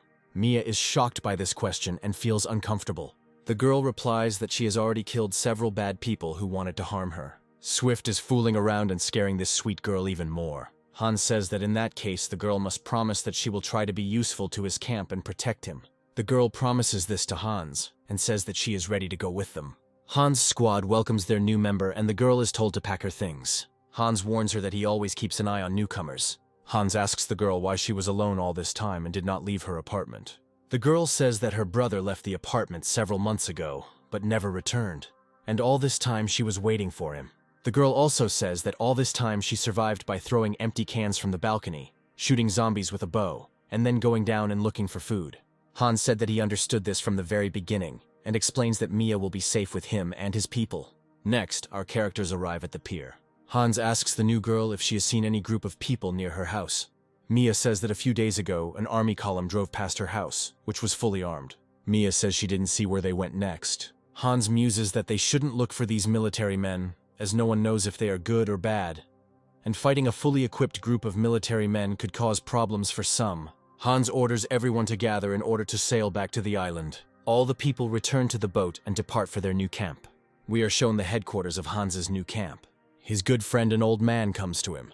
Hans is informed that engineers and mechanics have almost finished developing a long-range radio station, so that the main character can maintain contact with the mercenaries and their camp. We are shown that the long-range radio station is almost ready, but it still needs time. Kang Hyuk then reports to Hans that he noticed a fire on the shore of a nearby island. Indeed, Hans looked through his binoculars at the recently extinguished fire. They understand that the enemy will not be able to get to them because of the rocks. But our characters should check who lives on the neighboring island. Hans assembles a reconnaissance team and they set out to search. Our characters descend to land like pirates and prepare to move quietly. Meanwhile, we are shown the church that we have already seen, and in particular, when the girl saw a terrible dream about the death of our characters. Hans' group has taken up position and is awaiting the signal to act. Suddenly, the door opens in the church. A young guy comes out of it, who apparently just woke up. The guy starts to warm up and Hans's group watches him. Suddenly, the guy notices something in the bushes. He runs inside the church. A moment later, all the people from this church come out into the street, and we recognize that sweet girl nun. The nun asks the boy if he thought he saw someone. The nun shouts towards the bushes for the people hiding there to come out. Literally a second later, this group of people was surrounded by Hans's reconnaissance squad. The nun introduces herself and says that her name is Lena. Lena greets all the people who have come to visit, and turns to Hans and calls him by name. Everyone pointed their guns at Lena, as Hans did not give his name. The main character points a gun at Lena, and asks how she knows his name. Lena replies that she knows a lot about Hans and his people. Hans immediately grabs Lena by the head and holds his army knife to it. Lena explains that she sometimes sees dreams that reflect events that come true. So, she predicted the coming of the apocalypse, mutants, and the death of humanity. In her dreams, she also saw Jin and all the other members of Hans's squad. The girl says she knew that Hans and the others would come to her today. Lena also reveals that a great danger is looming, one that exceeds all the troubles that Hans and his group have experienced. Hans asks why he should trust this girl. Lena replies that she has been living here since the beginning of the apocalypse and has been waiting for Hans and the whole group to come, as she predicted it. Hans looks at Lena and understands that the girl is speaking seriously and not joking, and besides, she came out without a weapon. Hans understands that a miracle of rebirth once happened to him, and this girl may well have the gift of foresight. Hans asks what danger the girl just spoke of. Lena replies that in her dreams she saw how she and Hans fought against a huge number of monsters and mutants, and she also saw that Hans and his friends died in that battle. Then the girl introduced her friends, namely her bodyguard named Alex, who is proficient in martial arts. Also in her group is a huge woman named Nancy who has big muscles. There is also a helicopter pilot and an engineer. The girl invites Hans to look at the church. Hans tells Lena that he wants to make sure that what she says is true. He, along with Jin and Swift, goes inside the church. The main character sees huge supplies of food with a long shelf life and realizes that the girl was preparing for the apocalypse as if she knew it would come. Swift tells Hans that he believes this girl's words. Jin adds that since Hans once managed to be reborn, then the nun's gift of foresight may actually work. Hans comes out into the street and says that he is ready to accept these people into his main camp. However, one of the conditions will be that one person must join Hans' elite search party, which always takes on the most difficult tasks. To his surprise, Alex and Nancy show a sincere desire to join Hans' elite squad. A few hours later, Hans finishes his full inspection of the church and goes outside. He sees that the engineer and Swift have already found a common language and are having fun together. Meanwhile, Alex and Nancy trained with each other and argued over who would join Hans' elite squad. Alex says that he won the fight, so he will be the one to fight in Hans' search party. Alex then approaches Jung-hwan and asks if Hans is worthy of having Lena in his group. Alex says he perceives Hans as a weak leader for now. Jung-hwan takes this as an insult, as no one is worthy of questioning Hans' authority and abilities. Suddenly, Alex's head drops from the pressure of the man's hand. It's Swift who tells Alex that Alex has just joined Hans' camp, so he should treat him with respect. Alex is furious at how calm and confident Swift is acting and challenges him to a duel. Swift asks Hans for permission to duel. The main character allows them to train with each other, but not to cause much harm. Swift takes off his outerwear and prepares for a duel. Alex gets even more furious at how calm and confident Swift is acting. Swift says that if he wins the duel, Alex will have to behave with restraint and obey Hans' orders. Swift challenges Alex to throw the first punch. Alex rushes towards Swift and swings his fist. Alex hits very quickly, but Swift dodges all the attacks, and he never hits him. Seasoned in hundreds of serious battles, Swift does not even strain himself in the battle with Alex, and behaves very frivolously. Alex shouts that Swift can only dodge and can't strike because he's weak. The next moment, Swift swings his fist and we can see from his face that Alex is about to be hurt. Alex closes his eyes in anticipation of Swift's punch to his face. However, when he opens his eyes, he sees that Swift was not going to hit him, but was simply joking with him. This infuriates Alex, as Swift does not perceive the duel as a real fight. Alex throws a kick, but Swift blocks it. At this point, Alex hits his head, but this blow against Swift was also ineffective. Alex jumps to the side and thinks about what blow to strike next. However, at that moment, when he raised his eyes, Swift was already in front of him. One light touch from Swift and Alex is sent into a casual flight a distance of 10 meters. Alex hits his head against a tree and thus loses the duel. Swift hopes he didn't kill Alex, as he only wanted to push him away. Alex understands that for now his difference in strength is too huge, and Hans' squad is truly invincible. Hans is escorted further around the island, and they are going to show him something. This is a working helicopter that seats 6 passengers and is ready to fly and fully fueled. Hans is very happy because the helicopter can deliver people to any point, and this is a very valuable resource. The helicopter pilot says that he knows how to fly it very well and is ready to carry out any orders from Hans. The main character reflects on the fact that this group of people is truly a very valuable find, and that he simply has to accept them. Hans tells Lena to gather her and her people's resources as he is accepting them into his camp. A few hours later, we see Lena and her people sailing with Hans to the main island. Hans asks Lena to tell him more about her dreams. Lena says that she had one dream in which Hans and she got married. Siri, who is sitting nearby, listens to all these words. Hans says that this dream is not destined to come true, since he is the leader of a large camp of survivors, and he does not have time for this. Siri is sad when she hears Hans's words because she loves him and wants to build a relationship with him. Lena then tells that Hans has a battle ahead of him in which he will be very sad and sorrowful. According to the nun, Hans has no idea what sadness awaits him ahead. Hans does not understand why he would be so saddened by some battle in the future and prepares for the worst. Next, our characters arrive at the pier to the main camp. Hans is informed that the long-range radio station is fully operational and working. Hans asks to be given the opportunity to try to contact his allies. The main character calls a mercenary camp. An old man answers him and says that he is glad to hear from his friend with red hair. The old man says that during Hans's absence, their camp was attacked by a mutant that Hans described in his notebook, and thanks to the information Hans gave them, they easily defeated it. Hans is glad to hear that his knowledge has helped people survive again. Evening falls, and Hans announces a meeting of his elite search party. Hans says he received information that everyone was in danger. The newcomers don't understand anything and ask Hans what he means. Then Hans talks about the traces of a mutant he discovered, which is of enormous size. Hans says that he has never met such a mutant before, and does not know its characteristics, and he also does not know whether it flies through the air or swims in water. One thing is absolutely clear to everyone. This mutant can appear on the island at any second, and everyone must be ready for it. Hans says that a special patrol needs to be organized along the island to monitor the situation. Suddenly Hans is told that the observation post has reported danger. Hans runs up the mountain from where the entire area around the camp is visible. Our characters see a huge warship.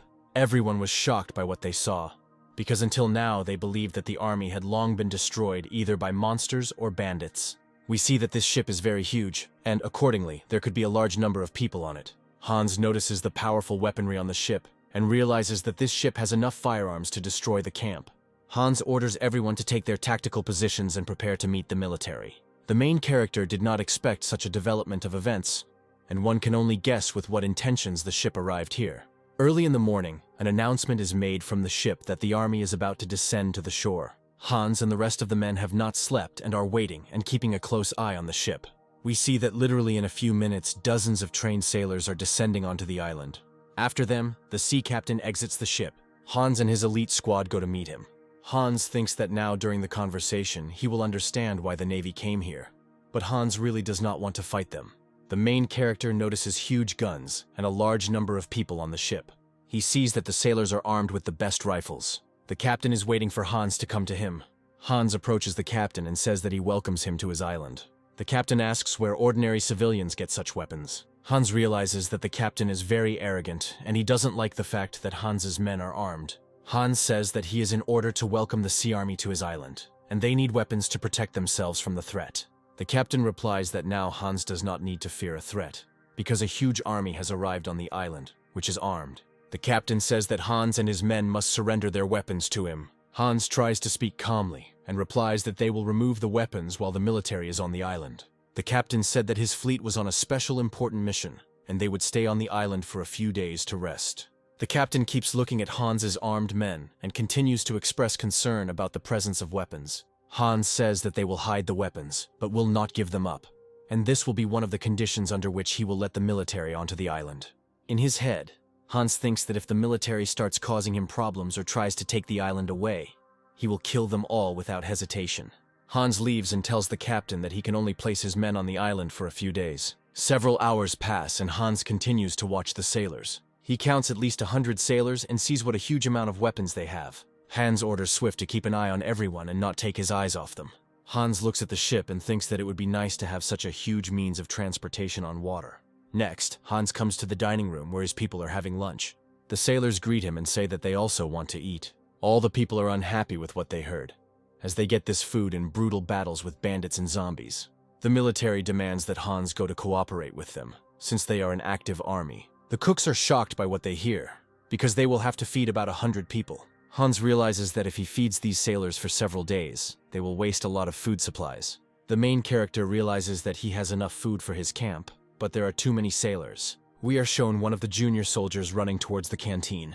He turns to the senior sergeant and reports that the captain has ordered a separate table for 4 people to be prepared. The sergeant begins to worry because the captain's orders must be carried out immediately. He begs Hans to feed the soldiers and his superiors. All people start to get nervous. In addition, the military asks people to leave the canteen so that the soldiers can sit down. Hans allows the soldiers to be fed. However, in his head, he is already making a plan to destroy this army if they do anything bad on his island. We see that after half an hour, the soldiers are already having lunch and they really like the food. Siri came to Hans and expressed her dissatisfaction with him for allowing the soldiers to be fed. We also see that the captain and his assistants are having lunch and he likes everything. Hans is not sharing his thoughts with anyone yet and continues to analyze the situation. The captain and his assistants come to Hans and Sari's headquarters. The captain praises Hans's organized camp and staff, and says that Hans is a good leader since he was able to organize everything so well in such chaos. The captain also added that this place would make an excellent army headquarters. Siri expresses dissatisfaction because this is an island of civilians, and they are not going to give it to anyone. However, Hans stops Sari and asks her to shut up. After this, the captain says that he noticed a supply of alcohol on the first floor of the dining room, and suggests that everyone drink together. Hans accepts this offer. He asks Sari to arrange a table for 12 people. Siri runs away in offense and runs to set the table. Hans leaves and says that they can come to the dining room in half an hour.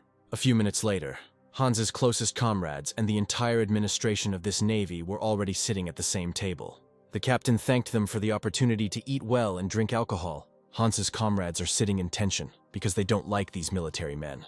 The captain says his navy is on a special mission, but they are running low on provisions. The captain proposes to start cooperation with Hans Island. Namely, he says that he will make a headquarters out of Hans Island, in which Hans's people will be engaged in obtaining food and serving the army, and in exchange, they will receive protection.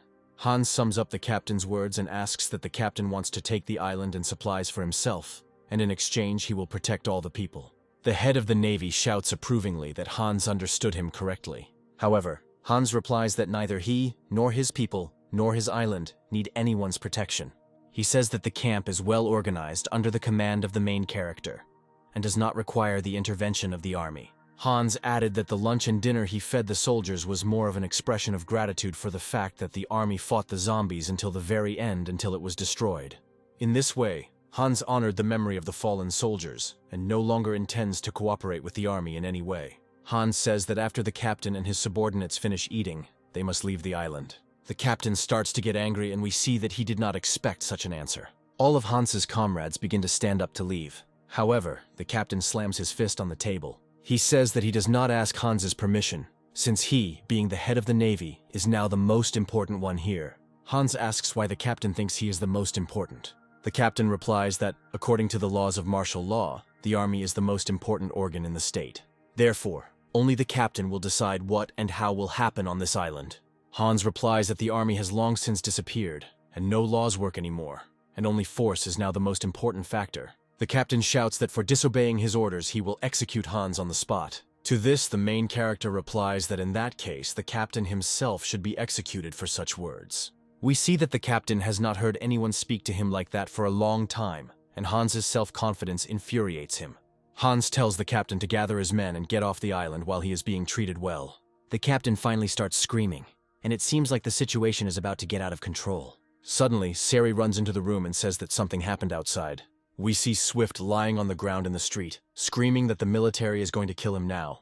There is an angry sailor standing next to Swift, who shouts that he will now continue beating Swift. The captain asks what's going on here. He's informed that his subordinate sailor drank a lot of alcohol and quarreled with a local resident named Swift, after which the seaman beat him up. This soldier begins to be held by other sailors, and they smell a strong smell of alcohol coming from him. Hans looks at Swift and understands what his plan is. All this time, Swift pretended to be beaten in order to aggravate the situation around the military and make them look bad. Swift continues to lie on the ground and scream about how painfully the soldiers beat him. Hans says that the soldiers have already started causing problems, and therefore they must get off the island. The captain listens to what Hans says. The main character openly states that he is giving the military until the evening to leave the island.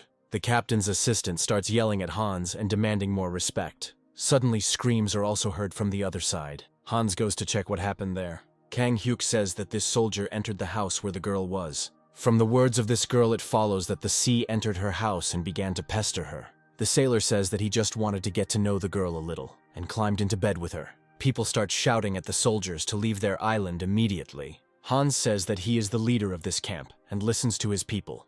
So the military must leave the island immediately. The main character addresses the administration of this navy, and tells them that they are a bunch of freeloaders who are useless on this island. We see that the situation is getting very tense, and it seems that Hans wants to anger the military. The captain says that this little boy with red hair is too cheeky and takes liberties. Hans is waiting for someone to try to shut him up. Hans continues to get into trouble and speaks in a deliberately brazen manner. Namely, Hans says that these military men are real cowards who have been hiding on the ship from zombies all this time. As expected, a gun is pointed at Hans' head. This is exactly what the main character was trying to achieve. He snatches the pistol from the captain's assistant's hands. With his first shot, Hans kills the captain's assistant who threatened him. With the second shot, he shoots the captain through the head. With the remaining shots, he kills the remaining assistants of the captain. Hans then gives the order to destroy all the soldiers who, after a hearty and filling lunch, have lost their vigilance. Jean and Swift instantly deal with the soldiers standing in rows. Within seconds, Hans finds himself surrounded by the corpses of his enemies. Hans gives the order to find and destroy every single sailor. The main character became convinced that this navy was nothing but a bunch of cowards, rapists, parasites, and scoundrels. Hans's elimination squad is sent out to carry out a mission to clear the ship. Meanwhile, the sniper had already cleared the pier of sailors. Alex and the rest of the group who lived in the church did not kill the sailors, but took them hostage. Seeing this, Hans orders to finish off everyone who remains alive. Kang Hyuk, as usual, tries to dissuade Hans from killing the others. However, Hans no longer yells at Kang Hyuk like he used to, but instead praises him for being vigilant and helping Hans recognize the danger in the Navy when he stole the girl from them. Kang Hyuk realizes that this fleet was actually made up of scoundrels and marauders, and that Hans is essentially right. The main character explains to Kang Hyuk that in this world where cruelty reigns, one must make the right choice in time. As Hans speaks, we see one of the soldiers reaching for a rifle to kill our characters. Hans ends his words by saying that Kang Hyuk has already made enough mistakes, and it is time to change and become stronger. The next second, Hans fires. Hans killed the last surviving naval officer. Thus, Hans's camp had just captured an entire long-distance warship. Hans praises everyone for their excellent and fast work. Swift asks what they will do with this huge ship now. Hans replies that they will find a use for him when needed. Hans and his comrades go to inspect their new gift of fate. We know that before the apocalypse, Hans served in a special forces unit in the army, so he understands the ship's weapons. Hans finds powerful long-range missiles and says that they will be useful in the future. Hans jokes that their camp is now so powerful that they are even ready to take over a small country. A few hours later, people begin to clear the streets of corpses. Among these people is also Alex, who does not like Hans's management methods. However, he understands that despite the fact that Hans is cruel, he was able to save the lives of hundreds of people and organize the most developed camp. The main character has surrounded himself with the strongest and most powerful warriors who blindly follow him and will give their lives for him. Alex realizes with horror that even an entire army is no obstacle for Hans and his elite squad. Alex expresses his dissatisfaction with what happened to Hans. Hans says that if Alex and his people don't like something, they can leave the camp. The main character reminds that it was the nun Lena and the others who asked to join Hans, and not the other way around. Hans says that Alex and his people are not being held here by force, and they can leave at any time. Next, we are shown a girl named Mia, and that she is a little upset about what happened. Hans comes up to her and says that Mia showed herself to be very brave, and he is proud of her. Finally, the main character says that if Mia continues to try, he will take her into his elite group. Hans finds arrows fired from Mia's bow, and realizes that she killed at least 4 people in this fight, which means she is strong and determined. Siri comes to see Hans and says that there is another problem. Hans is shown another group of sailors who have been taken prisoner. Hans is wondering what to do with them. He says that he will now ask one question that will decide the fate of all the others. Hans asks if the sailors can join him, but the sailors say nothing except prayers for mercy. The main character understands that this bunch of cowards will be of no use and decides to kill them. He is stopped by Alex, who asks Hans to come up with another solution. Hans says that there is no point in him leaving these sailors alive. The main character knows that if these people are left alive, they will want to avenge their comrades and kill several of Hans's people before they themselves are destroyed. Hans says that the main task is to ensure the safety of the people who live in the camp, as he is confident that his camp is the future of the world. Hans points his gun at the forehead of one of the soldiers. However, the next second Hans says to prepare the boat. He explains that he will throw these sailors far away from here and allow them to survive as they wish. Hans takes only Swift with him. The main character delivers a group of captured sailors to the pier on a boat. Arriving at her, Hans and Swift lower the sailors down to the pier.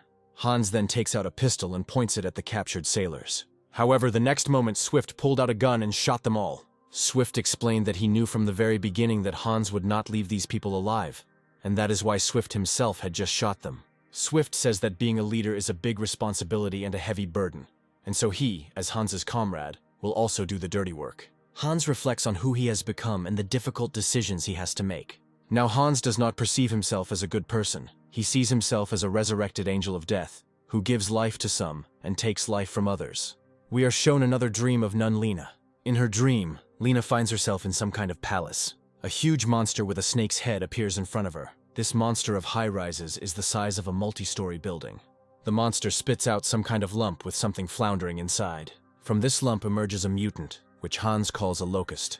A man appears next to the girl. This man starts bleeding from his eyes. He falls to the ground, and the girl wants to help him, but she can't do anything because it's just a dream.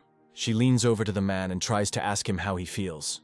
The man raises his head, and we see that he is turning into a monster. A second later, this man became a zombie and attacks the girl. Lena wakes up in a cold sweat.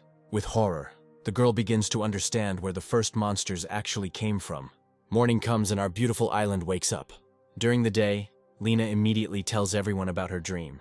One of those present says he has a theory. According to a book he once read, in ancient Egyptian mythology, there was a deity with the head of a snake, and perhaps the first mutants were created by the gods.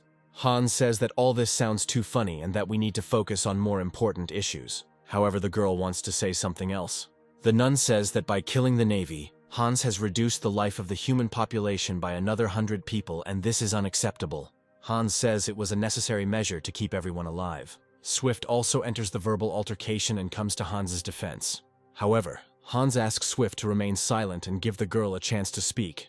Lena continues her thoughts and says that the main goal should be the preservation of the human species and not the survival of Hans' camp. She says that in her dreams she saw how humanity was ultimately destroyed by the most terrible and ferocious mutants that no one had ever seen before.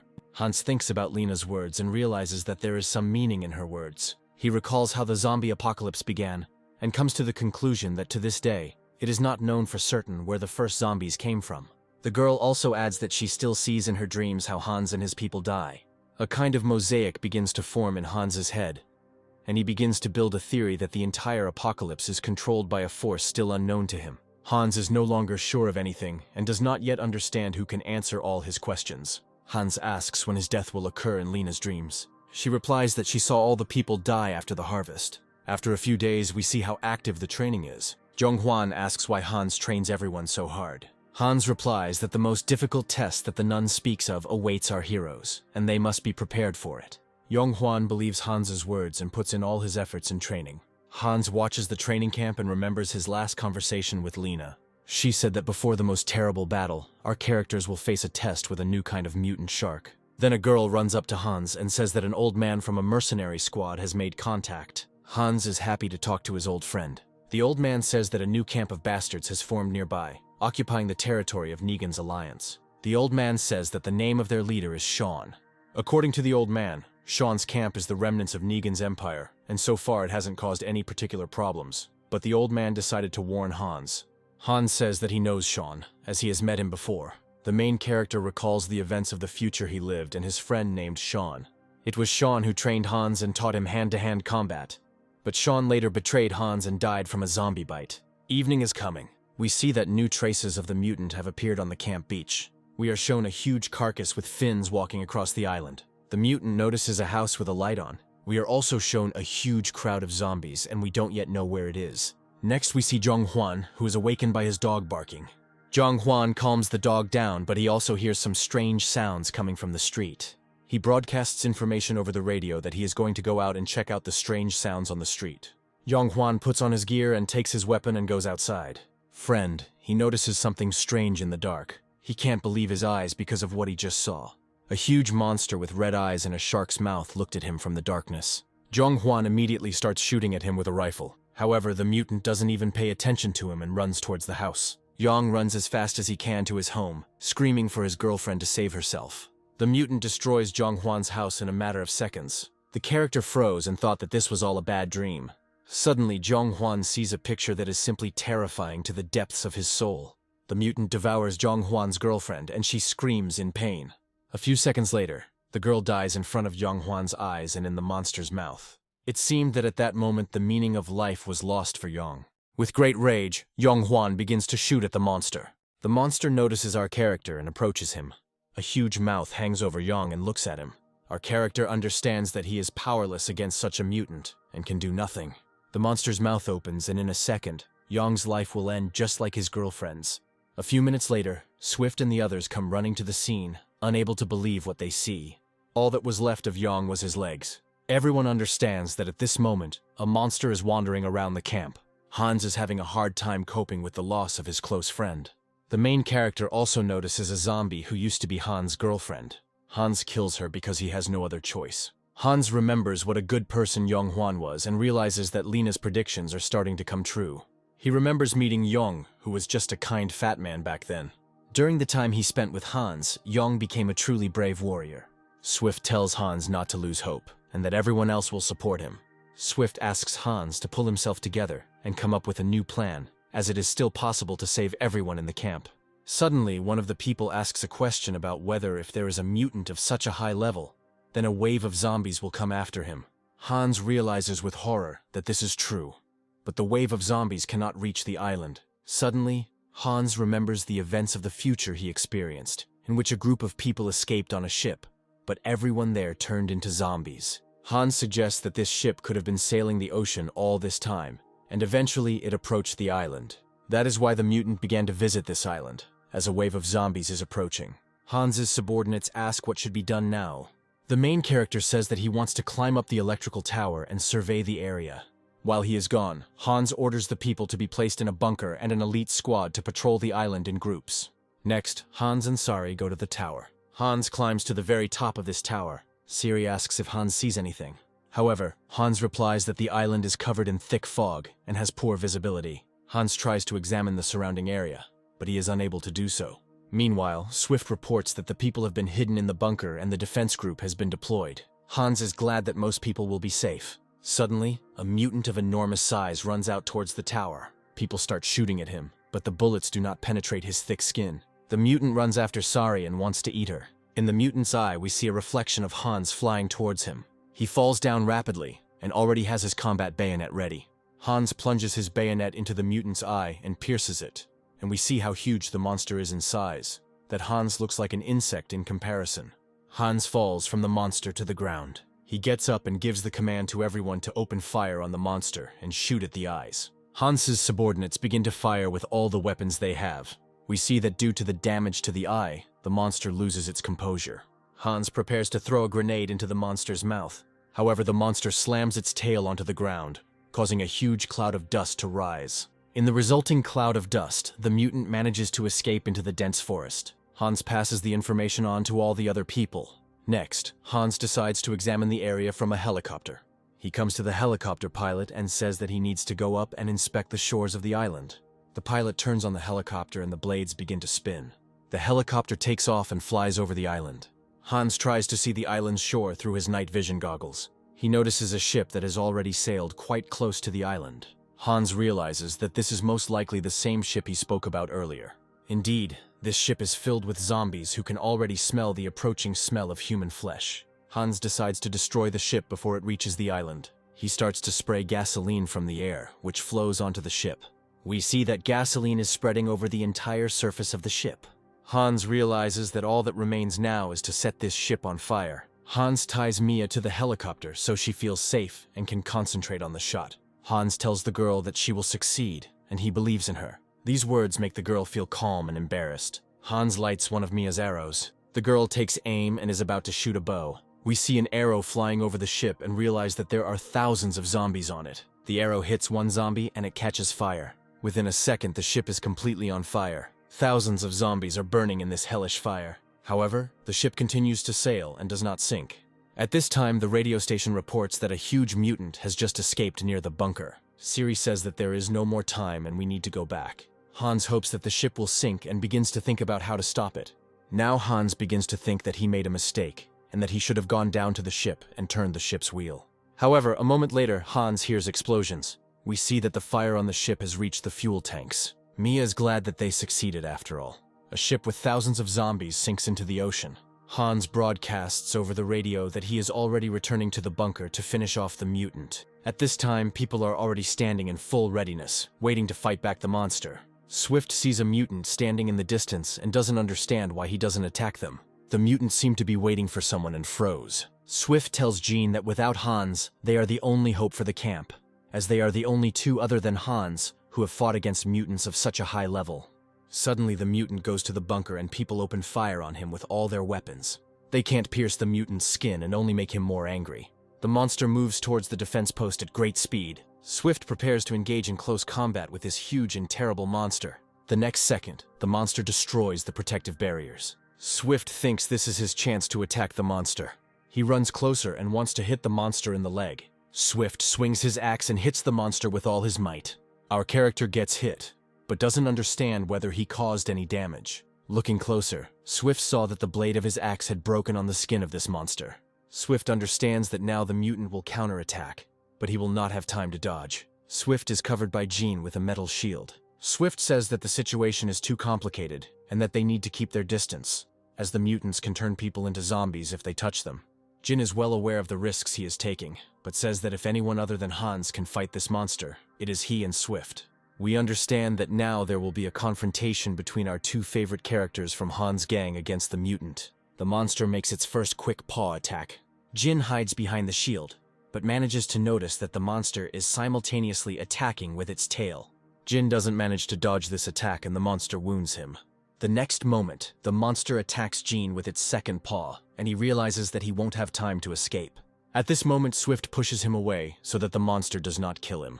However, the monster hits Swift and injures him as well. Our characters fall together to the side. The monster is furious and wants to kill these two brave men. Suddenly, other people start shooting into the monster's mouth. Hans' elite group begins to cover their comrades and suppress the monster with firepower. Swift doesn't waste a moment and throws a hand grenade towards the monster. The monster's mouth slams shut and the grenade ends up inside it. The grenade explodes in the monster's mouth. The mutant receives significant damage, but does not die, but only retreats for a few minutes. Jin and Swift realize that if a mutant of that level injured them, they would both turn into zombies in a few minutes. However, Jin says that now they don't have to worry about their lives, since they will die anyway. Swift agrees with Jin's position and says that now they can start fighting at full strength. Jin orders all the people, even Hans's elite group, to go down to the shelter and hide. The sniper says he can't leave the two of them and wants to fight the monster. Kang Hyuk begins to lead all the people inside the bunker. Swift goes to meet the monster, realizing that now he will die in battle, protecting his people. The sniper refuses to go down into the bunker and hide. Jin praises the sniper for his bravery, but says it's too late. Suddenly the monster starts running towards the sniper. Swift and Jin realize that they won't have time to reach their friend. Kang Hyuk also didn't chicken out and started shooting at the monster. The mutant jumps on the sniper and is about to eat him. The sniper understands that he has nowhere to run from such a huge monster, and now he will die. Suddenly, Hans's bike crashes into the monster's head, and we see our character with red hair. Hans falls to the ground. The monster takes further damage from a blow of such force. Hans doesn't waste a moment and throws a grenade into the monster's mouth. The grenade explodes in the monster's head. The monster does not die, but we see that it has become much weaker. Hans is about to finish off the huge beast and rushes towards it. The monster manages to notice Hans and decides to escape from the battlefield. The mutant runs away from Hans at high speed on his 6 legs. The main character understands that the mutant will remain on the island and must be found and finished off. Swift tells Hans that he is late. The guys tell the main character that during the battle, the mutant wounded them, which means they are infected with a virus and will turn into zombies. Hans thinks that today is a terrible dream, and he cannot survive the loss of his 2 most devoted friends. Swift and Jin say that they do not regret what they did, and that it was a great honor for them to be in Hans's squad. The main character thanks Swift and Jin for everything they have done for Hans and the camp. Hans says that he will avenge their lives and kill the monster at any cost. Swift says she doesn't feel any changes in her body yet. Suddenly, Hans remembers that they have been seeing cases of immunity more and more often. Hans asks how much time has passed since the infection. Swift says that about 20 minutes have already passed. Hans knows that turning into a monster begins with an increase in body temperature and sweat. Hans touches Swift's forehead but does not feel that his body temperature has increased, or that he has any other symptoms. The main character orders that a doctor be called here immediately. An hour passes, and we see that both guys still haven't turned into zombies. Hans is happy about this, and states the fact that Swift and Jin have developed immunity to the virus due to the large number of battles. Swift says that this is incredibly cool news because now he is not afraid of monster bites. However, Jin stands there all sad and is not happy about it. Suddenly, Jin screams that he cut off his own arm the last time he was bitten by a zombie. Jin says that if he had known earlier that he had immunity, he would not have cut off his hand. The next morning arrives. Hans and Jin are back together in the same squad. The main character says that he still has a premonition of the presence of a monster on the island. Jin says that in that case we need to find and eliminate the threat. While Hans and the others are hunting the monster, all the people will be in the bunker. Of course, people don't like to sit there, but these are safety measures. Swift says that the monster needs to be dealt with as quickly as possible, as this situation is making life difficult for the camp. Hans, Swift, and Jin gather together to discuss a plan to eliminate the mutant. Hans says that either Swift or Jin must stay with the humans to provide them with protection. Jin says that he will go with Hans to kill the monster, as he wants to avenge his hand, which he cut off. Hans is surprised by this because Jin lost his arm in a fight with David, not with a shark. Moreover, Jin cut off his own hand and no one tore it off, so we can say that it was his initiative. Swift says that Hans and Jean can go look for the monster, and he will stay to protect the people. A few minutes later, Hans and Jean were already racing along the forest road in search of traces of the monster. Because of the noise of the motorcycle, the mutant quickly sensed Hans and Jean. A mutant attacks from behind the bushes and rushes towards our characters. Hans increases his speed because they want to lure the monster into a trap. The main character sees a warship and realizes that he needs to act. He commands Jin to jump off his motorcycle and distract the monster. Jin jumps off his motorcycle and prepares to confront the monster. We see that although the monster is wounded, it remains quite strong and fast. The mutant begins to attack Jin. Our iron-fisted character dodges the monster's attacks and attracts his attention. Meanwhile, Hans reaches the ship and sits down at the missile guidance device. Hans shouts into the radio to Jin that he is ready. Jin blocks another attack from the monster and begins to act. He throws a smoke grenade towards the monster. While the monster is blind, he runs towards a previously prepared car. Jin gets into the car and drives it towards the cliff. Jin sees in the rearview mirror that the monster is running after him. At this time, Hans begins to aim a powerful missile at the monster. For a normal hit, Hans will only have 1 moment to shoot. Jin drives his car at full speed towards the cliff. Incredibly, Jin flies at full speed onto the cliff and falls off the rock. A monster jumps after him and immediately falls under the sight of Hans's rocket. The main character shoots and hopes it works. The rocket flies at high speed straight towards the monster. The mutant notices the missile, but it is too late. The rocket tears the monster into small pieces and puts an end to this battle that lasted 2 days. Hans rides his motorcycle to the ocean to find Jin. The main character dives into the water but cannot find his friend. Suddenly, Jin emerges from the water behind Hans. Hans notices him and goes to help. Hans pulls the wounded Jin out of the water. Our characters collapse on the beach and rest after an incredible battle. Several hours later, the heroes bury their fallen friends and comrades. The girls are crying because of grief. The boys silently remember and honor the memory of the heroes. Someone puts daisies on Yonghwan's grave. This is Hans, for whom Yonghwan was a true friend from the very beginning. He remembers how Yonghwan tried his best to help other people in the camp. Hans perceived Yonghwan as a future squad leader, a good husband for that girl, and simply a nice person. Now Hans understands that according to Lena's predictions, the last and most difficult battle of their entire lives awaits them. Hans can only guess what enormous danger awaits him ahead. Next, our heroes begin to clear the beach of zombies, as several dozen monsters remained in the water after the ship sank. Hans was also present at the cleanup along with his comrades. The zombie corpses were immediately burned. Siri comes to Hans and says that she found something. Our characters go to the place indicated by the girl. We see that on the grave of Yonghwan lies his puppy, who has grown very fond of his owner. Siri asks Hans if he can let someone look after this puppy. She says that she can take care of him herself and be responsible for him. Hans allows the puppy to be kept, but only if it does not cause any inconvenience. Several days pass since the events described. We see that people are starting to harvest. According to Lena's predictions, great danger will befall our characters after the harvest. We are shown Lena, who prays for people's lives. Hans comes to her to talk. Hans tells Lena that she is planning a new mission in which they will go to a huge supply depot. Lena gives her blessing to this mission and says that she is glad that Hans thinks about all people. Suddenly, Seri bursts into the room, who, as we see, is very jealous of Hans. The main character asks what she wanted. However, Siri replies that she just wanted to see what these two were doing here. Hans finally warns Lena that he will also be taking her people on his mission, and if they die, it will not be his responsibility. Next, Hans goes to Swift and Jin, who are training hard. Hans says he's going to start a new mission. Jin doesn't even ask where they're going, but only asks how much time they have to get ready. However, Hans says that this time he is only taking newbies with him to test them in action and train them in real battles. Hans thanks the two for being loyal and always following Hans, but the newcomers need to be given a chance to prove themselves. Swift reveals that Kang Hyuk also comes to train every day and asks Jin and Swift to make him stronger. According to Swift, Kang Hyuk set himself the goal of becoming strong in close combat. Hans understands that Kang Hyuk is a very good and kind person, who would make an excellent leader of some camp in the future. Hans decides to visit Kang Hyuk. Indeed, Kang Hyuk trains hard. Hans gives Kang Hyuk some advice on how to properly stab with a knife. Kang Hyuk thanks Hans and says that he will train even harder. Kang explains that when he learned that Swift and Jin were immune to the virus, the difference between their strength and his became simply enormous, so he needed to put in more effort. Hans goes down to Kang Hyuk and tells him not to think about it. The main character explains that there are things in this world that they cannot influence, such as the development of immunity in people. Hans says that Kang Hyuk has his own strength of a different nature, which lies in his sincere desire to protect all people. Hans realizes that Kang Hyuk would make a great leader. Next, Hans goes to meet the helicopter pilot. Hans asks him to tell him more about Lena. The pilot says that he has known this girl for a long time and that her gift of foresight first manifested itself when she was a child. At the age of 6, she predicted a plane crash and the death of her parents. Suddenly, Hans is called on the radio. He is told that an incredible threat has arisen that no one can cope with.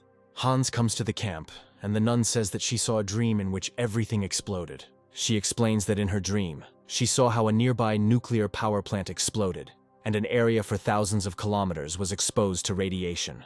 Everyone present begins to think and understand that in reality, no one is looking after nuclear power plants, and the radiation there is left unattended. The engineer begins to panic as he realizes that Lin's words are most likely true. Hans asks the engineer to give more details. The engineer says that there really is a nuclear power plant with powerful radioactive elements about 100 kilometers from the island. Since the apocalypse began, no one has been servicing this station. So approximately this month it should run out of coolant and everything will explode. People are asking what the consequences of this explosion will be. The engineer replies that the area for thousands of kilometers will be exposed to radiation, and all living creatures will die, even zombies. Hans starts to smile hysterically. Hans exhales and thinks in his head how tired he is of all these problems that never end. Problems with bastards are replaced by mutants, which are replaced by problems with food, water, conflicts, and now the danger of a radioactive explosion. Hans asks to show the explosion radius on the map. The engineer says he can show it. An engineer draws the radius of a radioactive explosion on a map. According to his calculations, Australia and the islands around it will be safe. The engineer also says that they will not be able to prevent the explosion, because this requires serious knowledge. Moreover, it is also impossible to reach the safe zone by fishing boat, since the distance is too great. However, Hans suddenly says that he has a solution to this problem. Luckily for everyone, he recently conquered a huge ship that has enough room for everyone. However, the question that arises for everyone is how to control the ship and where to get fuel. The helicopter pilot says that thanks to his technological advances, it is not that difficult to operate the ship, and he knows some skills, but he needs to get more information. Hans says to all people that from this day on all missions are cancelled, and now they have two main tasks. Firstly, it is to find fuel for the ship, and secondly, it is to find instructions for the helicopter pilot on how to operate a military ship. Hans also adds that from now on, he will only think about protecting his people, and not strangers. He tells the nun that his main task is not to save all of humanity, but to save specific people.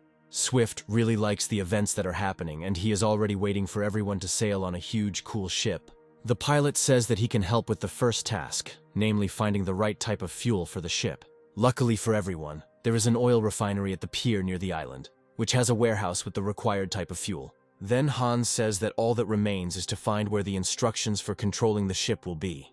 The engineer says that such instructions will be kept in a library of classified documents in the city of Seoul. Then Hans announces to everyone to begin the operation to find fuel and instructions. That same day, Hans's group arrives at the pier to obtain the required type of fuel. Thanks to the fact that they have a helicopter, they manage to quickly destroy the zombies located there. At the same time, zombies and members of Hans's squad are killed on the ground. In just a few minutes, the area was cleared. People take on the task of transporting the required type of fuel. The engineer says that according to his calculations, the fuel in the warehouse will be sufficient. We see that the characters discover tens of tons of the necessary fuel. It takes a whole day for people to load it and send it to the island. All the people were tired, but they coped with the task.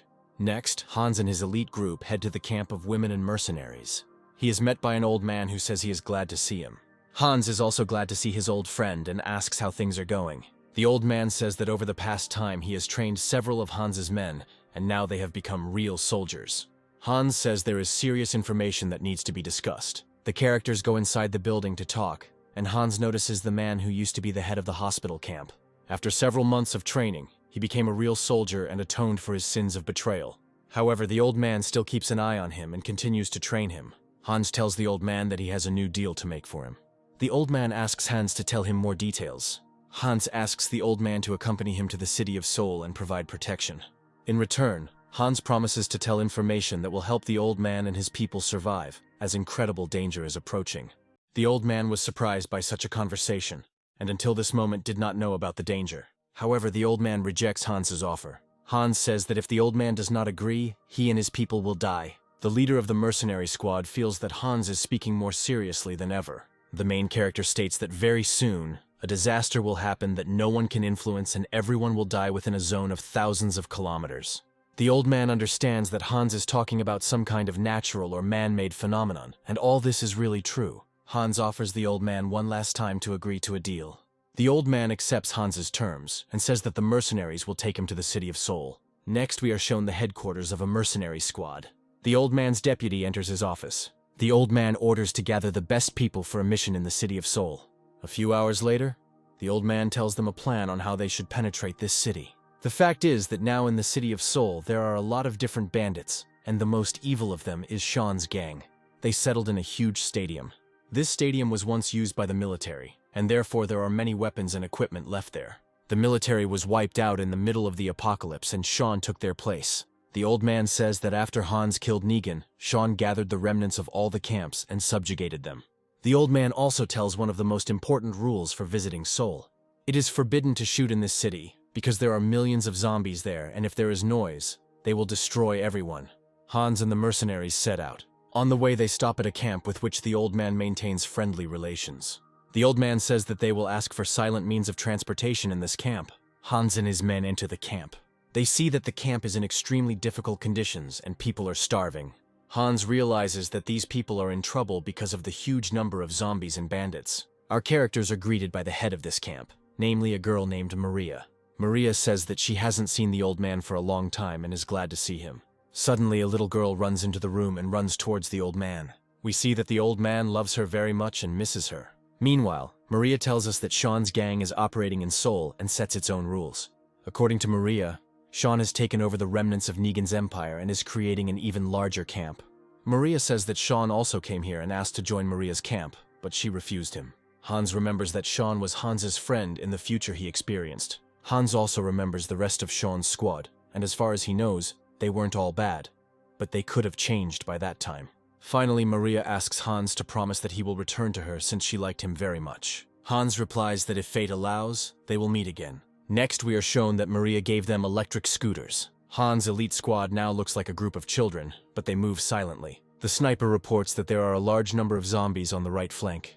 Hans decides to change direction.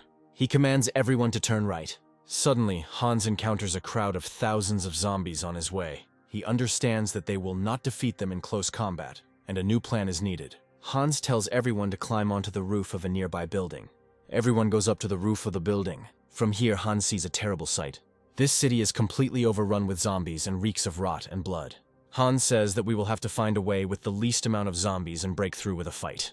People are surprised by this plan because they think they might not be able to cope with it. Hans says that with the right formation and tactics they can break through. A few minutes later, our characters go down and are about to break through a crowd of zombies. Hans' squad includes long-range shooters. Hans arranges his men in such a way that the battle will be as effective as possible. The first thing to attack is the shooters. Then the zombies get closer, and the vanguard enters the battle. People are worried that there are too many zombies, and they won't be able to cope. However, Hans says that everything will work out.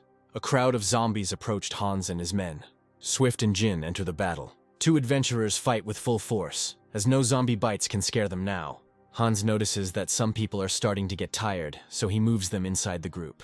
Hans also begins to actively fight. He shows what it means to be a true professional in exterminating zombies. Hans orders everyone to go down to the subway. Our characters descend into the tunnel. First up are Jin and Hans, who clear the way. This incredible trio never left anyone a single chance. Hans says people can rest for a few minutes. Hans's subordinates ask him about Sean.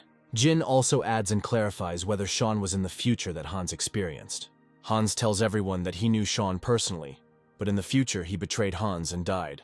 Now the main character does not know what Sean has become in this world and admits that he could have become a bastard. Hans says that if he has to kill Sean, he will. Then our characters descend even deeper. Hans remembers the first day he met Swift when they first killed the mutant locust. Hans also remembered that Swift said that he came to that building because he was looking for something important.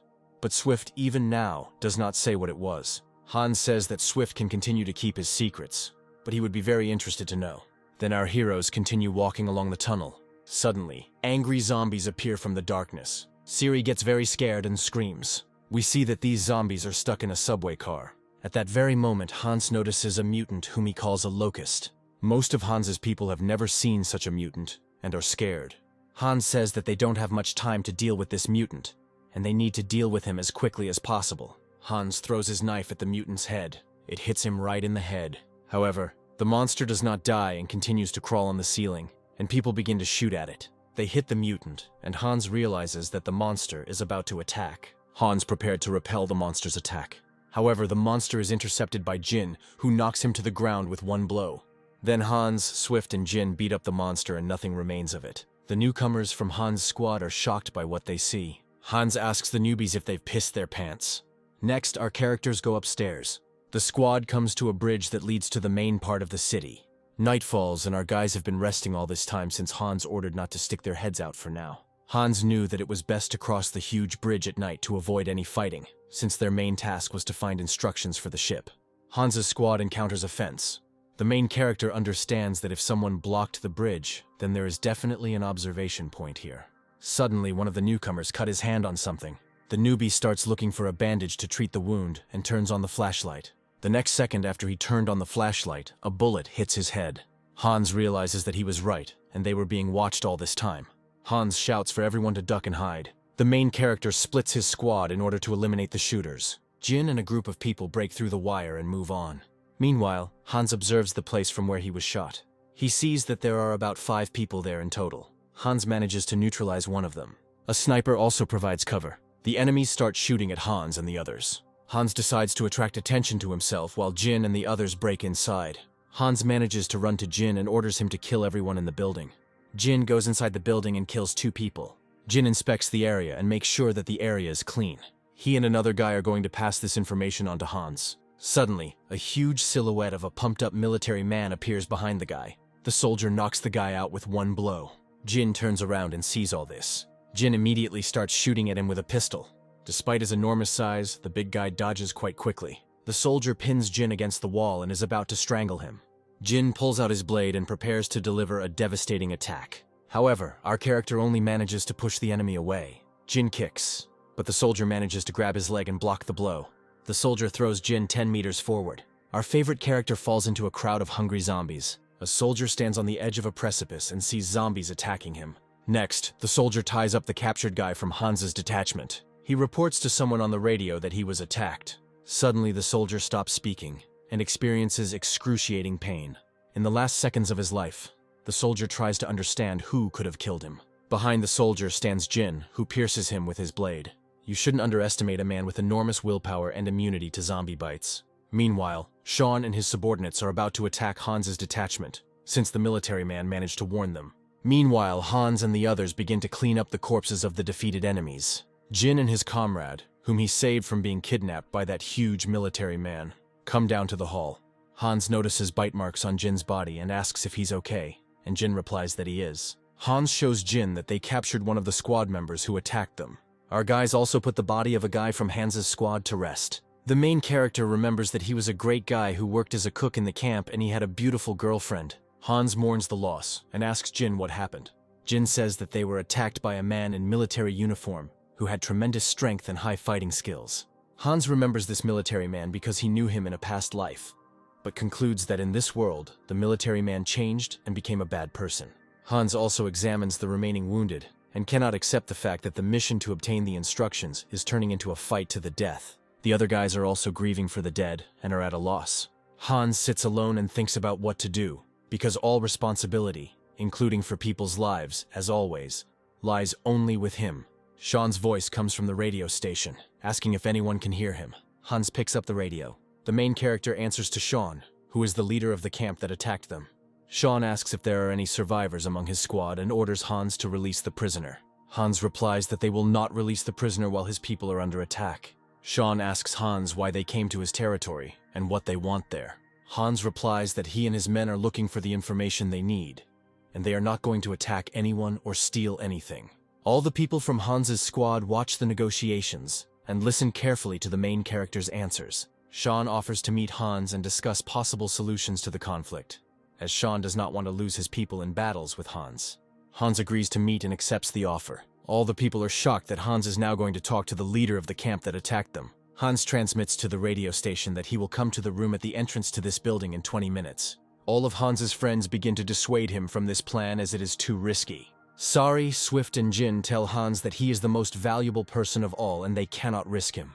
Hans says he won't go there alone, and he has a plan. The main character explains that he will try to convince Sean to let Hans and the others into the city. And if not, Hans's squad will kill every single one. Hans tells everyone to take tactical positions near the entrance to the building, and that if the negotiations go well, he will press the button on the radio station once, and if everything does not go according to plan, Hans will press the button twice. Hans also asks Swift to brief the mercenaries and ask for their help in this difficult situation. We see that our characters have already taken up positions and are waiting for Hans's command. Meanwhile, Hans and his friend from his past life meet at the designated location. Sean says he's surprised that Hans actually came to this meeting alone. Hans replies that this was the only way to resolve the conflict peacefully. Sean asks why Hans and his squad attacked Sean's men. However, Hans tells him that he did not attack anyone, and that they simply decided to go inside the city. Sean says it doesn't matter because everyone in the area knows this is his camp area. Sean explains that any intrusion into his territory is tantamount to an attack, which means that Hans attacked first. Sean gets a can of lemonade for himself and Hans. Hans asks to let him go further into the city and avoid a fight. Sean starts to get angry and clutches the can of lemonade.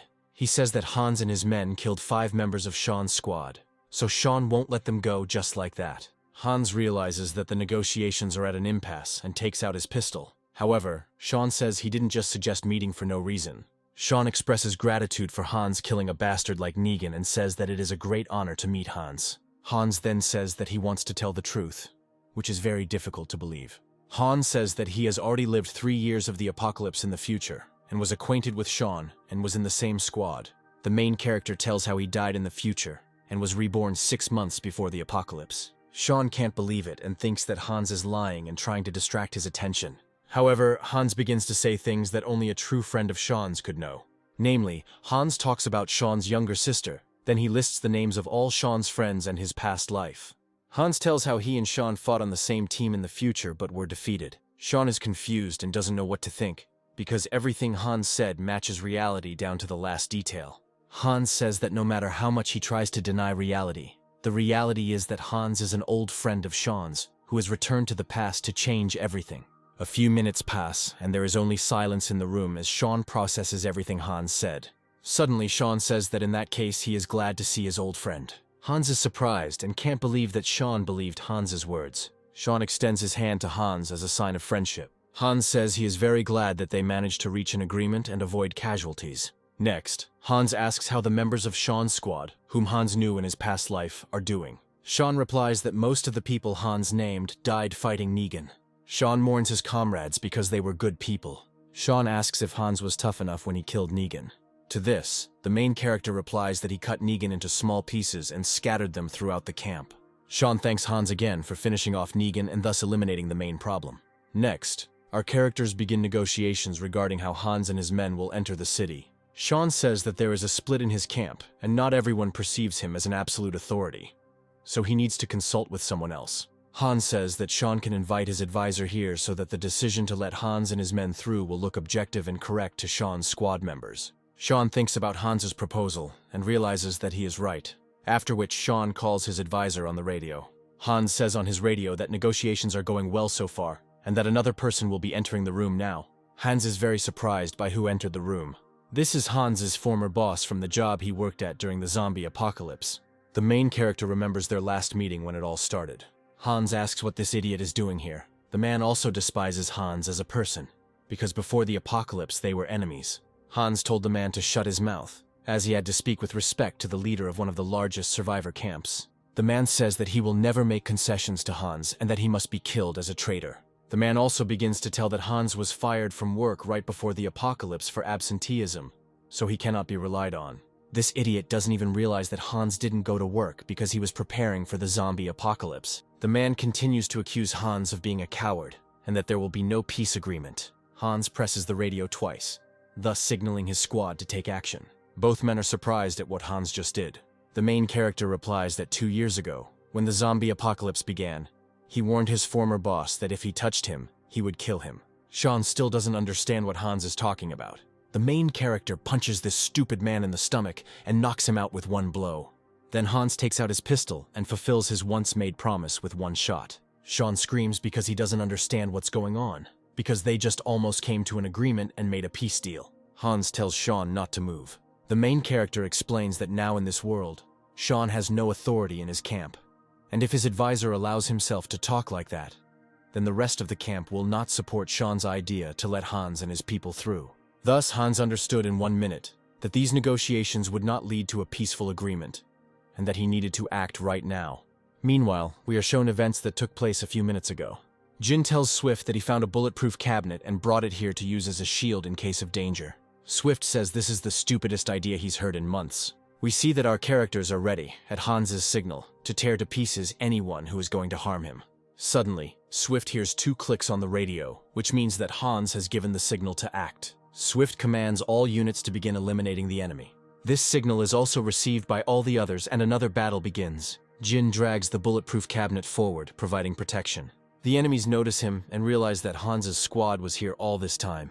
The first enemy has been neutralized and the cabinet moves forward. The enemies start shooting at the cabinet, but its defenses actually work, and Jin turns out to be not so stupid. Swift hides behind the cabinet and shoots enemies one by one. Next, Jin throws a hand grenade into the crowd of enemies. We see that the throw was very effective, and Jin destroys an entire squad. Next, we are shown the enemies who are on the street. Their liquidation was undertaken by mercenary old men. The mercenaries report that they have discovered the main forces of the enemy. They begin to clear out all the enemies they find. The leader of the mercenaries, an old man, also joins the battle. He picks up his favorite heavy machine gun and puts an end to this short battle. Thus, in literally 5 minutes, the confrontation ends and everyone gathers together. The old man asks where Hans is and why everyone is waiting for him, and Swift tells him that he is talking to the leader of the squad they just destroyed. The old man can't stand it and knocks down the door because Hans has become too conceited about himself. Hans asks the old man if he knows that doors have a handle that allows them to be opened without kicking. The old man expresses his dissatisfaction with the fact that Hans always has to be waited for. Hans asks how the mission went. The old man replies that all the enemies were destroyed to the last one, and among Hans's men, there is only 1 wounded. Sean can't believe his ears and that his entire combat unit was wiped out in minutes. The main character explains to Sean that Hans's camp and his extermination squad are the most developed and friendly community that currently exists, and that he knew from the very beginning that if they couldn't come to an agreement, then he and his people would simply destroy everyone. Hans asks for 5 more minutes to talk to Sean, who by this time has already been tied up. The old man leaves and gives Hans time to talk to Sean, but he gets angry. Sean still can't get over what he heard, and he realizes with horror that Hans really is the leader of one of the most powerful camps on Earth. Hans tells Sean that he is sorry that his people died, but in the current situation there was no other choice. Sean says that the real scumbags just died, not his real friends, because he didn't want to attack Hans in the first place, so he hid the normal people in the shelter. Hans realizes that Sean is a good person because he cares about his people, and so invites him and the others to join his group. Sean is surprised again because just now they were enemies, and now Hans is proposing joint cooperation. Sean agrees because he understands that after the destruction of the combat group, his camp has no chance of surviving in this huge city. Hans asks where the rest of Sean's friends are. Sean replies that all his closest friends and good people are hidden in the shelter, and he will take them with him as well. Hans says that Sean must promise him not to cause trouble and to be useful to the camp. Sean agrees, and we understand that Hans's elite squad will now become even stronger when Sean's people join him. Sean asks to give him half an hour to go get the rest of the people, and Hans agrees. We see that everyone is waiting to see how Hans's negotiations will end. The door opens, and we see that Hans has removed the rope from Sean, and says that he and his comrades will now be part of the team. Everyone is surprised by Hans's decision, but no one dares to contradict him. Sean leaves the room and everyone watches him. Sean picks up the bloody rifle. Everyone immediately became worried and aimed their guns at him. However, Hans orders everyone to lower their rifles and not shoot. Sean picks up the rifle and slings it over his shoulder. Afterwards, he asks everyone if Hans always talks so much with his enemies. Everyone looks at Sean and realizes that he is now their new friend. Swift hugs Sean and says that he will quickly get used to their company and will be a great member of the team. Mia also approaches Shaw and asks if there were girls among his squad. Sean replies that there were no girls in his squad. Then Mia asks if he likes any of the girls from Hans's squad. Sean was confused, but replied that all these girls were very beautiful and he liked them. Hans then tells everyone to gather downstairs. We see that after half an hour, Sean brought all his friends to Hans's squad. The main character remembers half of these people, because he had previously known them in a past life, and he understands that they can be trusted. Suddenly, Mia approaches one person and starts crying. Mia finally found her brother, whom she had not seen for several months. After this, Hans tells Sean that they need to get into the library with secret documents to find the instructions for controlling the ship. Sean says with horror that he had already been in that area and saw a terrible monster with a snake's head there. Sean describes the monster as a huge mutant with a snake's head and red eyes, as well as gray skin. Hans is surprised by this because the description of the monster matches the dream that Lena saw, and thus her prediction may come true. Sean tells how he and his squad of people visited that place a few months ago, and something strange happened. Namely, his people began to turn into zombies on their own without any bites. Sean had to kill his comrades because there was no other choice. Sean tells how he saw the transformation with his own eyes. His friend stood alone in the room, and there were no mutants near him. A few seconds later, his friend began to mutate on his own, and Sean concluded that this monster was turning people into zombies from a distance. In one of the rooms, Sean discovered the Hydra he had spoken about. The muscular military man was also with him. Sean said that he managed to kill the monster because it did not move at all and did not even defend itself. Hans realizes that Hydra, as it turns out, is not a combat mutant, but something like a female that reproduces new mutants. Hans tells Sean that since he was not infected through the air, he has immunity. Sean is surprised by such words and has never heard anything about immunity before. Hans says that if a person fights mutants for years, he gains immunity and is not afraid of zombie bites. At the moment, he knows for sure that he, Swift, Jean, Sean, and the huge military man have immunity. Also immune were Negan and the Messiah they killed. After this, our heroes come to the city administration building, through which you can get to the library. Sean says that there are a lot of zombies inside the building and they won't get through it, and they will all die. However, Swift and Jean say that Sean is underestimating Hans's fighting force. A few minutes later, we see Sean's surprised face. He watches, frozen, as the three of them destroy hundreds of zombies in a row. Sean thinks that Hans was born to do this, and truly has an incredible gift for destruction. Sean realizes that this man has gathered the best people around him and now has the strongest fighting force in the area. Next, the heroes come to the library. The entrance doors are locked and Hans is thinking about how to get inside. Sean says he can climb onto the roof and unlock the emergency exit. Sean begins to climb up, as he has done many times before. Thus, our heroes find themselves inside the library. Hans' men begin to collect all the ship control instructions they can find. Suddenly, an engineer approaches Hans, who had previously said that he knew several books that described the Hydra, and that they also contained similar events that Lena saw in her dreams. Hans asks what he wants, and the boy replies that he wants to go alone to another section of the library to find these books. According to the guy, these books may contain answers to many questions, and then Hans lets him go but warns him that he must return to the camp before the ship sails. Next, we are shown that Hans' squad and the others return to the camp where they took electric scooters and where Maria was listed as the leader.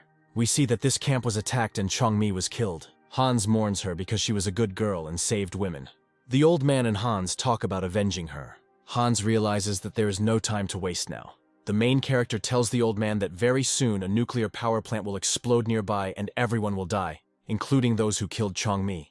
Hans tells the old man that there is little time left and invites him to come with him to the ship. The old man considers Hans's proposal, but cannot accept the fact that they will not kill Changmi's attackers. The old man looks at the members of his squad and realizes that he is also responsible for their lives. Hans tells the old man that together, they will form an incredibly strong community across the ocean and build a new world. The old man agrees to Hans's proposal, but sets one condition. The old man asks to create a position for him in the future world, which will consist of training soldiers, and Hans agrees to this. An old man enters his camp and orders everyone to gather, and his deputy asks why. The old man replies that they are all going on a journey.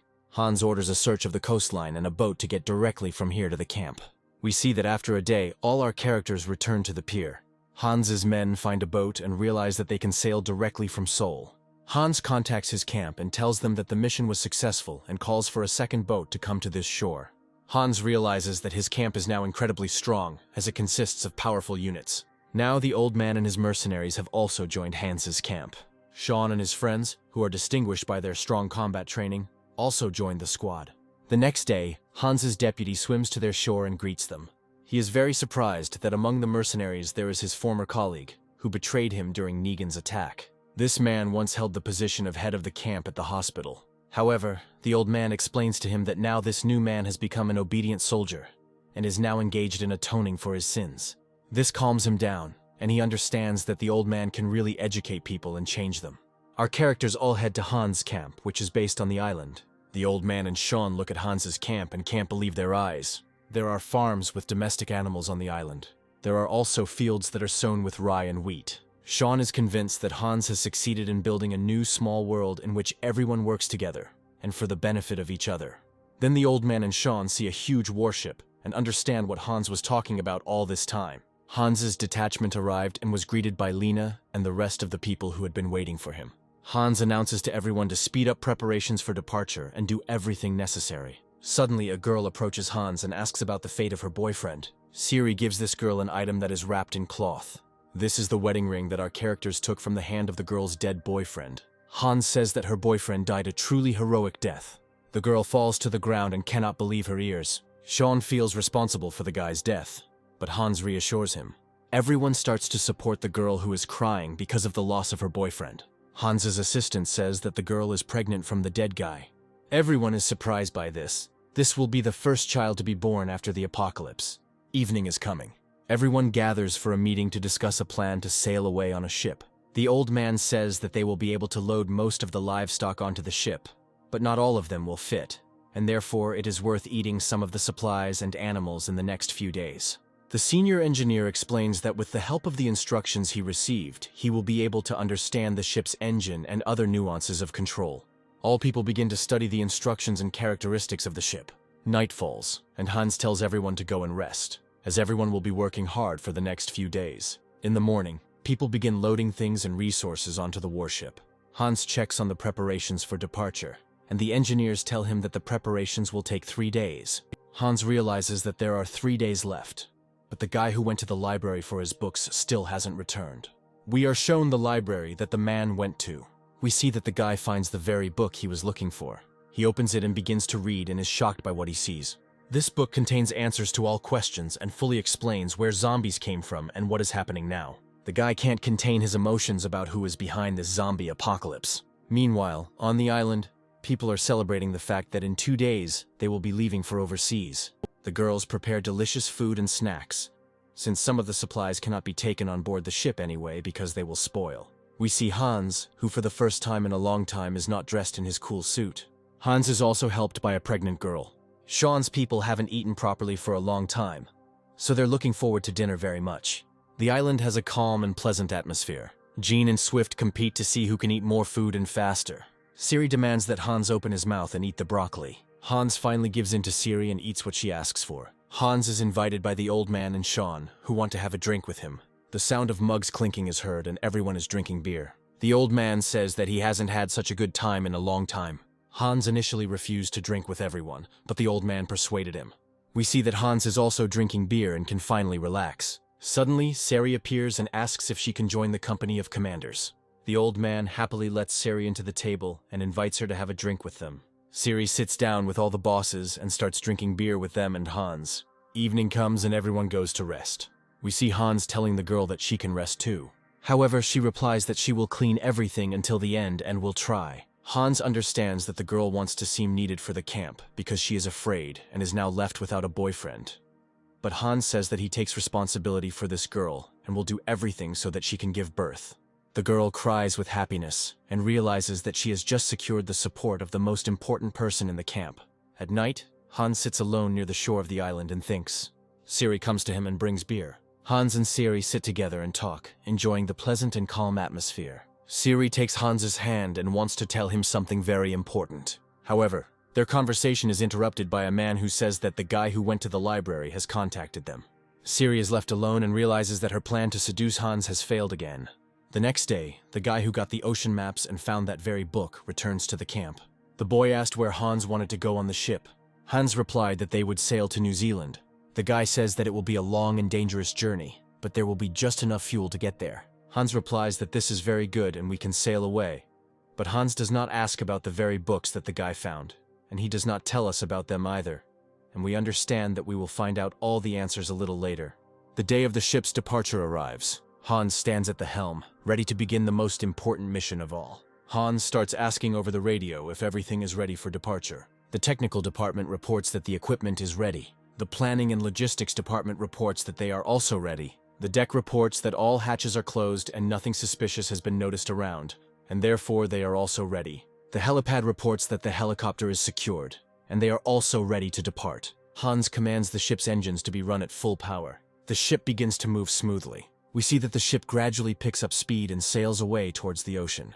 9 months have passed since the ship sailed, and we find ourselves in the city of Auckland, New Zealand. The glass breaks and someone enters the room. The bandits turn around and notice the danger too late. Sari shoots down a gang of bastards. She is also helped by a dog, who was recently just a puppy, but has now become a real predator. Siri tells the dog named Werewolf to calm down, as he has been acting too freely lately. We see that further on, Sari and his squad clear the building of bastards and bandits. She finds the one she was looking for. She asks why these bandits are keeping the scientists locked up. The bandit replies that he won't say anything to the empty-headed fool with blue hair. Sari says that this is the wrong answer. She shoots the impudent idiot in the head. Now the girl turns her attention to the scientists who were held hostage by these bandits. When Scientist opened his mouth, he said only 2 words, Red Devils. Siri replies that he was not mistaken and that a group called the Red Devils really came for him. Sari asks the scientists to prepare for the journey. We see a helicopter flying over a large city, in which Siri and the others are returning to base. We understand that now our characters live not in a camp, but in an entire city that they cleared and organized themselves. The scientists are met at the checkpoint by a helicopter pilot, who says that they will now undergo an examination for bites and other procedures. One of the scientists begins to remember events that happened 8 months ago, namely, how a warship of enormous size sailed to them from the ocean. This ship put an end to the most brutal and largest gang in the city in one day. They then proceeded to clear out the remaining bandits in the city. This was a fearless, highly developed and organized group of people. At their head stood a guy with red hair, who commanded this detachment and was their leader.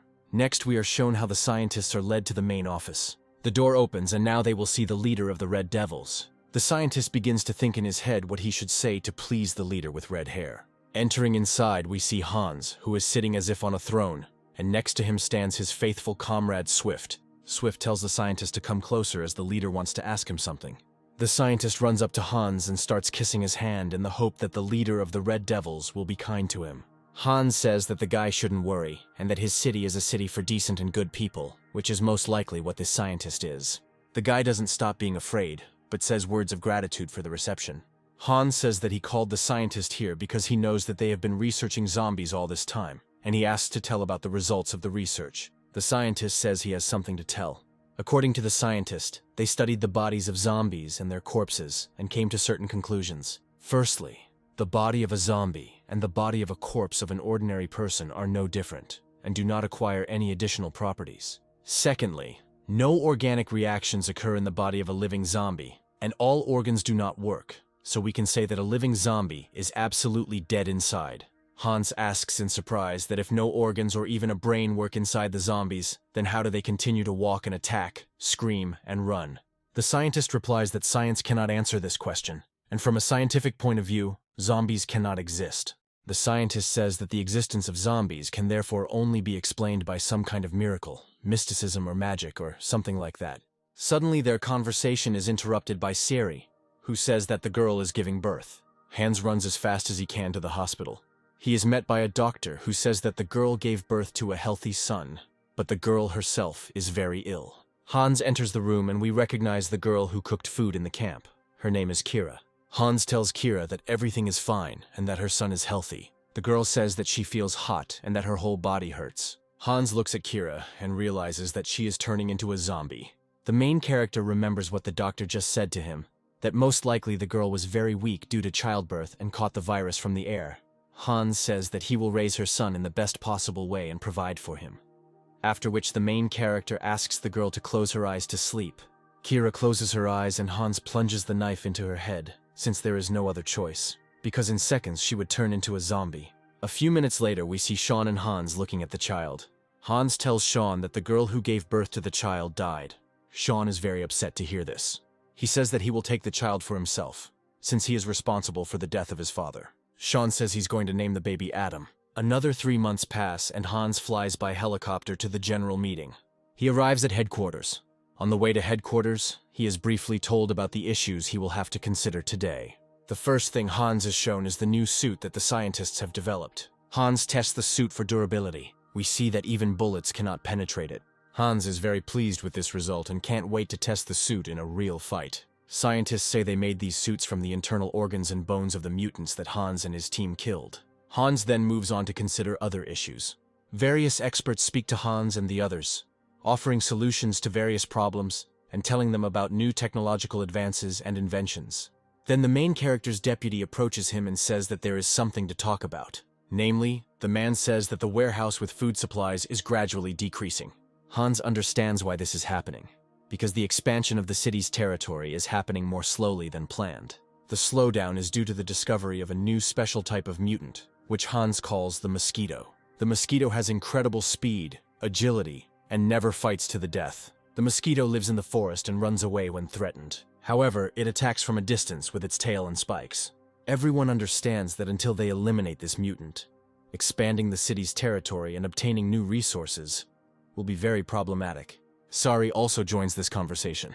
Hans says that in 3 days he, Swift, Jean, and Sari will go on a mission to destroy this mutant.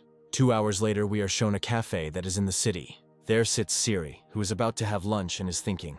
Swift comes to her and asks what she is thinking about. Siri asks Swift if he thinks she is beautiful. Swift says that everyone knows that Siri is the most beautiful girl in town, who has incredible charisma. Siri says she is very pleased to hear this, but she is worried that Hans does not perceive her as a girl. Sarah says that Hans has not given in to all attempts to seduce him during all this time. Siri is sad and thinks that her dreams will never come true. In her dreams, Siri sees herself and Hans as husband and wife. Swift says that Hans is the leader of the new world, who bears the burden of responsibility for all the surviving people in the city on his shoulders, and he does not notice anything except work. But when everything is over, he will certainly pay attention to Sari. The girl was very happy with Swift's words, and she had new hope. Next, we see Hans and an old man who tells the main character to be careful on his new dangerous mission. We see that Hans has already put on his new suit and is rushing to look for the mutant mosquito. Also riding motorcycles with him are Swift, Jin, Sari, and Sean. The squad stops and Hans asks Sari to come to him. He puts his suit on her to protect her from possible attacks by the monster. Hans orders the others to go and scout the area while he and Siri set up a temporary camp. We see that Siri prepared excellent and very tasty food in the evening. Sean, Jin, and Swift return from reconnaissance and smell a very tasty smell, and Sean says that he will be the first to try this deliciousness. However, Swift turns out to be much faster and slips like a shadow towards the pan. Night falls, and our well-fed characters go to bed. The next morning, the most elite squad we can imagine goes hunting for the mutant. Suddenly, a dog named Werewolf starts baring his teeth because he smells the mutant. Everyone prepared themselves for the fact that now there would be a battle with a mosquito. Suddenly, a shadow begins to flicker in the grass at a very high speed, and we realize that the characters have actually stumbled upon a mutant. The next second, the mutant is already in front of Hans's face and is preparing to bite him. Hans dodged this attack and at the same time wounded the mutant with his knife. We see that the mutant is very fast, but his skin is not as strong as David's or the shark mutants. On the other side, Swift jumps in and swings an axe to cut off the mutant's tail. However, he jumps to the side and dodges. Our characters surround a mutant who doesn't even suspect that he is confronting the strongest warriors on the planet. Suddenly, a dog attacks the mutant and wants to tear the mutant to pieces. However, the monster throws the dog aside. Siri loves this dog and therefore feels rage and runs towards the mutant, and Hans shouts that it is very dangerous. In a split second, Siri cuts off the monster's head with her incredibly sharp sword. The rest of the guys in the squad are very surprised and realize that during this time, Siri has become an incredibly strong girl. Sari makes sure that her dog is unharmed and that the mutant is indeed dead. The girl says that no one will dare to hurt her dog. Hans praises the girl for her courage and instant destruction of such a dangerous monster. The girl takes off Hans's suit since the danger has passed, and we see that her figure has only gotten better over the past time. Hans looks at the girl with a special look, and we guess that perhaps Hans also has feelings for her. Hans examines the girl for injuries and makes sure that she has not been infected with the virus. Then Hans and Sari return to the temporary camp, and the guys discuss among themselves that this couple would make a great family.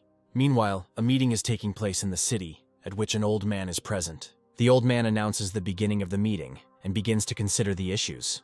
In the absence of Hans, Swift, Jean, and Sean, he is the most important one.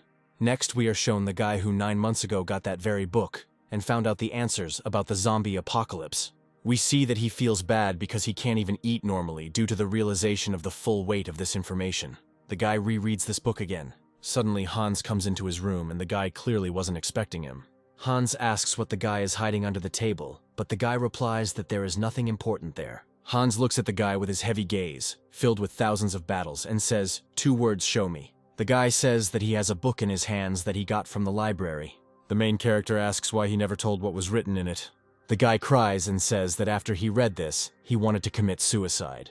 He says the weight of this information is simply eating him up from the inside, and he didn't want to put anyone through this torment. The boy is crying, and Hans doesn't understand what he read in his book. The guy takes out a book and gives it to Hans. However, he warns that after reading it, the world will never be the same.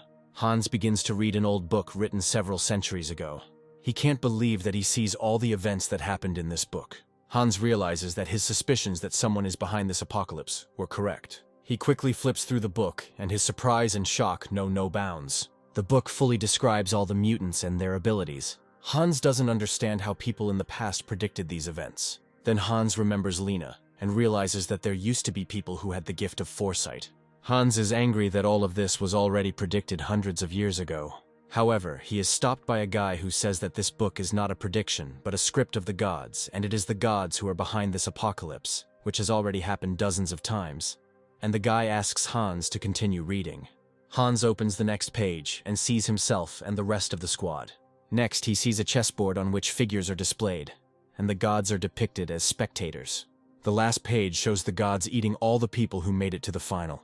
The guy sums up the whole book and says that the whole apocalypse is just a show for the amusement of the gods, and so that they can have fun at this show. He says that it doesn't matter who survives and dies, because at the end of the apocalypse the gods will eat everyone, and then everything will repeat itself. Hans understands that everything he has done for all his people before is in vain, and that the end for everyone will be the same: death. The protagonist becomes enraged by this realization. He stands at the window and mentally addresses the gods who are looking at him. He would kill all the gods if they were standing next to him now. Hans orders the boy not to tell anyone what he read in this book. After this, the main character asks the guy to tell him that Hans will soon go on air on the radio station. People begin to prepare the appropriate equipment. Before this, Hans gathers all his deputies, assistants, and superiors. He says that today an important decision will be made that will determine the further development of the city. An old man also comes to the meeting. In the room where the most important people of this community have gathered, Hans says that he has a proposal. The main character thinks in his head that, contrary to the gods' plan, he will not arrange a spectacle for them. But on the contrary, he will create a new world that will be boring for them. Hans suggests that people start expanding the city as quickly as possible. He wants to clear the entire area of zombies and mutants and build a whole country where there will be room for everyone. Swift likes this plan because it involves a lot of fighting and fun work. The old man will be responsible for the ongoing training of new soldiers and the army. Hans says that with the constant expansion, they will find wild animals, abandoned farms, and new supplies. Hans says his goal is changing now. Before, his goal was to ensure the survival of his squad, and now his goal is to ensure the survival of all people on the planet. Everyone is shocked by Hans's decision. A few hours later, a guy comes to Hans and says that the equipment is ready to go, and Hans's voice will be broadcast across the continent. Hans orders translators to be found in different languages, so that they can then translate Hans's words. The most powerful equipment starts working, and Hans goes on air. Hans says he is going to tell the world about his city and give survival tips. Experts notice that Hans's signal is beginning to be received by other radio stations. People are getting in touch and saying they can hear Hans. The voice from the radio station says that they are barely surviving and are running out of food. Hans asks if they can come to New Zealand. However, they tell him that they don't believe Hans and that he might be a robber. Hans says that as a sign of goodwill, he is ready to tell about all the survival tips, types of mutants, their weaknesses, and ways to defeat them. The voice on the radio replies that they are ready to listen. Next, Hans passes on to the specialists all his knowledge accumulated over 2 lives in the apocalypse, which he wrote down on paper. We see that broadcasting started in the morning. Until late in the evening, the specialists talked live without stopping about everything that Hans knows about monsters, and also how people can come to Hans's city. All this knowledge is contained in 11 volumes that Hans wrote. At the end of the broadcast, dozens of camps confirm that they have accepted this information, and some head to the city to see Hans. Hans orders that all this information be communicated 3 times a week and distributed throughout the world. People on the other end of the radio station began to gain hope for a new world. Hans decides to send the gods to hell and create his own world without violence, monsters, and evil. 2 months pass and we see how Hans's plan is being realized. Sean and Jin are on another mission to expand the city. They encounter an obstacle on their way and cannot go further. Sean says they need a saw to cut down a tree that fell on the road. According to the map, there is an abandoned farm nearby where you can find a saw. Our characters arrive at the farm and see that it is indeed abandoned. There's no one there except zombies. However, fortunately for our characters, they find cows and a whole farm.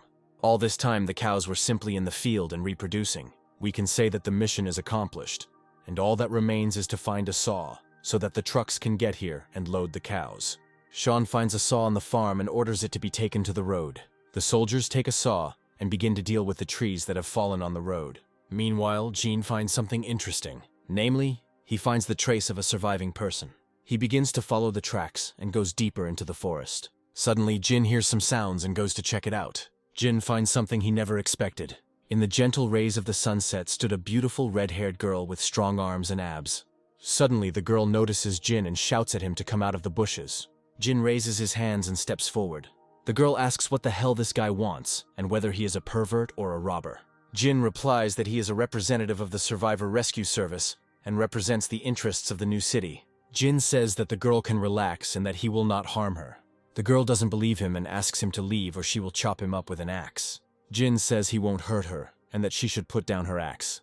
Our guy asks what this girl's name is and she replies that her name is Lydia. Jin asks to calm down and talk inside the house. Our guy shares his food with the girl. Lydia is completely shocked by where Jin gets such delicious and varied food. Jin begins to explain that he lives in a city whose leader is Hans. Jin also shows his metal prosthesis as a sign of the development of his society and new technologies. The girl says that she doesn't believe that anything has changed in the world and that everyone is now her enemy. And she also has a sick mother, whom she can't abandon. Jin persuades the girl to go with him. However, she refuses and Jin reports over the radio that he has discovered living people. The girl says that she won't go anywhere with Jin, no matter how much he tries to persuade her. Jin leaves a flare in case something happens to the girl. Jin comes outside and says that his group is leaving in 2 hours and she has time to think. Jin's attention is drawn to a barn from which some sounds are coming. The girl screams not to open this door or she will kill him. Jin asks what's going on because he can hear zombies inside the barn. Lydia replies that her father is in the barn, who has turned into a zombie, but she does not dare to kill him. The sounds of a zombie are heard from the barn, and he starts to break down the doors. Jean looks at Lydia and says that any zombie is a threat to her life. The girl says that if he touches the door, she will cut off his last hand. Jin touches the door with his hand. The girl rushes towards him and swings an axe.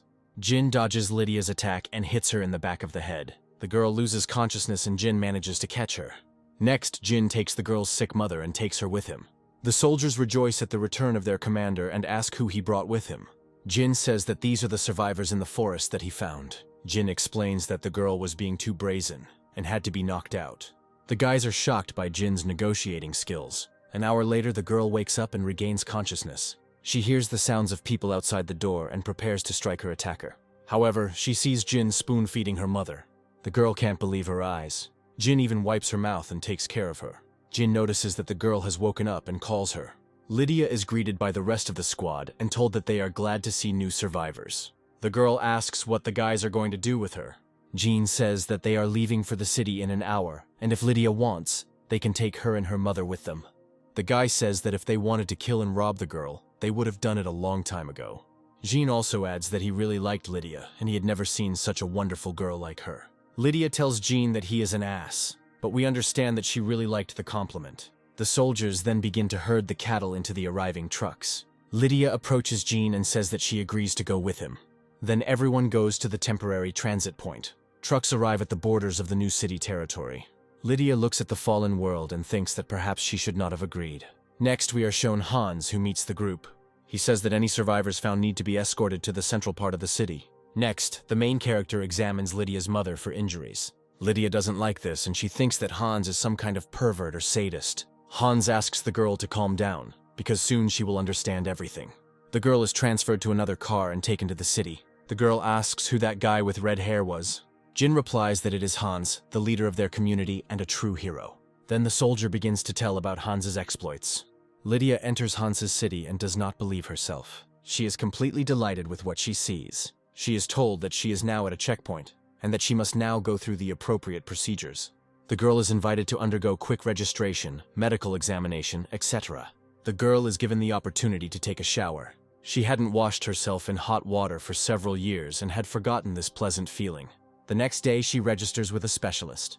The guy says that the girl will be given a tour of the city, after which she will have 24 hours to sign documents that she becomes a citizen of the city. But the girl can refuse this, and then she will be denied entry into the city. Next, the girl is shown the city. In particular, Lydia is brought to the guarded border of the city. She sees that guards are posted everywhere and not a single zombie will get inside. Not even a mutant will be able to do it. On the outside of the city there is a small camp of the outcasts, namely those who have broken the laws of the city, killed or stolen something. Lydia understands that there are laws and justice in the city, and if you break the law, you will be expelled or punished. Next, we are shown the temporary residence center for new city citizens. We see that doctors are looking after Lydia's sick mother. The girl is shown her apartment, and she thinks that this is a real dream. There are fresh drinks in the refrigerator. Lydia thinks about how developed this city is, that it has food, electricity, and even Coca-Cola. The girl climbs to the top floor of the building. She sees a huge developed city, filled with the most necessary things: happy people, order, and cleanliness. The girl understands that this is the best thing she has seen in the last 3 years of the apocalypse. Then Lydia begins to read the book given to her. This book contains the rules for living in this city. Namely, it is stated there that all citizens of the city must work and bring benefit to the camp. The girl likes these rules and she reads the book completely. Then, towards the end, she notices one exception. Namely, it is written there that the orders of the camp leader have the highest priority. The girl jokingly throws the book on the floor and says that only a real dictator could have written something like that. She goes to the window and watches as the city slowly begins to fall asleep. The next day, the girl signs all the necessary documents and becomes a citizen of the city. But according to the rules, she must undergo a 3-month course of army practice. We are shown the training camp where recruits undergo these courses. An old man and his assistant enter the auditorium. The recruits are surprised that their classes will be taught by some old man. Grandfather begins to read out the rules of the training camp. He also says that everyone must listen to his orders and carry them out with lightning speed. One of the new guys starts laughing at the old man. The old man sees and does not forgive such behavior. He walks up to this impudent fellow and knocks him out with one blow to the stomach and says that no one will dare to laugh at him again. Here come the days of hard training. All young fighters improve their physical fitness and combat skills. The old man praises Lydia for her performance since she is currently leading in results. Lydia says words of gratitude and declares that she will try even harder. The old man likes this attitude and is proud of his student. After 3 months of hard training, the recruits are faced with one final test, namely, fighting in real combat. The old man says that now they will all go to the border of the expanding city, where the new recruits will ensure the cleanup of the territory. Everyone gets into the car and arrives at their destination. Newbies are a little nervous, as most of them have never fought zombies as part of an organized group. The real battle with the infected begins. The girl is worried that she won't succeed, but she continues to try. Suddenly, a zombie jumps on the girl and falls from the top floor of the building. The girl manages to dodge and falls. She cuts the monster apart.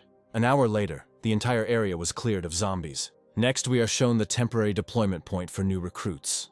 The commander tells Lydia that in time her clothes will be clean after the battles. He points out the other commanders who didn't even get dirty when they killed zombies. The commander then tells Lydia that Jin was watching her training. He came every day and asked the old man how Lydia was progressing. The commander says that Jin is a great guy and should be followed. Suddenly, a signal comes over the radio that a wave of zombies is approaching.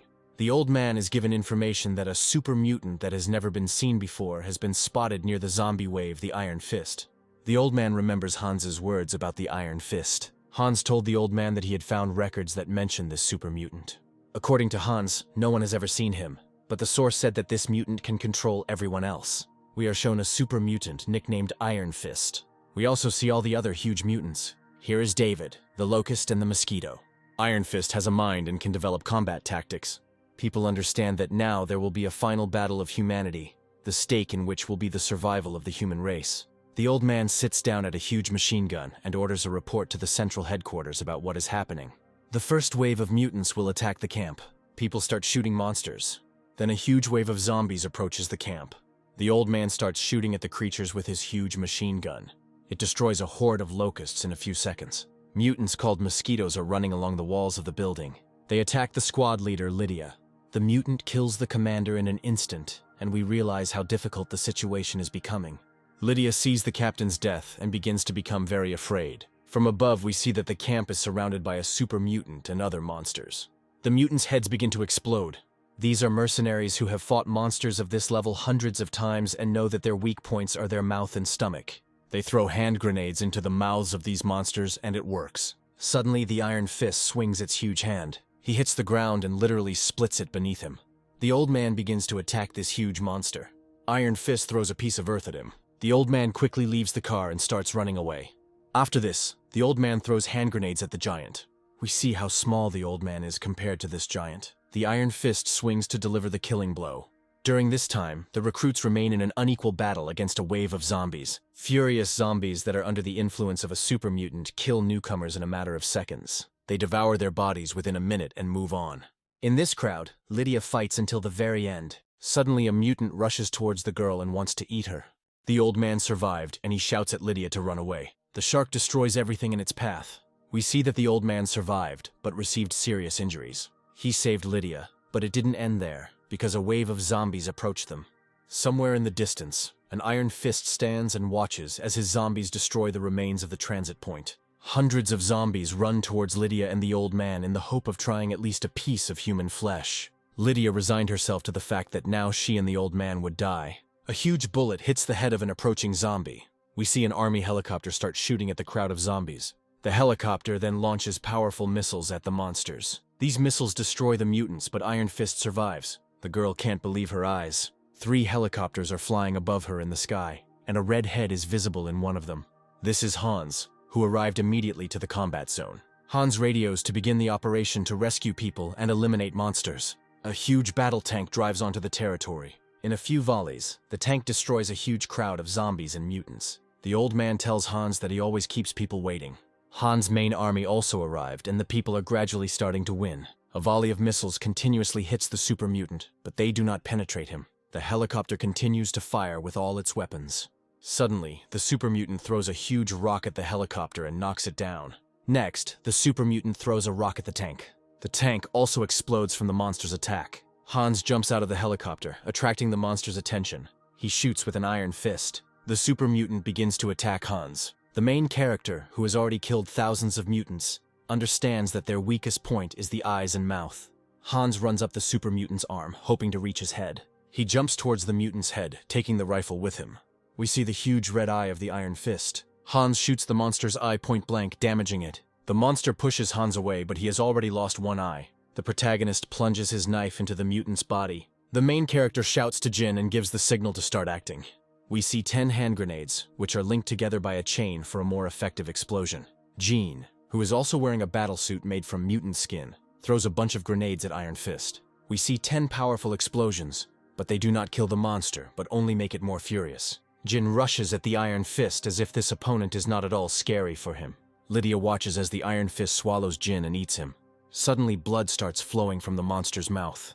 Inside the monster sits Jin, who cuts its insides with his blade and metal prosthesis. At some point, the monster stops moving altogether and freezes from internal damage.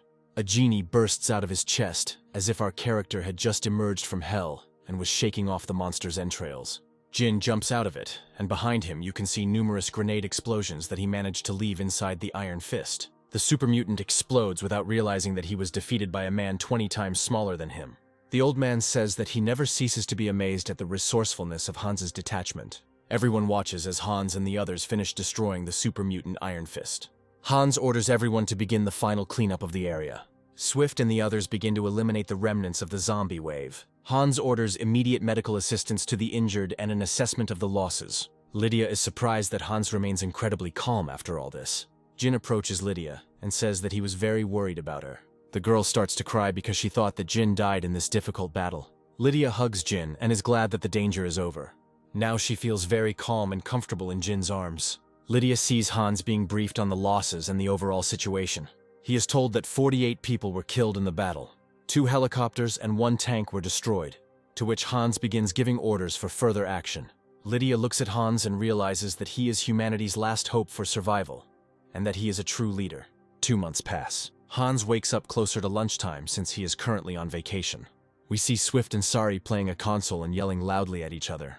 Hans expresses dissatisfaction that these two are creating a lot of noise. Swift asks Hans not to be so strict, because now he is on vacation and should have fun and relax. Swift says that he came to Hans because he is very bored, because there have been no battles or interesting missions for a long time. Suddenly, Hans's assistant comes to his home and says that some girl wants to see Hans. The main character commands to let her in. A very mysterious and interesting little girl appears before the heroes. Her hair and skin are very white, and she appears to be about 16 years old.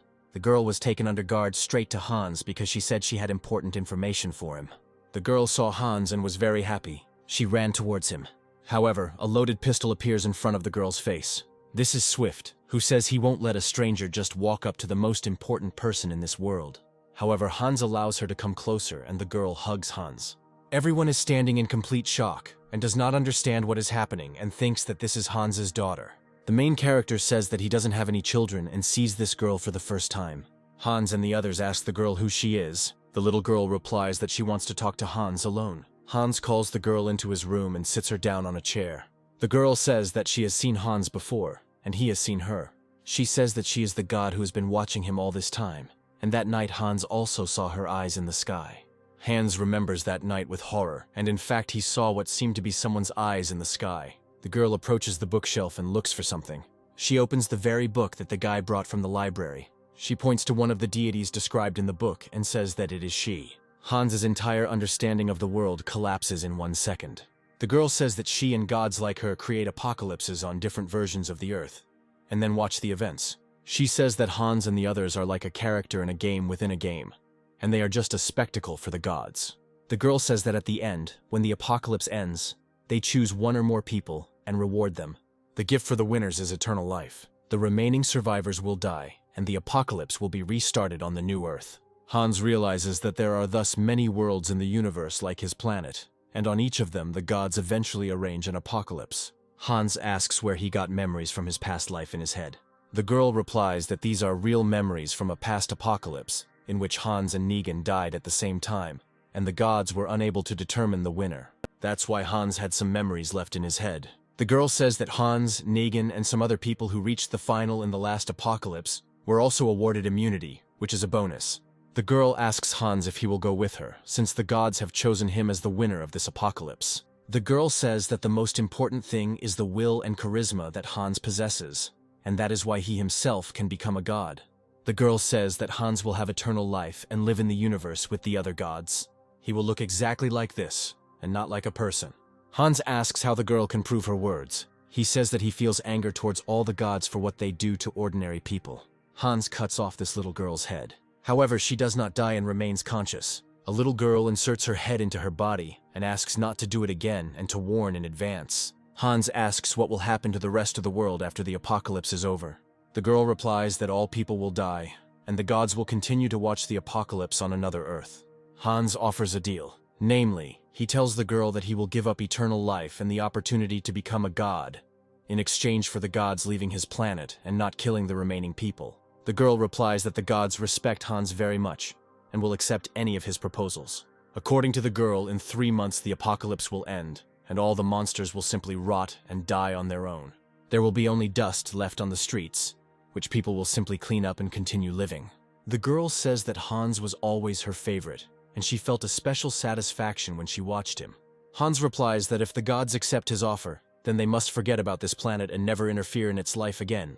The girl says that she will fulfill this wish, and the gods will no longer disturb this planet, and everything will remain as it is. The main character replies that in that case, she can consider the deal done. Hans hopes he will never see her again. The girl expresses words of gratitude to Hans for everything he has done for people, and for giving the gods a truly incredible spectacle. Hans doesn't answer her, as this whole spectacle was a real test for him, filled with the deaths of his friends, pain, and loss. The girl slowly turns to dust and says goodbye to our main character. Hans understands that this is where the apocalypse ends for him and everyone else. 3 months pass and their president appears before the people. Hans announces to everyone that the apocalypse is over, and from this day on, all zombies will begin to die on their own and the world will be restored again. The crowd rejoices and is happy that this long-awaited day has come, and we understand that during this time, Hans has founded an entire country of survivors. 1 year has passed since the end of the apocalypse, and we see our two favorite characters.